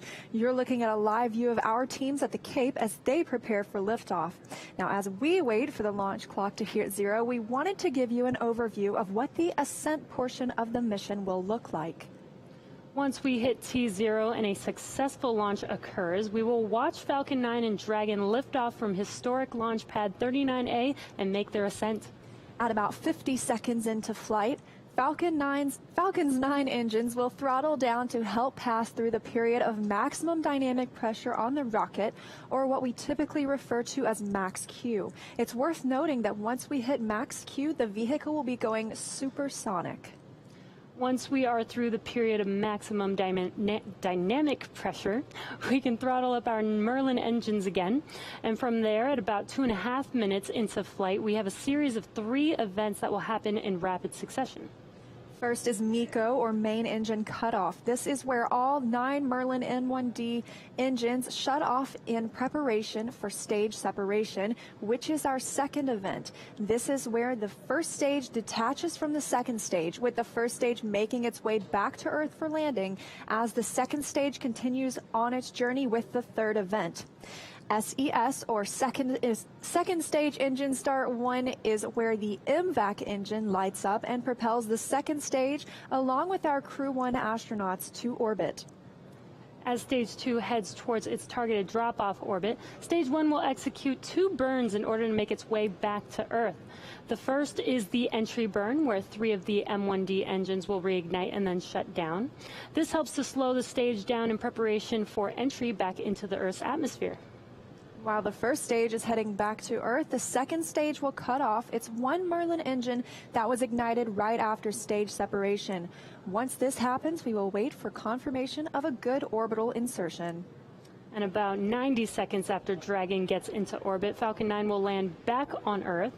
The landing burn, which is a single engine burn, will bring the vehicle's speed down rapidly in order to land on the drone ship about 9.5 minutes into the mission. While Falcon 9 first stage is landing, Dragon is preparing to separate from the second stage. At about 3 minutes after the second stage gets into orbit, we should have a great view of Dragon with its 4-person crew drifting away from the second stage. Once Dragon is a short distance away, it will begin checking out its Draco maneuvering thrusters to make sure Dragon continues to increase separation distance from the second stage. It's worth noting that these are not the Super Draco engines that would be used during an abort scenario. And about 40 seconds after separation, Dragon's nose cone deploy sequence will begin. It will take roughly 4 minutes for the nose cone hooks to unlatch and open, exposing its guidance navigation controls, or GNC, that will help Dragon autonomously fly to the space station. And lastly, once the nose cone is deployed, the remaining Draco thrusters on the forward bulkhead will be checked. From there, over the next 27.5 hours, Dragon will begin its approach phase, undergoing a number of phasing burns as it makes its way to station. All of that will be coming up soon. Stage 2 cryo-helium load. And confirmation, Stage 2 cryo-helium being loaded now. But for now, let's check back in with Marie at Kennedy Space Center. Marie? All right, thank you, Leah. If you're just joining us, we are now at T-minus 25 minutes, 5 seconds and counting from the second astronaut launch from U.S. soil this year, and the first with 4 astronauts aboard Crew Dragon. We want to go over to NASA's Garvey McIntosh. She is standing by in Japan to speak live with the president of JAXA. Garvey, are you with us? Yes, I am. Thank you, Marie. Hello, I'm here in Tokyo, Japan. This is Garvey McIntosh, and I'm going to interview JAXA President, Dr. Hiroshi Yamakawa. Dr. Yamakawa, konnichiwa. Konnichiwa. Could you tell us about the partnership between JAXA and NASA? Oh, thank you very much for your question. The U.S. and Japan have built a close relationship in the aerospace field for more than 50 years. And NASA and JAXA have been collaborating in many fields, including earth science, space exploration, human space activities, and aeronautics. Astronaut Noguchi participates in the Crew 1 mission as the first foreign astronaut on board a U.S. commercial spacecraft. This shows a trust relationship between the two countries. We recognize that this mission is an important milestone toward future international space exploration, and we will firmly support him from the ground. Thank you very much. Could you tell us a little bit more about today's mission and what the mission represents for Noguchi-san? Well, as the first Japanese astronaut on board 3 different spacecraft, Space Shuttle, Soyuz, and Crew Dragon, I'm sure he will play an outstanding role based on past experiences. Experiments on the ISS are expected to contribute to the advancement of people's lives on Earth. Protein crystal growth experiments in microgravity environment may lead to the development of new medicine. Japanese private companies are also getting to use the experiment module Kibo for the initiatives. We expect that we'll around the utilization of Kibo. Thank you. Thank you. And last question, looking a little bit towards the future. I know recently Japan, along with 7 other countries, including the United States, recently signed the Artemis Accords. Can you tell us a little bit more about the Artemis Accords and what that means for future space exploration? Well, last month in October, the Japanese government signed the Artemis Accords, representing the strong partnership as one of the first countries to join in the future international space exploration. Well, I think Japan has expertise in human and robotic space technologies accumulated through our experiences, TV, and Hayabusa 2. And we will continue to move forward with technical considerations with NASA and other international partners. In addition to the field of human spaceflight, we will continue and deepen our cooperation with NASA and our international partners in order to explore the new era of space and contribution to our society on Earth. Thank you very much. Well, thank you very much. Arigatou gozaimashita. Thank you for your time this morning, and I'll pass it back to you, Tahira. Thank you. All right, so we just took a look at numbers across all of our social channels, and there are over 500,000 people tuning into this broadcast right now.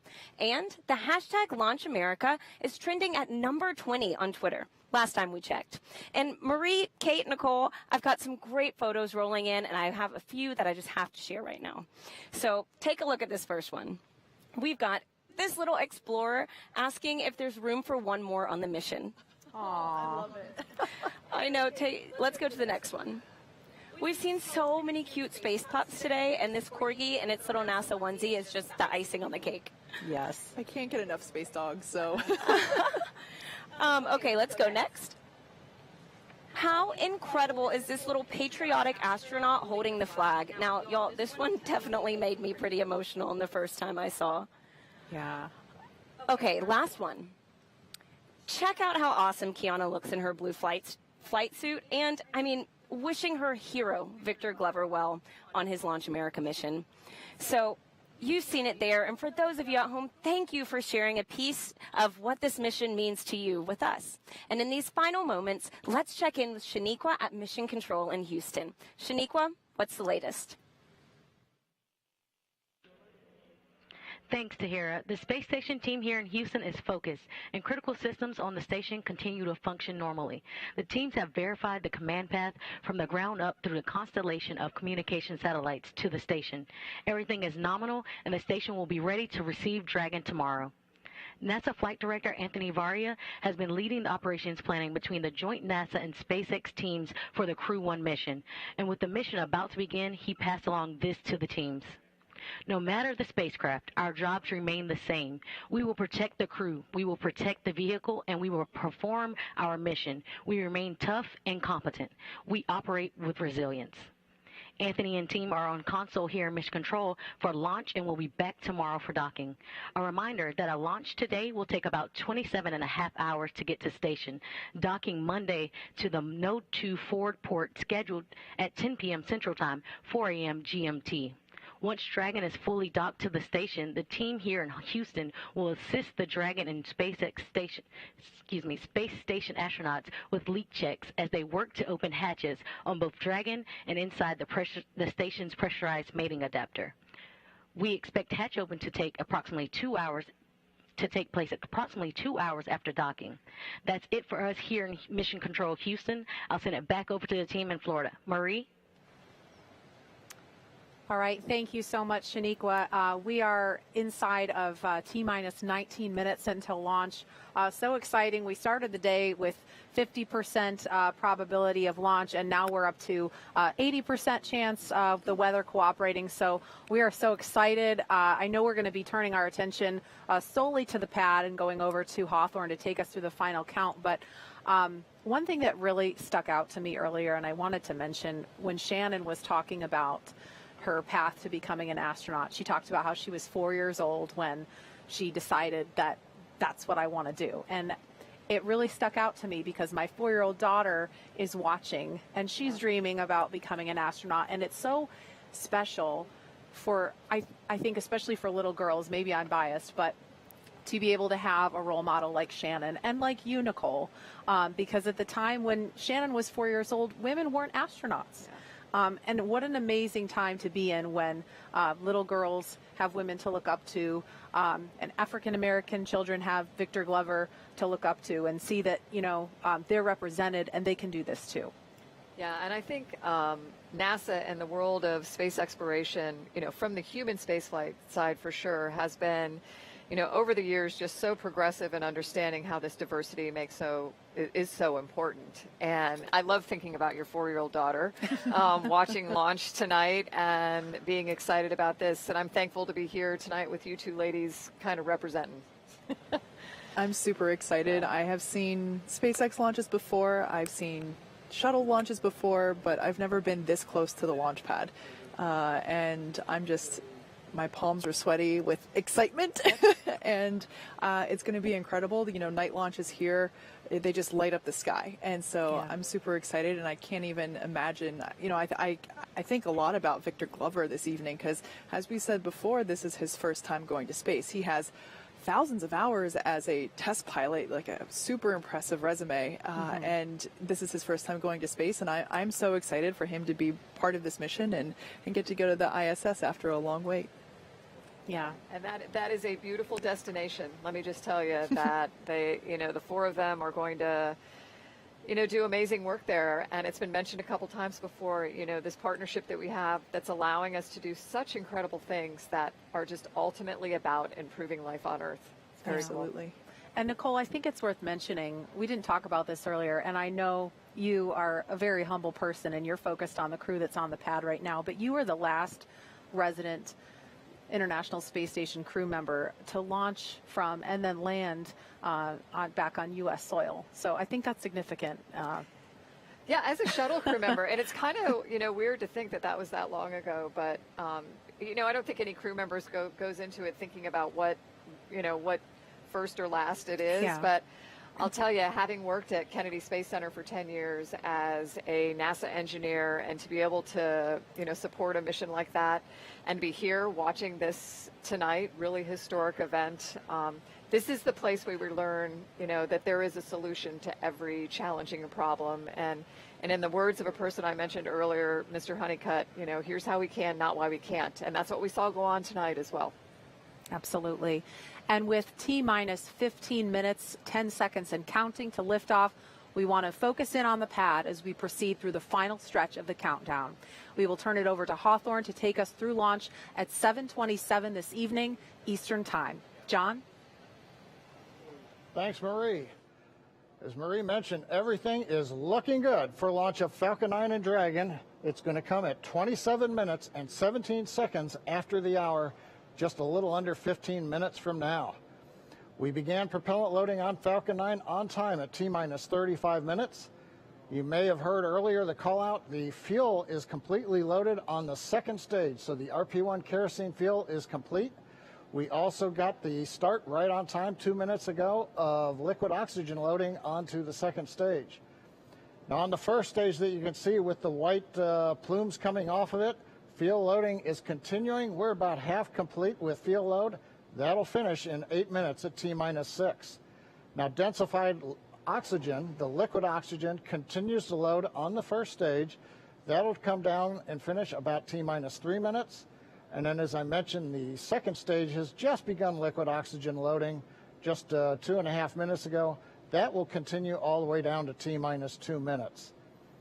Now currently, Eastern Range is go. Everything continues to look good.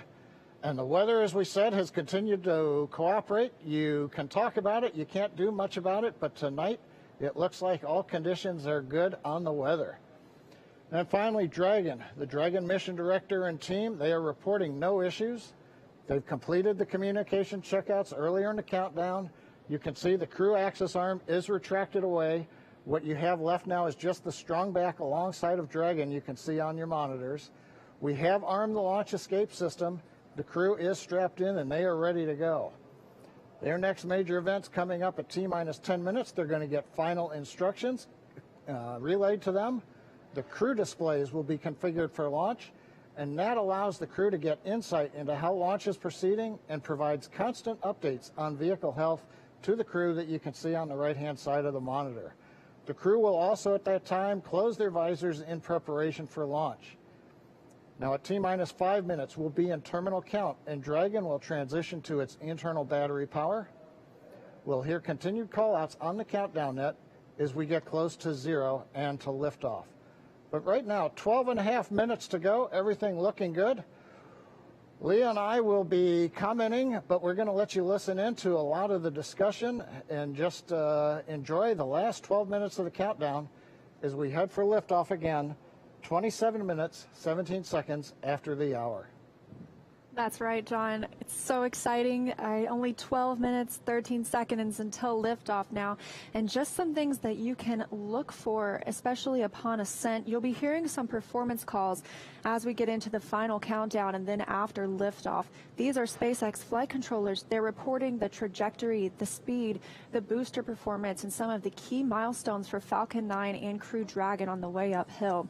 It's about a 9-minute ride to orbit, and a few minutes after that is when we'll see Crew Dragon separate from the second stage and begin flying free on its own. Some of those other calls you'll hear upon liftoff are number and letter combinations.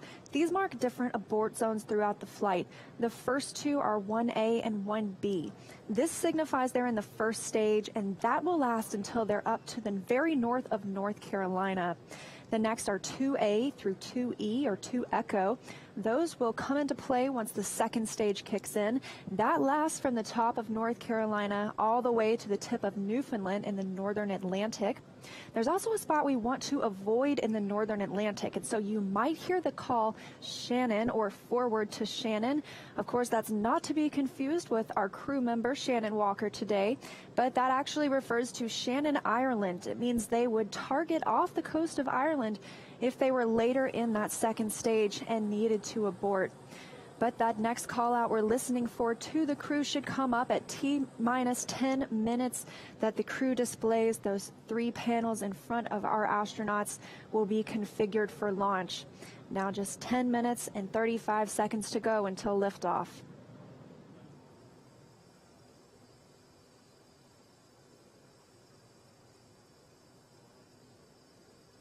Also, as John and I mentioned, that stage 2 fuel load is complete. Stage 1 is at about 90%. Liquid oxygen load on the second stage is about 40%, and on the first stage about 85%.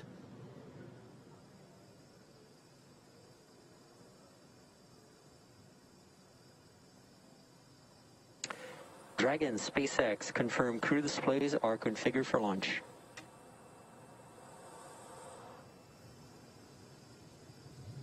And SpaceX, this is Dragon. Displays are configured for launch. Copy, Resilience. We're honored to have you as our crew as we begin operational missions to the ISS. Have an amazing trip and know that we are all for one. Thanks, Jay. And to all the people at NASA and SpaceX, by working together through these difficult times, you've inspired the nation, the world, and in no small part, the name of this incredible vehicle, Resilience. And now it's time for us to do our part, Crew One for all. Okay, all. Thanks, Hopper. That was the voice of Commander Mike Hopkins confirming those crew displays are configured, and that T-minus 10 minutes was another check for the Falcon 9 launch commit criteria. It was checked by some computers. It was the last check of a wide variety of the Falcon system data to make sure we are go. From here on, we continue to count down until T-minus 7 minutes when the pre-valves open.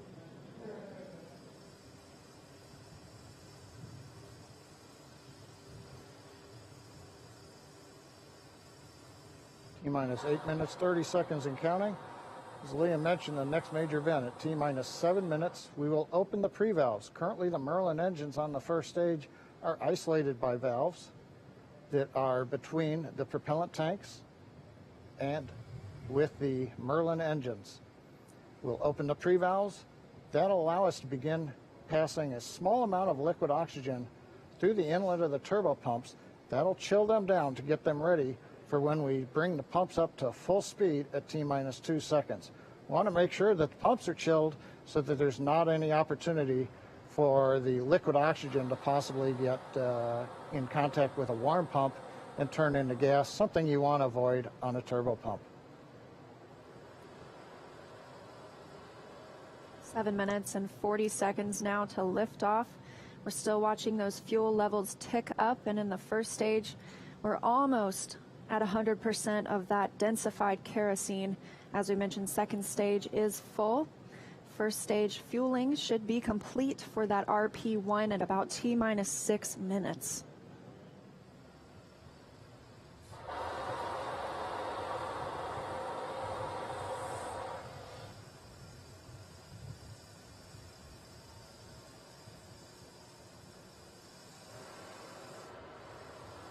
Standing by for pre-valve opening.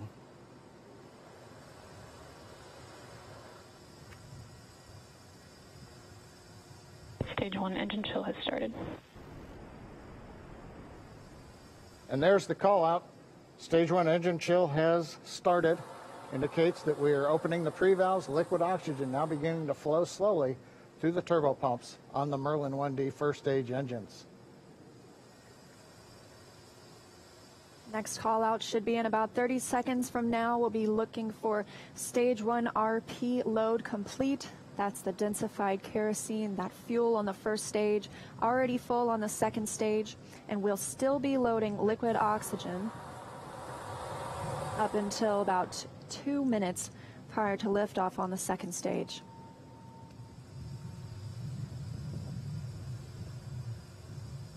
Standing by for that fuel call.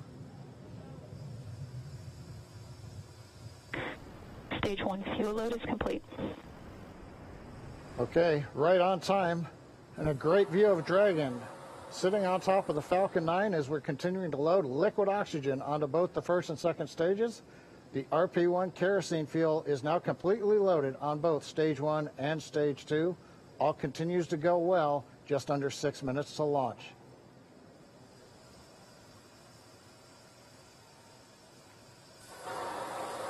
In about 30 seconds, we'll enter terminal count, and Dragon's onboard computers will take control of the vehicle.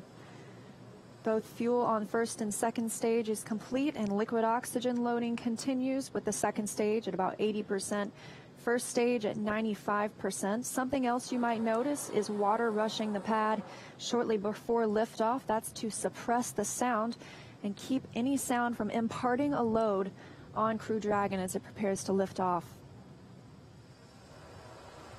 Dragon is in configure for terminal count. Dragon is on internal power. Falcon 9 propellant tanks are pressurizing for strongback retract. Good confirmation that Dragon is on internal power. And now we'll be looking for a major milestone before we launch today. That'll be the strongback retract. John, you want to tell us a little bit more about that? Yeah, Leah, if we get a close-up of the Dragon at second stage. Strongback is retracting.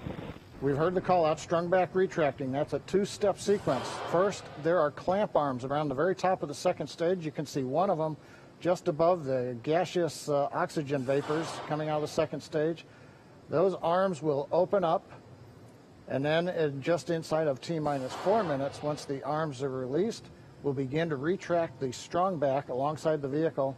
It'll move back 2 degrees in position, and by about T-minus 3.5 minutes, we ought to be finished with that. The strongback will retract to 45 degrees away from the rocket once we hit T0 as part of the liftoff sequence.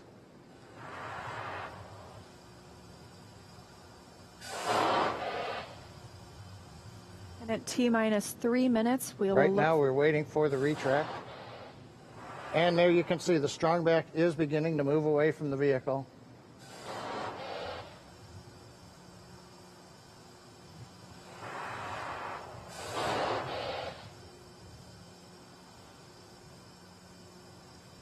And it looks like we are just about into the required pre-launch position, just a couple degrees away from the Falcon 9 and the Dragon capsule. But right now, T-minus 3 minutes, 8 seconds, everything continues to be go on Dragon and Falcon 9.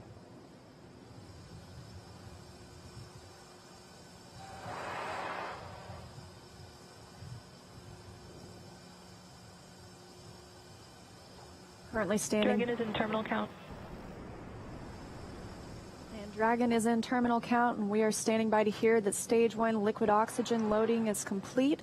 Stage 1 LOX load is complete. And there we have it, and stage 2 should finish shortly after, at about 2 minutes prior to liftoff. So now the last major event is finished liquid oxygen loading on stage 2. It wraps up at about T-minus 2 minutes. Then at about T-minus a minute and a half, we have to drain back and vent down the liquid line that goes up the strong back alongside the Falcon 9. If you see a large white cloud about midway down around the rocket, that's normal.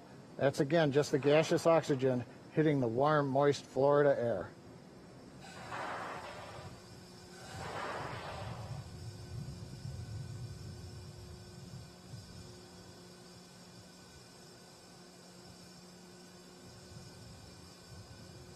Stage 2 LOX load is complete. Dragon is in auto idle. And good calls that stage 2 liquid oxygen load is complete. That means we have full fuel on the first and second stages, that densified kerosene, and we're full of the oxidizer. Liquid oxygen on the first and second stage as well. Now just a minute and 20 seconds until liftoff today. And as you can hear those sounds, like Soichi Noguchi said, the vehicle is alive. Coming up in 10 seconds, we'll look to hear that Dragon is in countdown and Falcon 9 is in startup.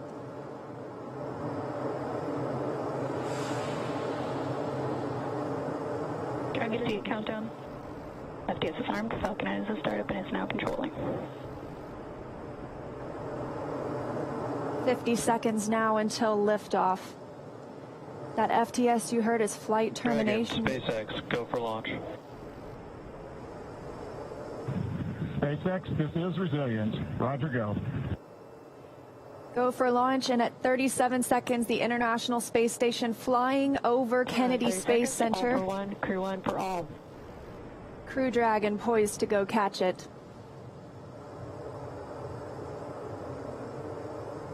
"20 seconds till liftoff. T-minus 15 seconds. Falcon 9 is configured for flight. 10, 9, 8, 7, 6, 5, 4, 3, 2, 1, 0. Ignition.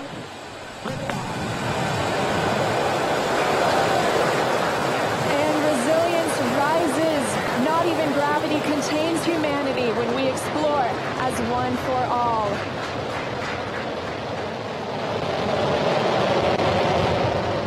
M1E propulsion is nominal. That's the word we want to hear. Stage 1 propulsion is nominal.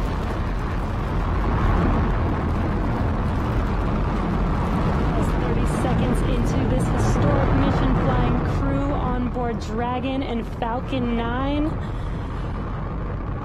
Stage 1 is preparing to throttle down. This is in preparation for max Q, which is maximum aerodynamic pressure. Stage 1, throttle down. There's that call out for throttle down. Power and telemetry continue to be nominal for the vehicle, now traveling at 262 meters per second. Falcon 9 is supersonic. There's that call out. The Falcon 9 is supersonic, and we will be passing through max Q here shortly, the largest structural load during ascent. Max Q. There's that call out. That Falcon has passed through max Q. 1 Bravo. And we've just entered Stage 1 Bravo abort mode. That's going to take them through the end of the first stage burning just before second stage activates off the coast of North Carolina.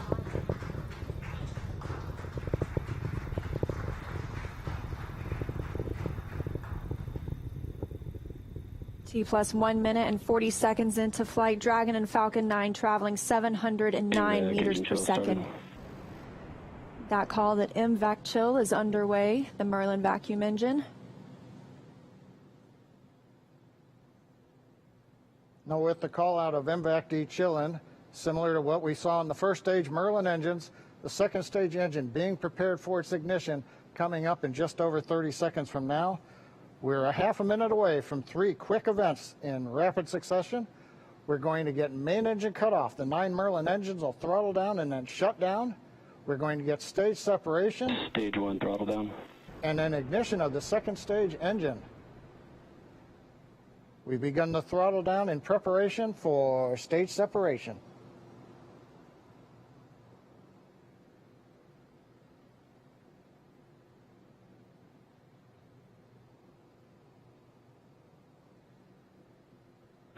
And we have 2 Alpha. Stage separation confirmed.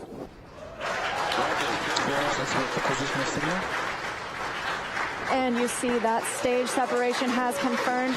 There goes that MVAC engine. Stage 2. Crew 1 is now on their way to the International Space Station.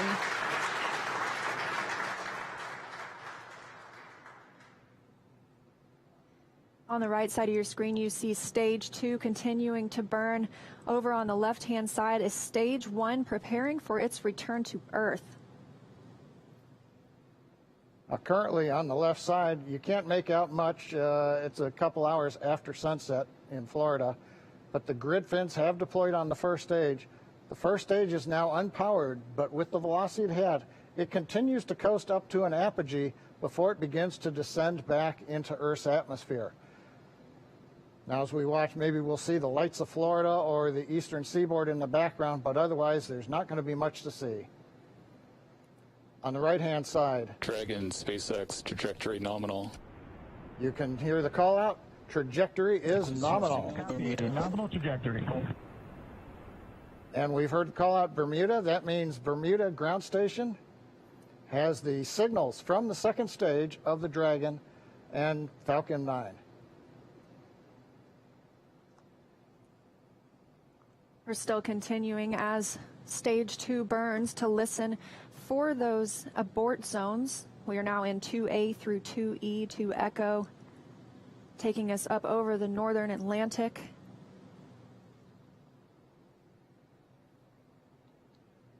Right now you can see the second stage engine glowing with the standard red that we have come to see over all these missions. Indicates everything's looking good.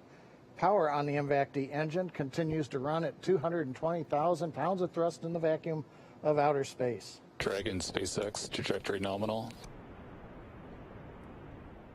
And trajectory nominal. Copy, nominal trajectory.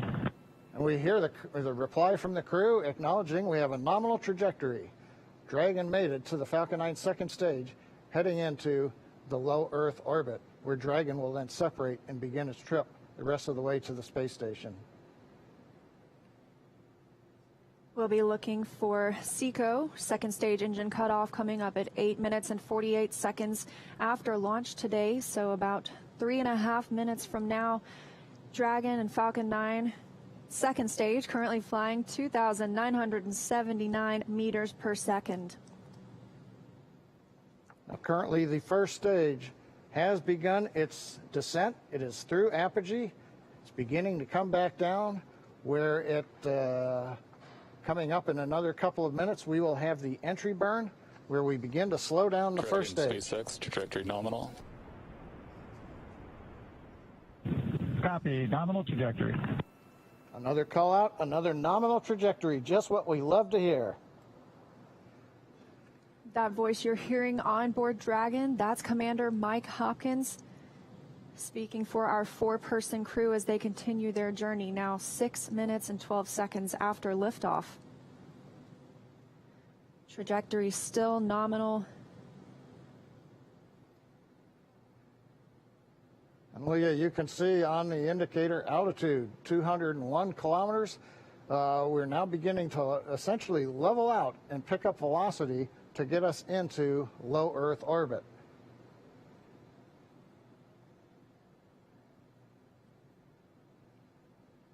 We're a little under 1 minute from the ignition for the entry burn on first stage. And we're about 2 minutes away. Dragon, SpaceX, trajectory nominal. Copy, nominal trajectory. Great news. Now 7 minutes after launch, second stage engine continues to burn. Everything looking good. And we'll see that continue to burn for another 1 minute and about 38 seconds. Right now on stage 2, the crew's getting about a little more than 2.5 G's of acceleration. First stage preparing to ignite for the entry burn. Stage 2 FTS is saved.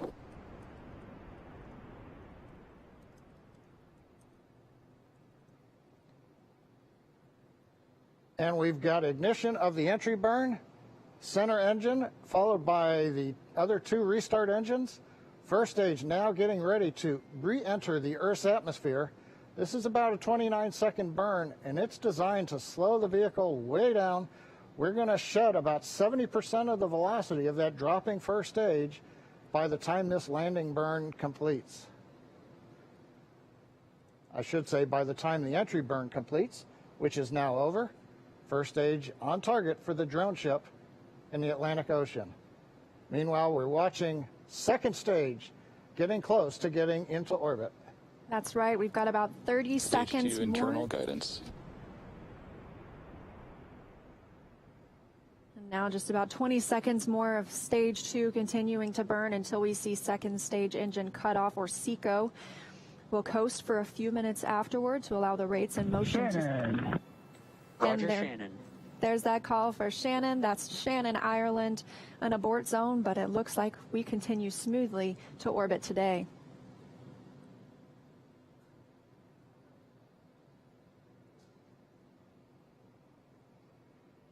INVAC shutdown.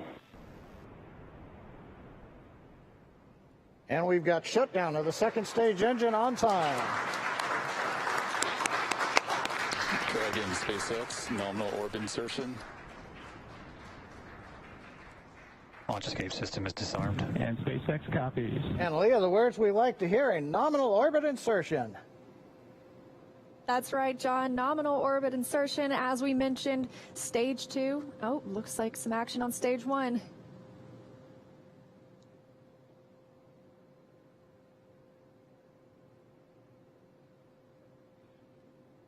And I believe we've had a touchdown on the drone ship. We've got stage 1 has touched down on the drone ship in the Atlantic Ocean. But now the more important news, second stage is in orbit, right where we want, right on time. And we're getting ready for our next major activity, which will be Dragon spacecraft separation. Now, currently on the second stage, we are essentially venting pressure, purging the engine out, making sure everything is quiet in preparation. Take a look. That's inside Crew Dragon right now. Our Crew 1 crew now coasting in low Earth orbit, still attached to that second stage. In just a couple of minutes, we should see that second stage separate, and Crew Dragon will be flying free. Leah, the mission timer shows 90 seconds to Dragon separation. Currently, Dragon is flying at 27,000 kilometers an hour.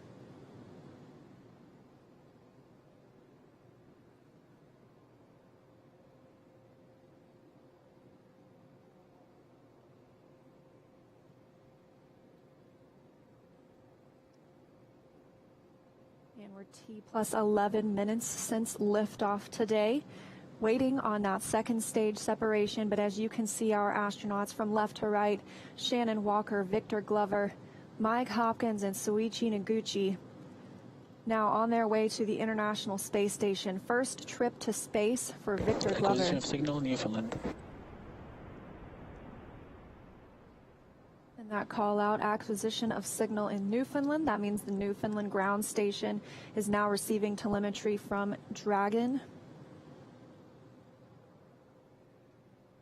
This view inside Mission Control Hawthorne. Teams continuing to monitor the vehicle, now traveling at almost 27,000 kilometers an hour.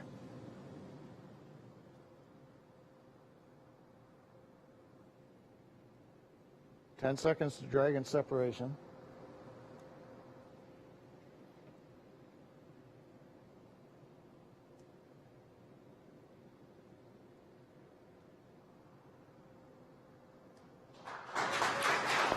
And separation confirmed. And separation confirmed. You can see that second stage departing. Crew Dragon leaving it behind. Separation confirmed. Now 12 minutes, 25 seconds into today's flight. Our next thing we'll be looking for is nose cone deploy. Our hooks will start to open on the nose cone and reveal those forward thrusters underneath.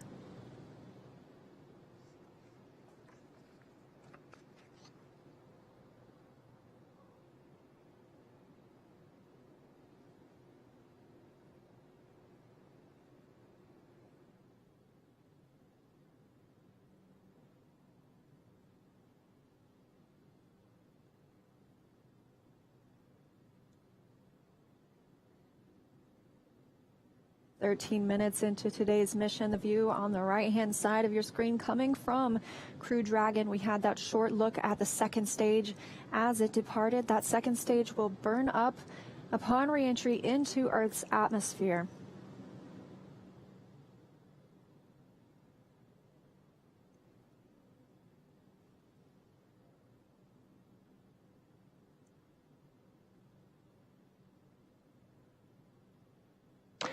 Dragon SpaceX, we see nominal service section Draco checkouts and the humidifier activation. And SpaceX, this is Dragon. We copy all, and we see the same. Confirmation from teams on the ground and the crew. You can see them monitoring those 3 display panels, monitoring their journey to the International Space Station and where they are in the world right now, or over the world, I should say.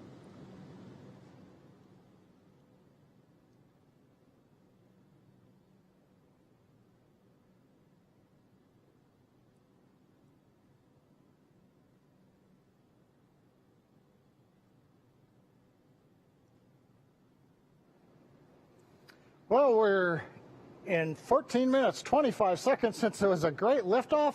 Everything happened. We had a nominal insertion into low Earth orbit. You saw Dragon separate. We got the Draco checkouts were good. And right now we're hearing the nose cone hooks are opening up. Everything is happening right per the procedure. And we've got Crew One successfully on orbit. So with that, let's head over to our counterparts at Kennedy Space Center. Marie, how was that launch for you all there on the ground? Oh my gosh, John, it just took our breath away. I mean, we could just turn right around in our seats and watch. We got up away from the desk to get a better look, and then we actually could see the booster coming back down. Yeah, that was outstanding. Outstanding. And I don't even know what to say. High five. We're like high-fiving through the shield here. High five. My husband texted me a picture of my daughter watching liftoff. It was just, I'm emotional. Seeing that, and we went on the first attempt. How often does that happen in human space flight? As it should. I'm very happy. It has been a long day, but just to be able to stand there and actually feel the rocket pounding the air around you was just. It was just incredible. And then looking at the light too long, I couldn't see the MVAC ignition. So I still have spots in my eyes. And then the views inside the capsule too, with the 4 of them, looking kind of mellow, but you can see Victor's kind of letting his arms do a little bit of the floaty thing. I bet he cannot wait to get out of his seat. Well, he's going to get a chance to here shortly. So he's officially on his way on his first space flight. So Incredible. Victor, Mike, Shannon, and Soichi are now on course to arrive at the International Space Station just tomorrow, Monday, November 16th, around 11 p.m. Eastern Time. And we're going to stay live on air for continuous live coverage along their entire ride to station. Though our coverage here at Kennedy Space Center will conclude, we're going to turn it over to the teams in Hawthorne and Houston to take us through the next phases of the Crew One mission, all the way through hatch opening and a welcome ceremony for the crew. Now, for those of you watching online via YouTube, take a look at the description below the video. There you'll find the new link for our Crew One rendezvous phase, and we'll be continuing live coverage at that new location shortly. But if you're watching on NASA TV, like my parents, you won't notice a thing, and your coverage will continue.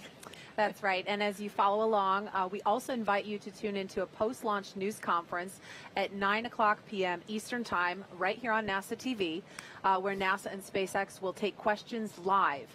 And in addition to NASA TV, of course, you can always follow along on Twitter at @NASA and nasa.gov for continuous mission updates. We thank you all so much for watching. To all of our commentators, Nicole, special thanks to you My for being pleasure, here. ladies. Let's do it again. Oh, please, yes. Well, we'd love to have you back. Here now are some highlights from the incredible journey that's just begun.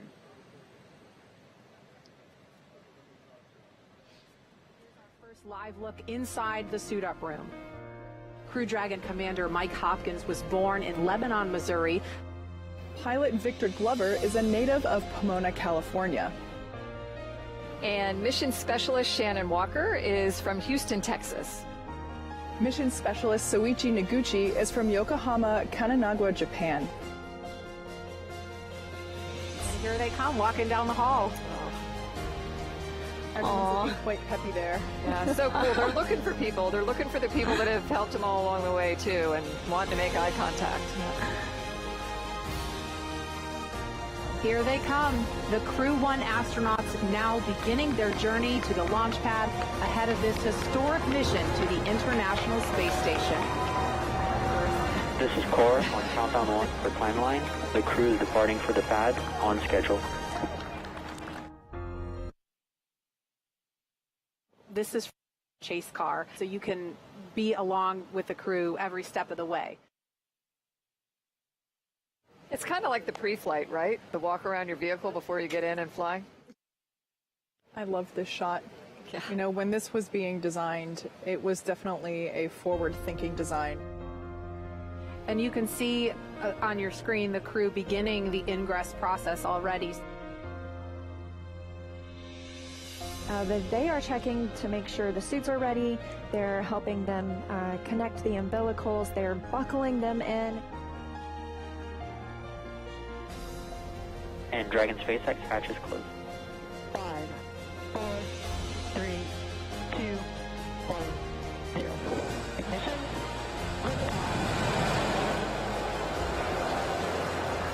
And resilience rises. Not even gravity contains humanity when we explore as one for all.